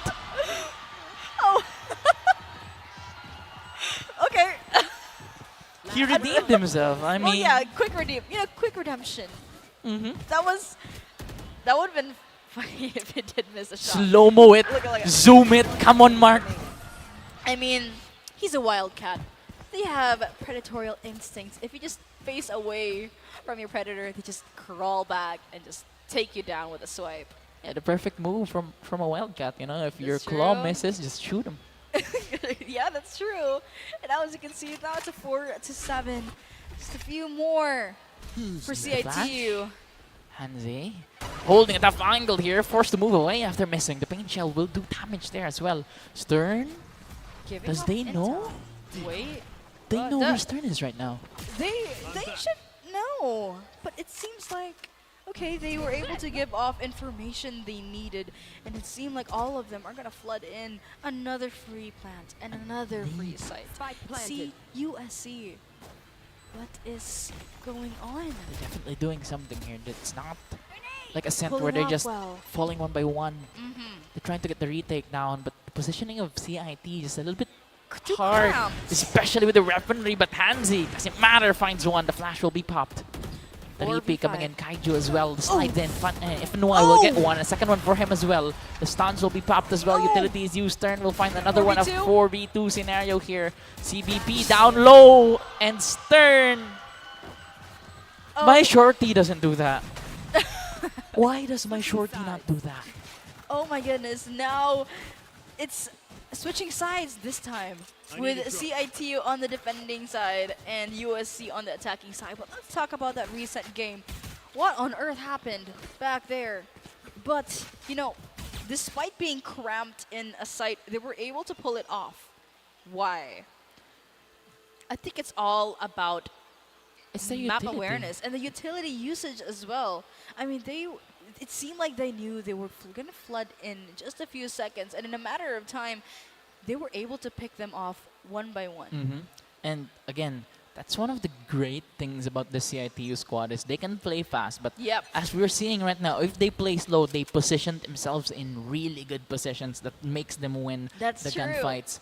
In an equal battle in terms of mechanical aim, you take all the advantages that you can get, and CIT definitely doing that. Stern, chip, 75 HP, the flash, his utilities as well used. 𝐒𝐿 will get rid of him. Now it's a 4v. What? Are you guys? Are you seeing this? No way. Oh my god, pulls out the knife, but no, he gets the elimination, and this one, DJS will find him through the contact. 4v3 now, DJS will find one, FNY finds Hanzi as well, the quick trace, FNY with 3, it's all up to DJS, and he gets it. No, it's 𝐒𝐿𝐶. At the last second. What? Let's go back to that point in time we get a where replay of that? he successfully hid on that area. Surprising. Where was them. 𝐒𝐿𝐶 from? He was A late rotation from 𝐒𝐿𝐶. Secured them the round. Look at this. He got there just as soon as FNY fell. Just in time, Oh Ward. my days. That was insane. I think it's just a domino effect. By the time he successfully hid around that C area, giving them intel like, oh, all of 5 of them are there. And just a matter of time, it's all about, intel. And because of that, they just quickly flood in, and 𝐒𝐿𝐶 arrived in a nick of time. Imagine if he didn't arrive in time. Or if he arrived earlier. That is true. That was an insane play for the side of CITU, surprising them that quick enough, giving them another point on the board.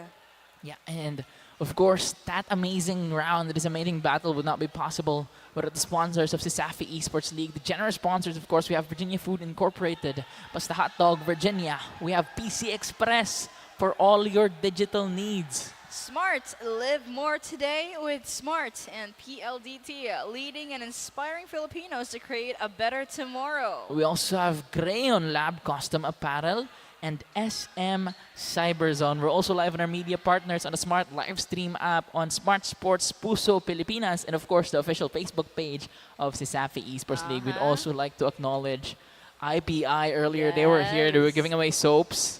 And I love it. Really good smelling soaps as well. But speaking of soaps, USC needs to be able to slide in towards a different form of momentum here as they do that in towards the side curbs. Falls early, 4v5 scenario here.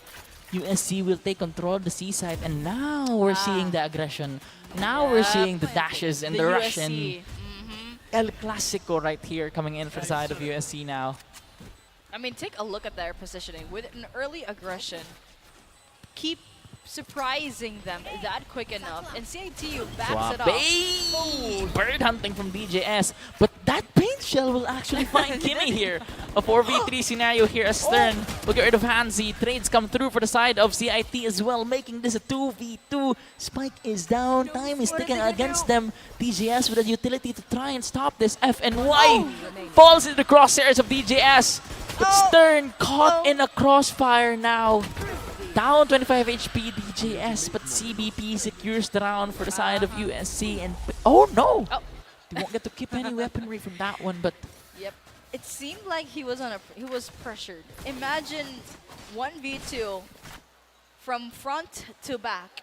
You can see he was like panicking, looking from side to side, like, oh, who do I pick off first?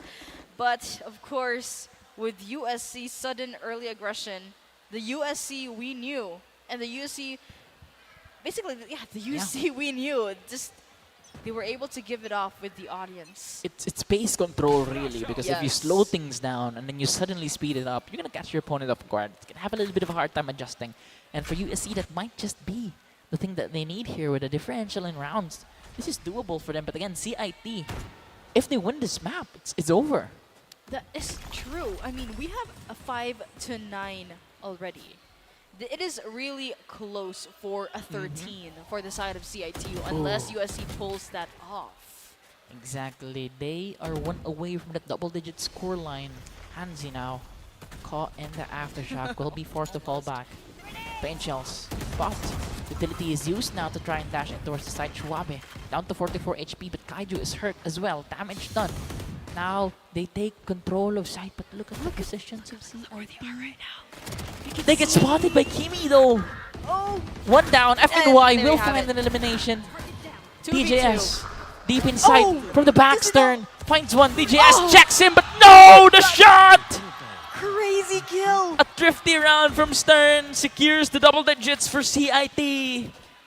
10-5 war. Take a look at that replay. They knew they were there, enough intel, but Stern with quick The reactions. zoom and the slow-mo. Oh. Bang! It's because of that barrel of that weapon. Like, okay, I gotta set my crosshair ready.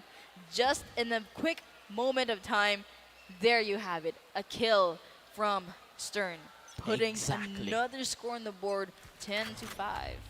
USC now back in that ascent form, struggling, Yes. having difficulties. Their momentum. They are having a really hard time here. So they opt to go back to the slow methodical pushes. The That is aggression didn't work. It worked for a round, but then countered immediately, so they go back to the classic. Stern with a flash. Oh. Utilities to counter it as well. Good We'll play. find one. Falls back now. Forced to fall back. That's what you want to do. You get a pick, Yes. fall back, you regroup with the squad. You can't just risk. You don't want to give them a trade here, but in terms of weaponry, the USC squad, they're struggling. They That is need true. to get the right engagements here. They and need near engagements, Mhm. basically. Look at that positioning. It's USC taking their time. Very unlikely. But will they be able to pull this off? I mean, if you take a look with how CITU is positioned on each site, Here we go. they're gonna flood in aggressively this time. Here comes the push here. Schwabe will get rid of 𝐒𝐿𝐄 early on. Finds a second Oh! one as well. Will try to find a What? third, but it's CBP who will get rid of him. Flying through as well was 𝐿𝐶. Picks up a Vandal, gets that upgrade. Is down in a 4v2 scenario though. Spike not on hand yet. Just 20 seconds remaining. Do they Pick have it enough up. time? Yeah, they pick it up. Do have time, but Just CIT closing in as well. Gotta watch out. They need to get the plant down as soon as possible here, but they have to clear things out as well. Utilities now used to try and prevent the plant. Here comes the shots as well from FNY. Finds 2 and they secure 11. CITU now 1 away from match point. 2 Look at that. away from being your grand champions. And that early aggression again from Stern is too good.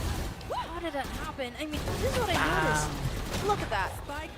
Whatever I noticed, whenever USC takes it slow and CITU, it gives them enough time.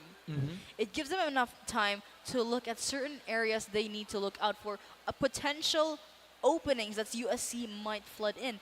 And yes, that did happen. I mean, we are at a timeout right now. I think it's what they need for USC Vamos Warriors. They gotta talk it out. I mean, they're so close to a match point already.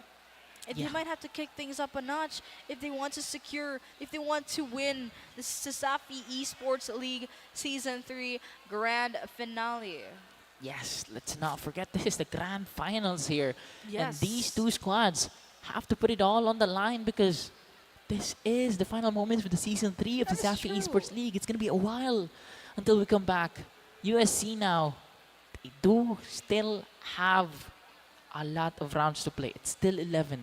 Just have to play perfect Valorant. Just have to win the round and snowball. They can do this with the proper momentum. But again, CIT, just too thick of a wall to push through. That is true. And the thing about CITU, how they defend a site, they strongly hold. They anchor pretty well. As you can see, from the first few rounds, they held their ground. And if USC does flood in, they go back. Oh my days, the stun was perfect, but it's 𝐒𝐄𝐿𝐄. Doesn't matter, gets the headshot down. Stern falls, aggression punished now. And that's what they need. They need to punish CIT whenever they make mistakes. But it's Schwabe who gets the elimination into DJS now. And now it's a 4v4 scenario. This round will secure map point for CIT if they get this down. But USC needs this to stay alive. 𝐒𝐿𝐄 and 𝐿𝐶 flooding in towards the site. They take control. They have the spike. FNY, however, getting rid of CBP. Kimi gets the trade. A 3v3 scenario here for the side of USC. They will not get the plant down yet. Utilities are used. Viper will throw the molly as well. Spike is down. They have control, but 𝐒𝐿𝐄 finds 𝐿𝐶. Oma finds Kimi. And 𝐒𝐄𝐀𝐒𝐍 falls! Goodness. The defuse goes through for CIT. And they will secure match point. Not just map point. Match point. Series point. Grand finals point. That is true. Championship point. What? Oh my goodness. And that play, there was so many things that happened all at once. And because of their quick retakes, their quick actions. The punishment, but Yep.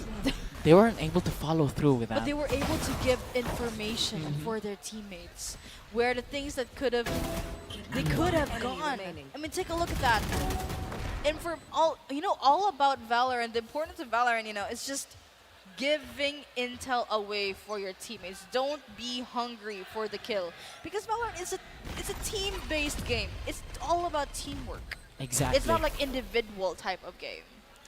Could this be the round where we Ladies and crown gentlemen. our new grand champions here in CESAFI Esports League? If USC doesn't pull through on this one, a lot on their shoulders. The pressure is on. With low buys, they have to make it work. They have to get things to go on their way if they want to win this one. But CIT with advantage as DJS will fall. That's the ideal gun for the side of USC.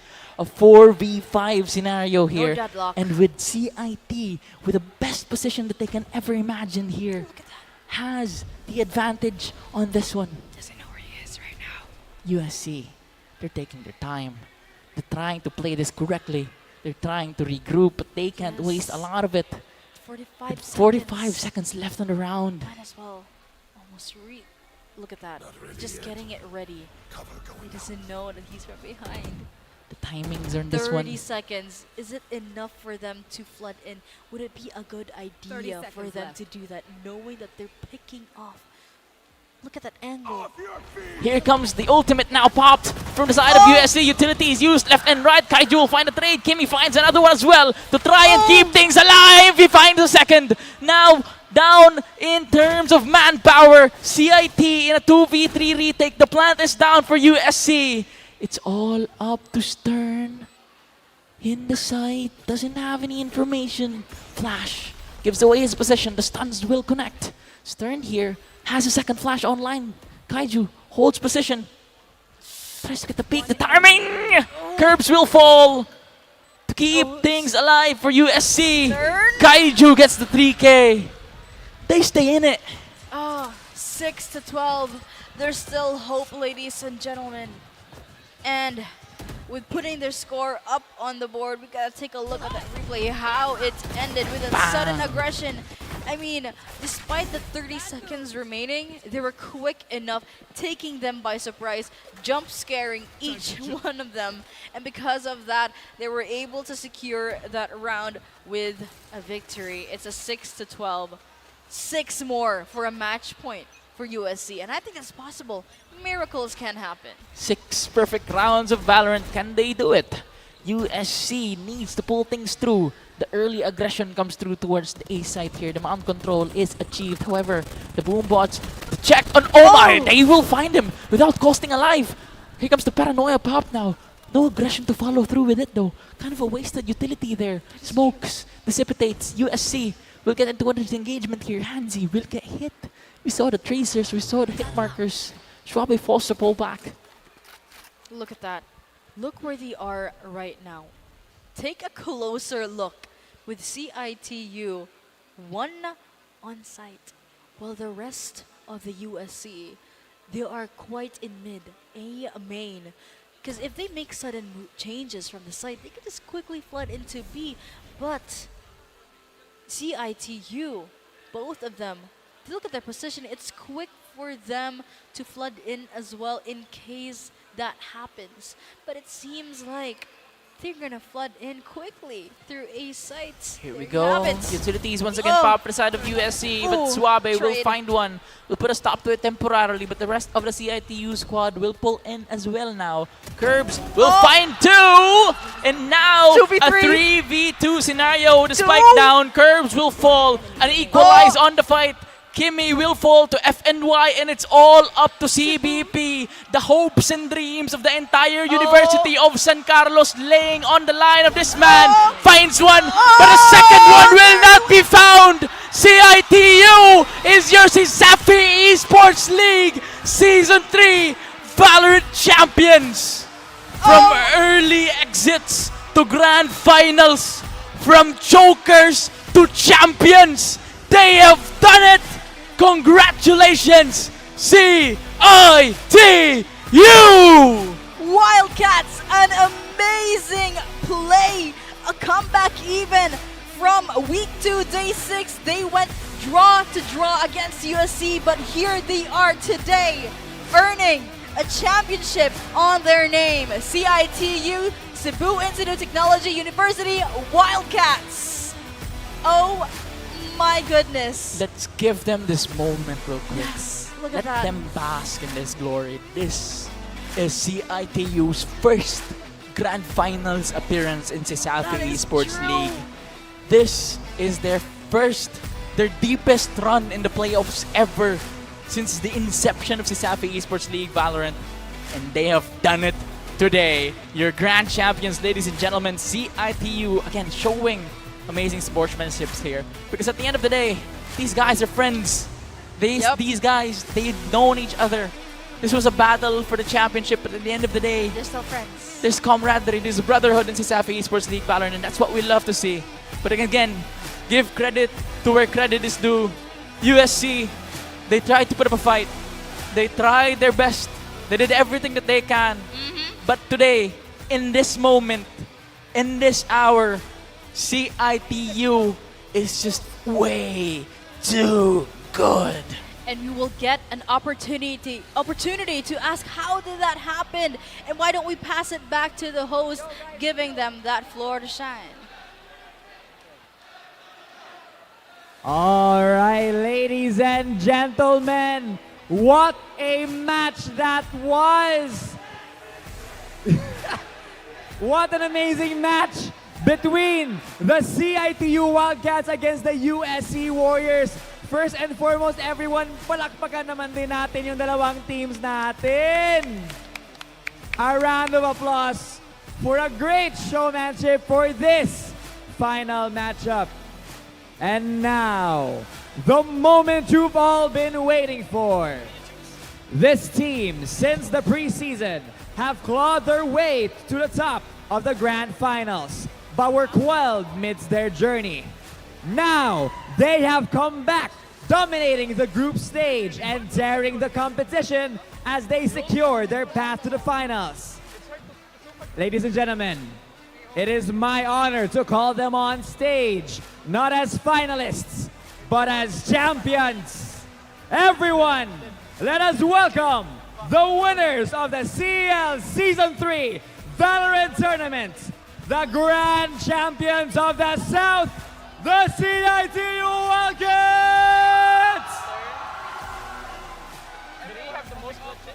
Stern, Shuabe, Nico Baby, Curves, Oma, FNY, K-Fly, Primor, and Mordred. We'd also like to call upon their director, Miss Larmy Santos Felizcuso, to join them on stage.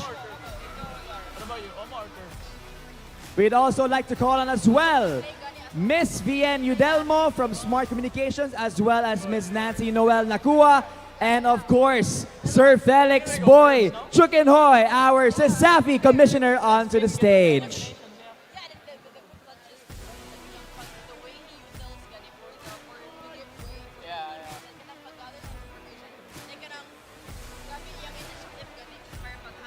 Let's move some space here, boys. Let's make way. All right. Let's take our shots.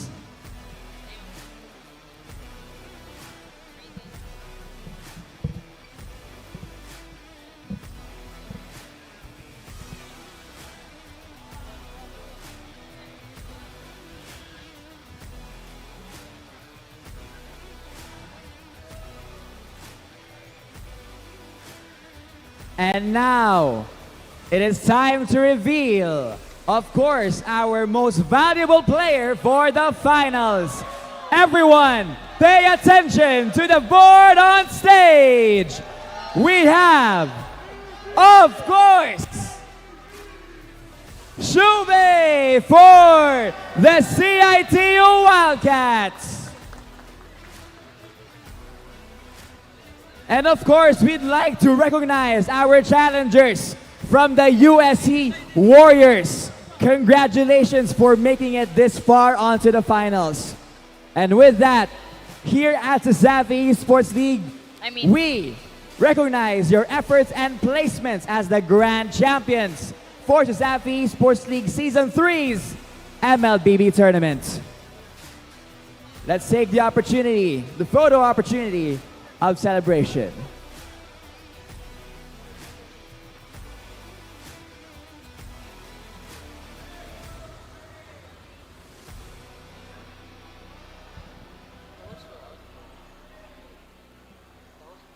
All right, thank you so much to our awardees.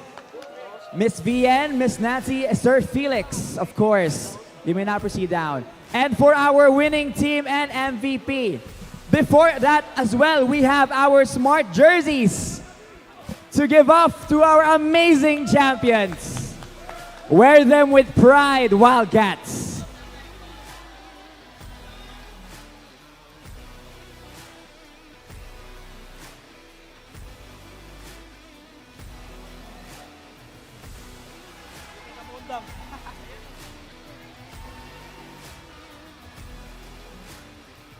We are loving the colors of green and white here. This might just be the color of champions for this season. Once again, everyone, a round of applause to the CIT-U Wildcats for winning the CESAFI Esports League Season 3 Valorant Tournament.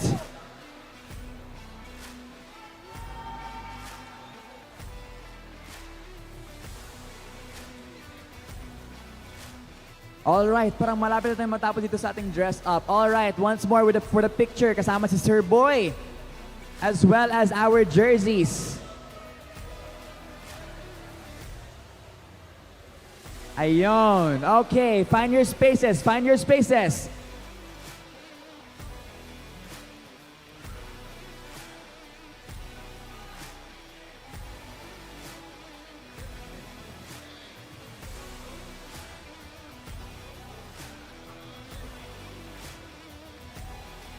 We'll be passing off the trophy to the center. There we go.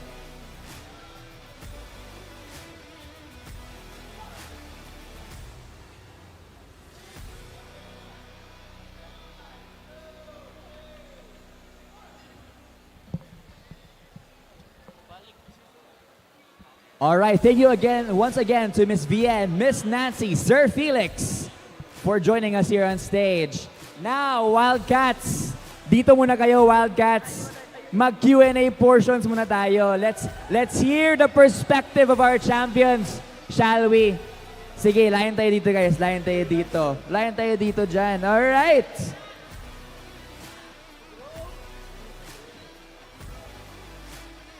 Okay. First and foremost, we'll go on with the Q&A. Anyone can answer for this one? All right. Pinanuhan na nila kung sino mag-answer. Sige, Wildcats. You have made it so far here in your CESAFI Esports League journey. From a lower bracket semifinalist during the preseason 3 to now a grand champion for season 3.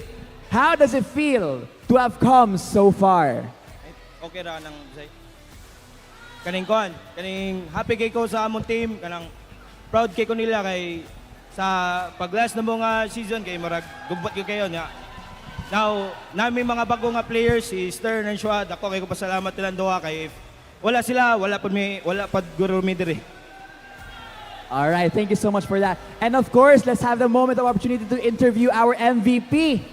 This one, where's our MVP? There we go. Here. Now, I'm sure this past match was quite nerve-wracking, especially when facing a team as capable as your own. What were your last thoughts as you slowly claimed your victory? So, before winning the round, Naka-feel na jud ko ato nga kay ano daog na jud kay after our pila ka oras na mo gi-dedicate ni sacrifice kin may og time ani para sa mo mga akad singana. After all that kay nakuha gid na mo ang champion nga. Pasalamat kay ko sa mga teammates kay without them kay this would have not been possible. And of course, still the same to you, sir.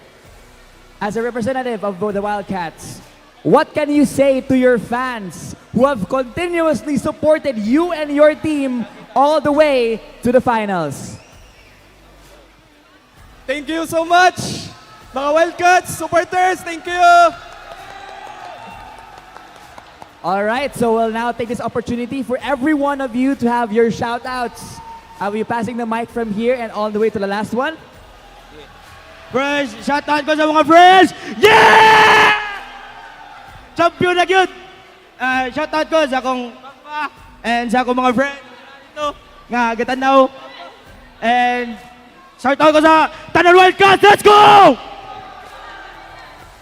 Shoutout sa mong mga amigo diya. Thank you sa pag-ari. Bisag busy kayo inyo oras. Tyron, Heaven on Earth, taga Heaven on Earth. Thank you sa pag-ari. Bisag layo kayo. Og sa akong mga doubters diya, nga ningon tiguan ko.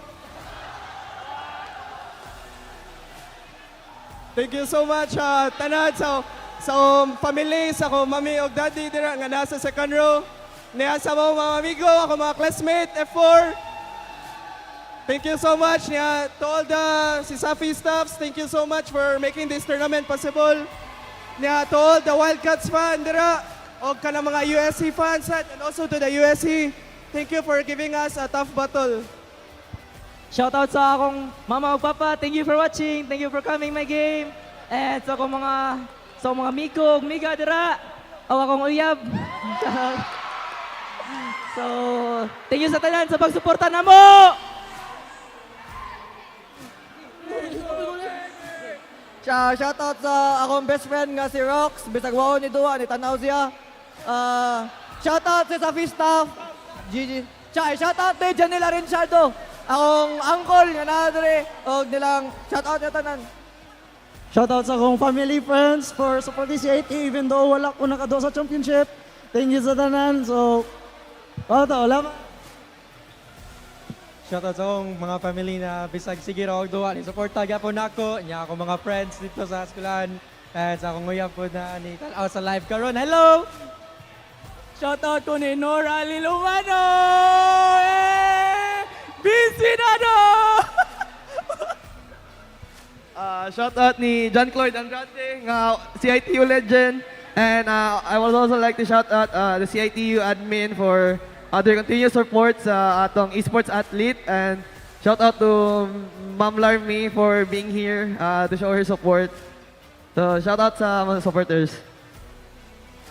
Shout out sa akong mga family and friends nga ni Ari, ni suporta and sa sales staffs og thank you nagpahuwam sa headset David. Shout out yo. Og sa Vanta Black family and ni J Shalom Bailon. Shout out.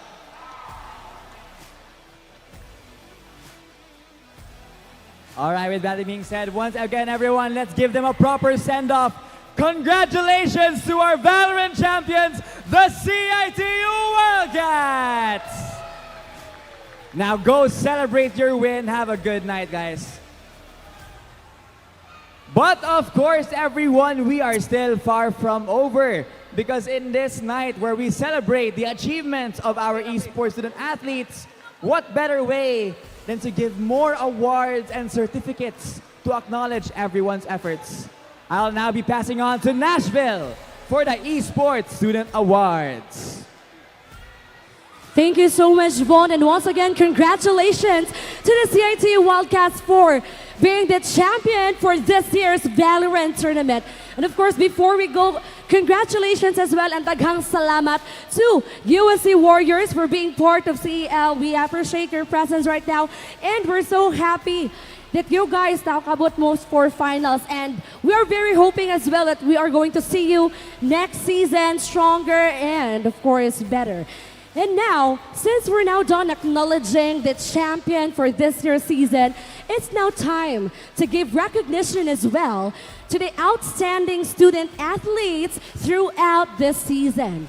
These student athletes may not have the chance to enter the finals, but of course, their passion, their determination, and of course, their competence in Valorant tournament kami subong jud through the whole season. So at this juncture, we're going to give recognition to our Mythical 5.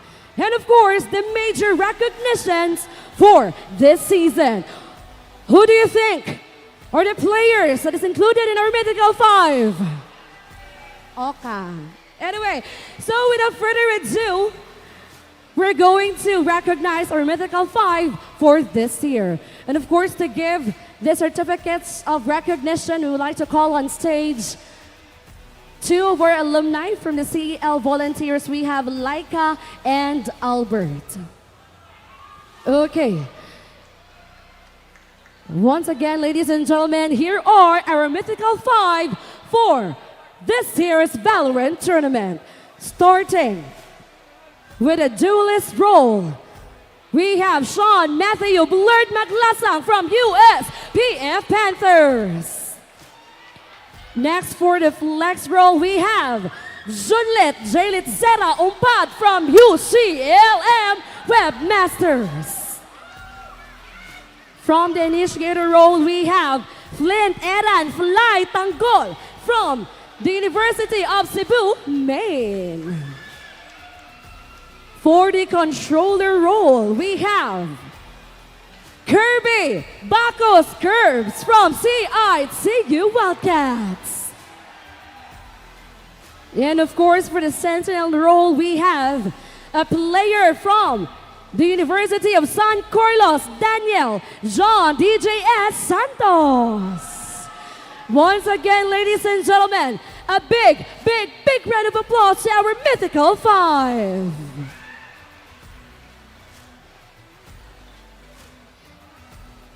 Once again, here are our Mythical 5, the outstanding players, not just for the finals, but of course throughout the season. Daghang salamat once again to all the players who joined this year's season for CESAFI Esports League, and of course for all the teams who participated for this year. Once again, another round of applause for our Mythical 5. And now, it's time to give recognition to our major recognitions for the year. The first recognition is the Rookie of the Year for this year's Valorant season. We're very happy to announce that our Rookie of the Year is no other than Joshua Schwabe Gabison from CIT-U Wildcats. Schwabe is our rookie MVP of the year, as he is also our finals MVP for this season. Congratulations, Schwabe. And I know for sure that our CIT-U community is very proud for this recognition. Once again, can we hear another cheer for Schwabe? Congratulations once again, Schwabe. And of course, last but definitely not the least, the highest recognition that we're going to give for this season. And that is the Esports Student Athlete of the Year for the Valorant tournament. Who do you think will claim this recognition? Any guess? Any guess?